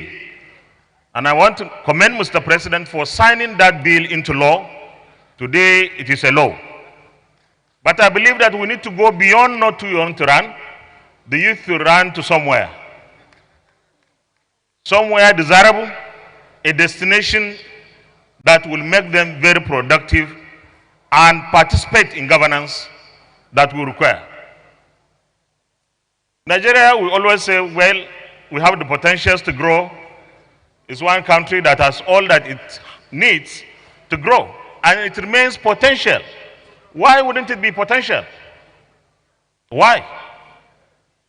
It is potential because we have not been able to unleash the potential of the youth to national development properly. And if we can do that, we can achieve far better outcomes and results. I want to be very political here. We have to leave a legacy when we leave as an administration or even as a political party. What will be our legacies? And what should we make our legacies? Some of us will voluntarily retire. Some may remain. But you know what? What will take APC to the next level, to a higher level, to a better level, is the youth of the APC. Nothing more. When our president will complete his tenure in 2023, he will disengage from government. Of course, he could still have some role to play in the party. But who are those who will continue to move with the philosophy and ideology of this party, take it around the country, get more people recruited into it, and support government? It is the youth that will do so. So, we have to empower our youth in this party. One of our colleagues in the Senate has a bill for a constitutional amendment, and the proposition is that there should be 30% of youth in the Federal Executive Council. It's not a law yet, but it could be there, and 40% in the state executive councils. This is a good idea, because if we are talking about making them more relevant, more effective, and deploy the energy and that innovative and creative ability and capacity, then you need to keep them where such decisions as for national development will be taken. Let them see how you are taking decisions, what inform the decisions and policies of any government, our government. So we need them, whether it is the 30% or the 40%, whatever it is, we have to improve on the level of engagement and empowerment for our youth. I said power is not given by opposition. When we were out of power, or before we came in, another party was in control of the country, the PDP. There was no way the PDP could have given us power a la carte, like the Chief of Staff to the Kogi State Governor said.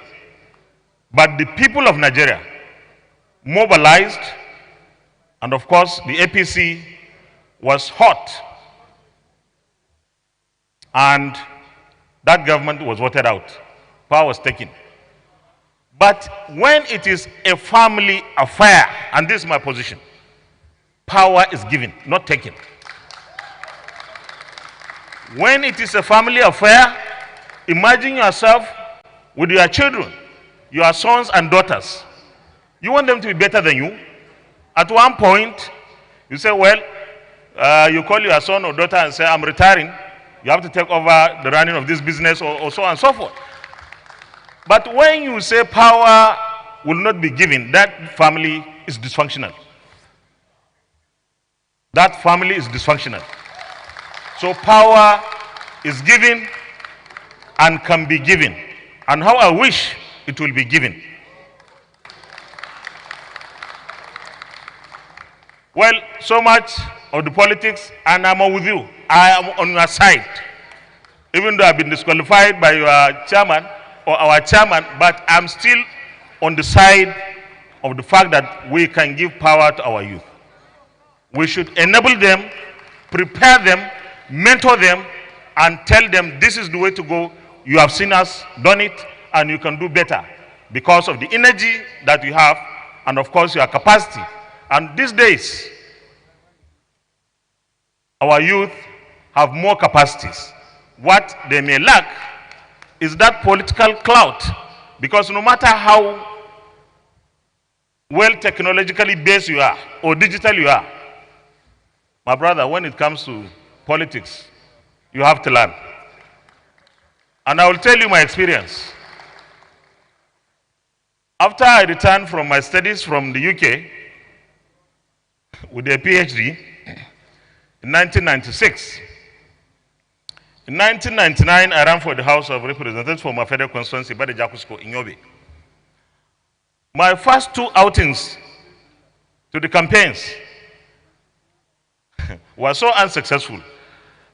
And those minders of mine thought they should talk to me. They sat me down after the first two outings. They said, Doctor, your PhD is not in politics. If you continue to talk like this, nobody will vote for you. So we actually need to mentor our youth, but we have to give them the opportunities to also participate in governance. I really feel that we can do better to have more youth and more women in our government, in our party positions. More women. Yes, I say so. Going back to the parliamentary business, when we were voted in 2099 as leaders of the National Assembly, we were conscious of something, one thing, that our government that was given to us, or mandate given to us by Nigerians in 2015, had suffered disruption, dislocation. For 4 years, 2015 to 2019, our government could not perform optimally because of the then crisis between the Parliament, the National Assembly, and the executive arm of government. So APC had already lost 4 years, 4 very important years. And that was supposed to be the years that we should have convinced Nigerians that they took the right decision by voting out a PDP administration in 2015. So what are our options? We are one party in different arms of government. Our policies are supposed to be the same. Our programs and projects are supposed to be the same. Whether you are in the legislature or the executive, so long as you are APC, that is your program, that is your project. And it's your government. You have to make it succeed. So we took the conscious decision of working in harmony. That our relationship must be characterized by consultation, coordination, and partnership and mutual respect. That we must succeed in the second tenure, 2019 to 2023. Otherwise, 2023, many would like to see our backs. If you can't provide the services expected of you in 4 years, your first 4 years, and you fail to change, to do better, why would anybody give you 8 years?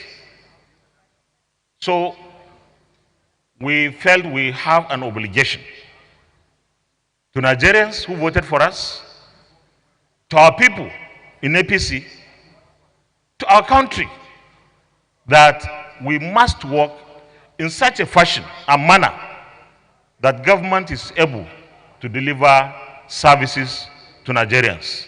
And we have been able to achieve a lot this current tenure. The Minister of Finance had given an indication of what we achieved.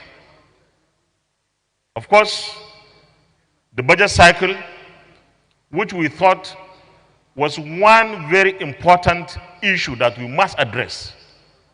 There was no way that this administration would have implemented the 2020 budget by 100% without the cooperation between the legislative and executive arms of government, and we have been able to achieve that.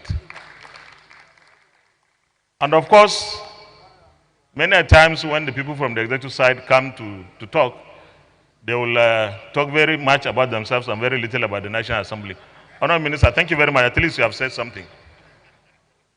When we decided that we have to pass the budget before the end of December for the administration to start the implementation of the budget by January, it was a very ambitious decision. But we knew it was a very possible decision that could yield the kind of outcome that we desired. And I must commend Mr. President, President Muhammadu Buhari, for standing on our side. Because we threatened the honourable ministers. We said if any minister or chief executive officer of any agency of government traveled out without staying back to defend the budget of his or her ministry, that minister should forget about any budget defense. Because we won't have any more time. We created a window of October only for budget defense. Outside of October, forget it. Because the National Assembly will work on the budget of your ministry or agency and take the appropriate action of passing it the way we feel it should be. And of course, the president come in to say, well, no minister will travel without defending the budget of his or her ministry, and even those who had prior permission to travel had to seek revalidation. And that made it possible for us to pass the budget 2020 in record time. And of course, the result is a very good implementation and getting Nigeria out of recession. And we did the same, back to back in 2021 budget. And by the grace of God, that will be our legacy in the 9th Assembly. We'll continue to do it that way because it's for the betterment of our country. The remaining legislative actions are things that everyone knows, but by way of a reminder, between now and July, we have set ourselves the target of passing the petroleum industry bill, which we feel is a major, mega bill to be passed in Nigeria. Because the passage and assent of that bill will change the economy of this country for the better. We'll have more investments flowing into our oil and gas sector, which for the last 20 years had not seen much. Probably before the end of June, the PIB will be passed. And of course, we believe that these are the kind of things that we should do for our country. History will judge us. But our opposition will always say, this National Assembly is rubber stamp. Ask the Minister of Finance, if we ever rubber stamp her budget,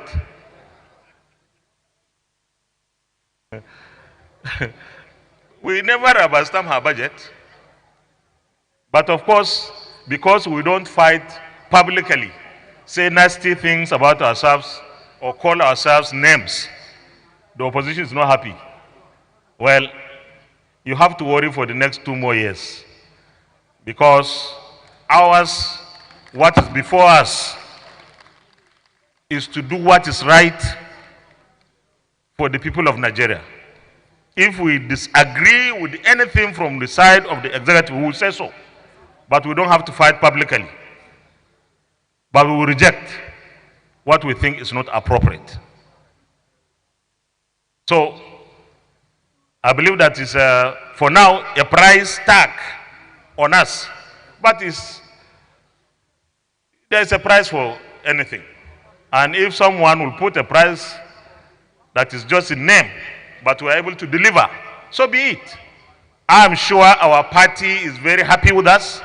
Nigerians are happy with us that they are getting better services today than previously.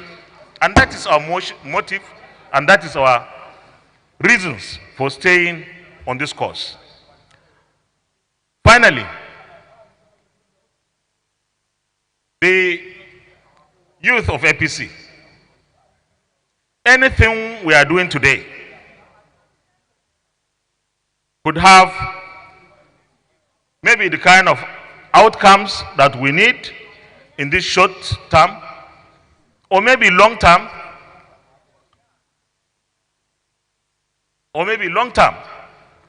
For those issues or programs, our projects that we are able to conclude in the short term, you have your credits. But for those projects, programs that will require a long distance running, you have to be ready to be part and parcel of running those programs and projects to see them to completion. And I want to take this opportunity to urge us leaders in this party that we must divest some level of power, some level of functionality to our youth in APC, if we want our legacies to be sustained. That is the surest way of making this party a national party that will last long in this country. And by the way, let me be a little bit controversial.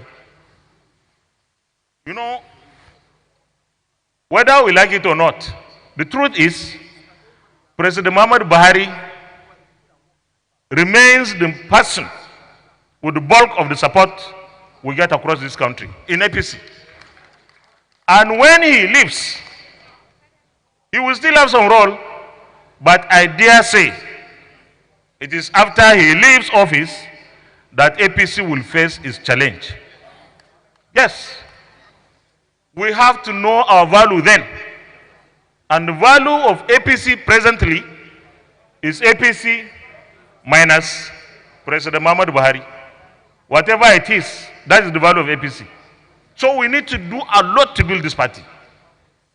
And we need our youth more than ever before for them to continue with these legacies that this administration is establishing all over the country. That means we have to see ourselves as brothers and sisters, regardless of where we come from.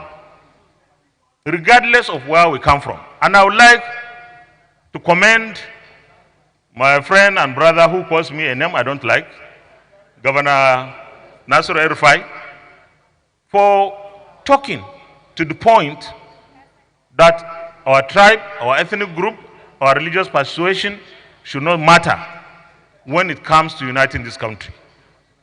And as APC, the onus is on us to provide security, to provide an economic revival that will see growth and development, to give people the kind of life that is meaningful.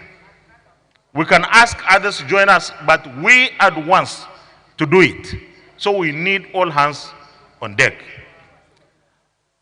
I want to conclude by thanking everyone who has made it here, and I've been mandated to declare this conference closed to the glory of God, the Almighty. Thank you very much.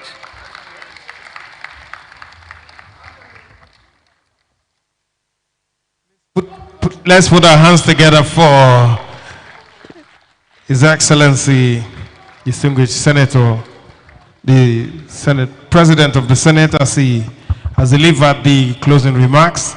But before you go, sir, I just want to say that we will be taking a group photograph in a bit.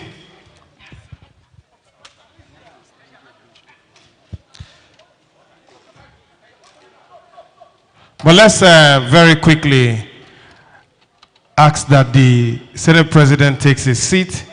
The Senate President will sit down while all of us will stand to give him a standing ovation. Can we do that, please? Can we put our hands together for him? Thank you very much for the message of hope, sir. We appreciate you. And we pray that you work with Barrister Ismail, who is our youth leader, so that you can move more of our youth from the outrage industrial complex, as Segun Dada will always say.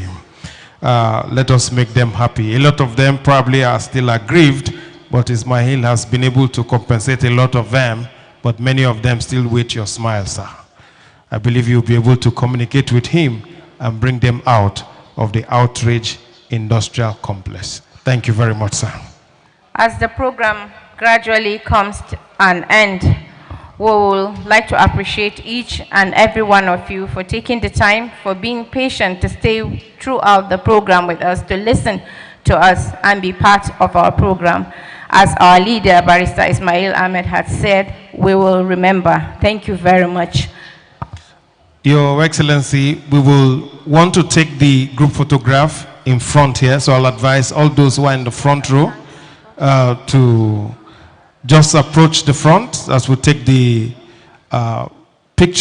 group picture, and then we'll take the national anthem to formally close the event.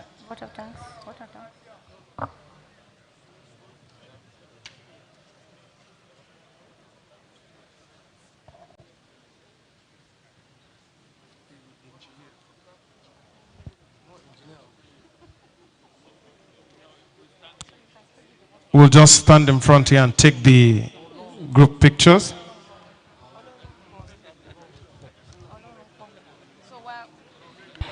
While the picture session is ongoing, we'll call on Benga Olorukbomi to give the vote of thanks. Organizing committee, can you join, please, for this picture? While Benga will go ahead. Yeah. Please don't join the organizing committee now.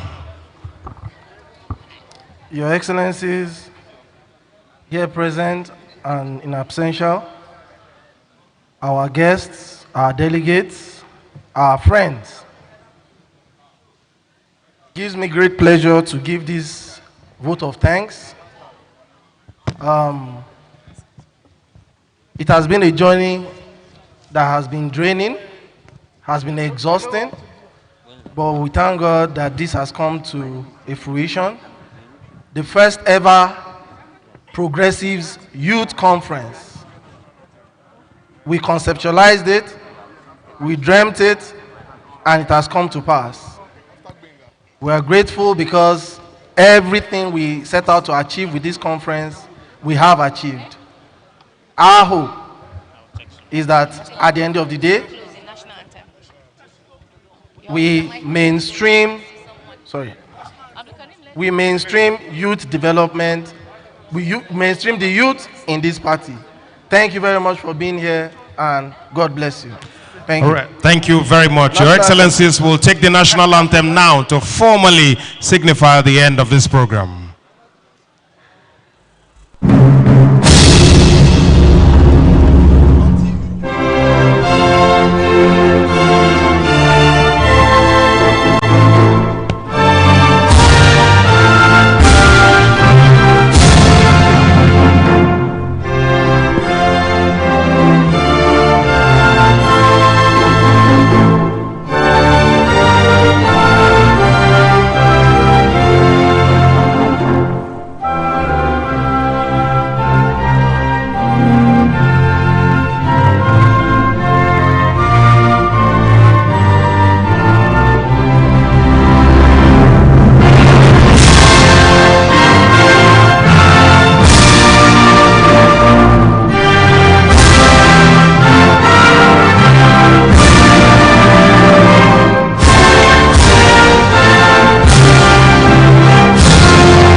Thank you very much. God bless you all. God bless the Federal Republic of Nigeria.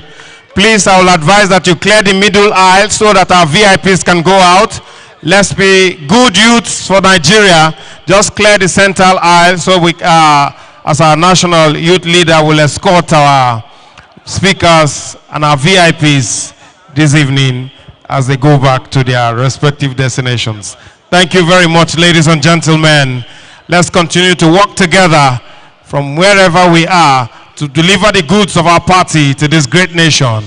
The future is a decision, and that decision has been taken today. Thank you very much. God bless you. God bless the Federal Republic of Nigeria.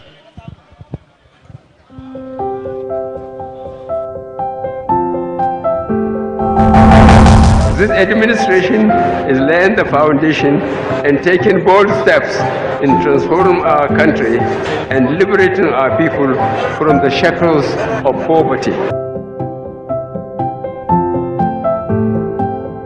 I've been working with Just Beg over a month now. I was a farmer before. Before, I found it difficult to pay my children's school fees and house rent, but now I can cope with that.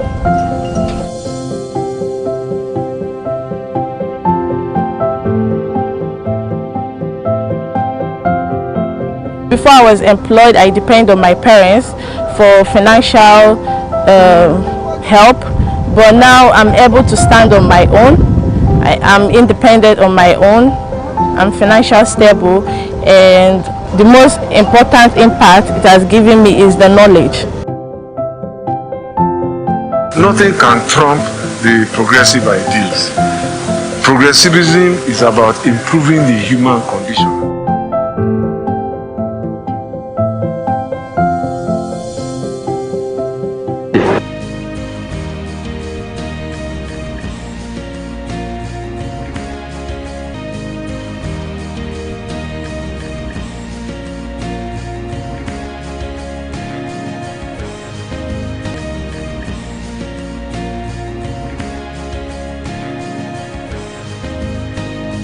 The project involves basically the construction of a 50-kilometer road with 14 bridges. We have what we call the mini bridges, 10 of them, and other 3 major bridges. The ongoing Bodo-Bonny Road project by Julius Berger kicked off October 2017 and is to run for 58 months. So we're hoping to conclude by August 2022.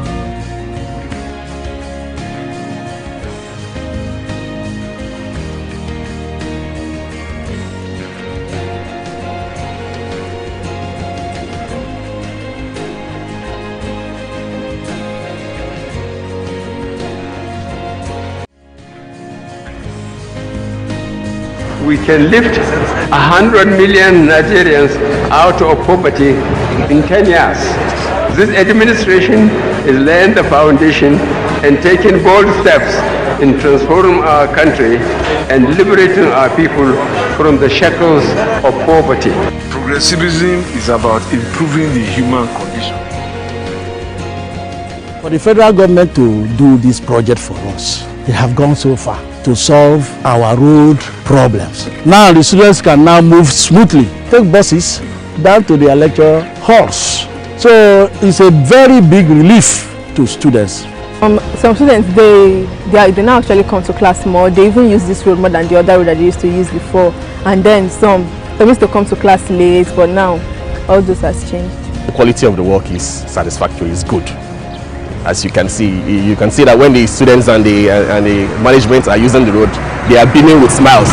This is the peak of the rainy season, and they know how it used to be when they passed this road before. But now you can see cars can go in, come out, students can go in, come out, and the effect of the road, the intervention work is quite enormous. Chilling from the old academic to the new complex takes nothing less than 15 minutes. But now, under 2 minutes, one can reach the lecture point.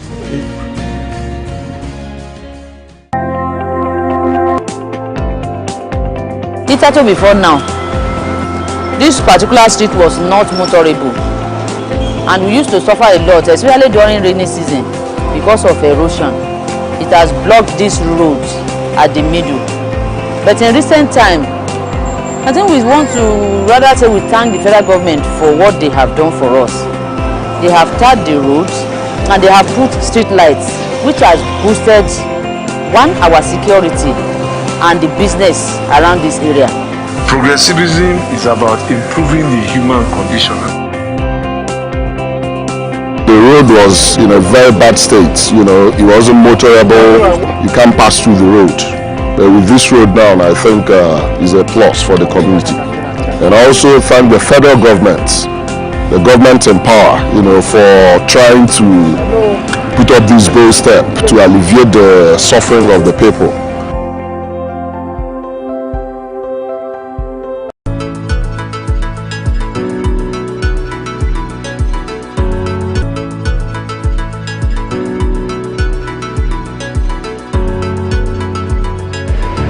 Mun muke amfani da wannan hanyar, kuma a da can dai lokacin da hanyar yake nan ba a gyara ba, to a gashin gaske muna wahala da hanyar nan. Kuma sunan wannan hanya ne wanda ya tashi daga Kano zuwa Katsina.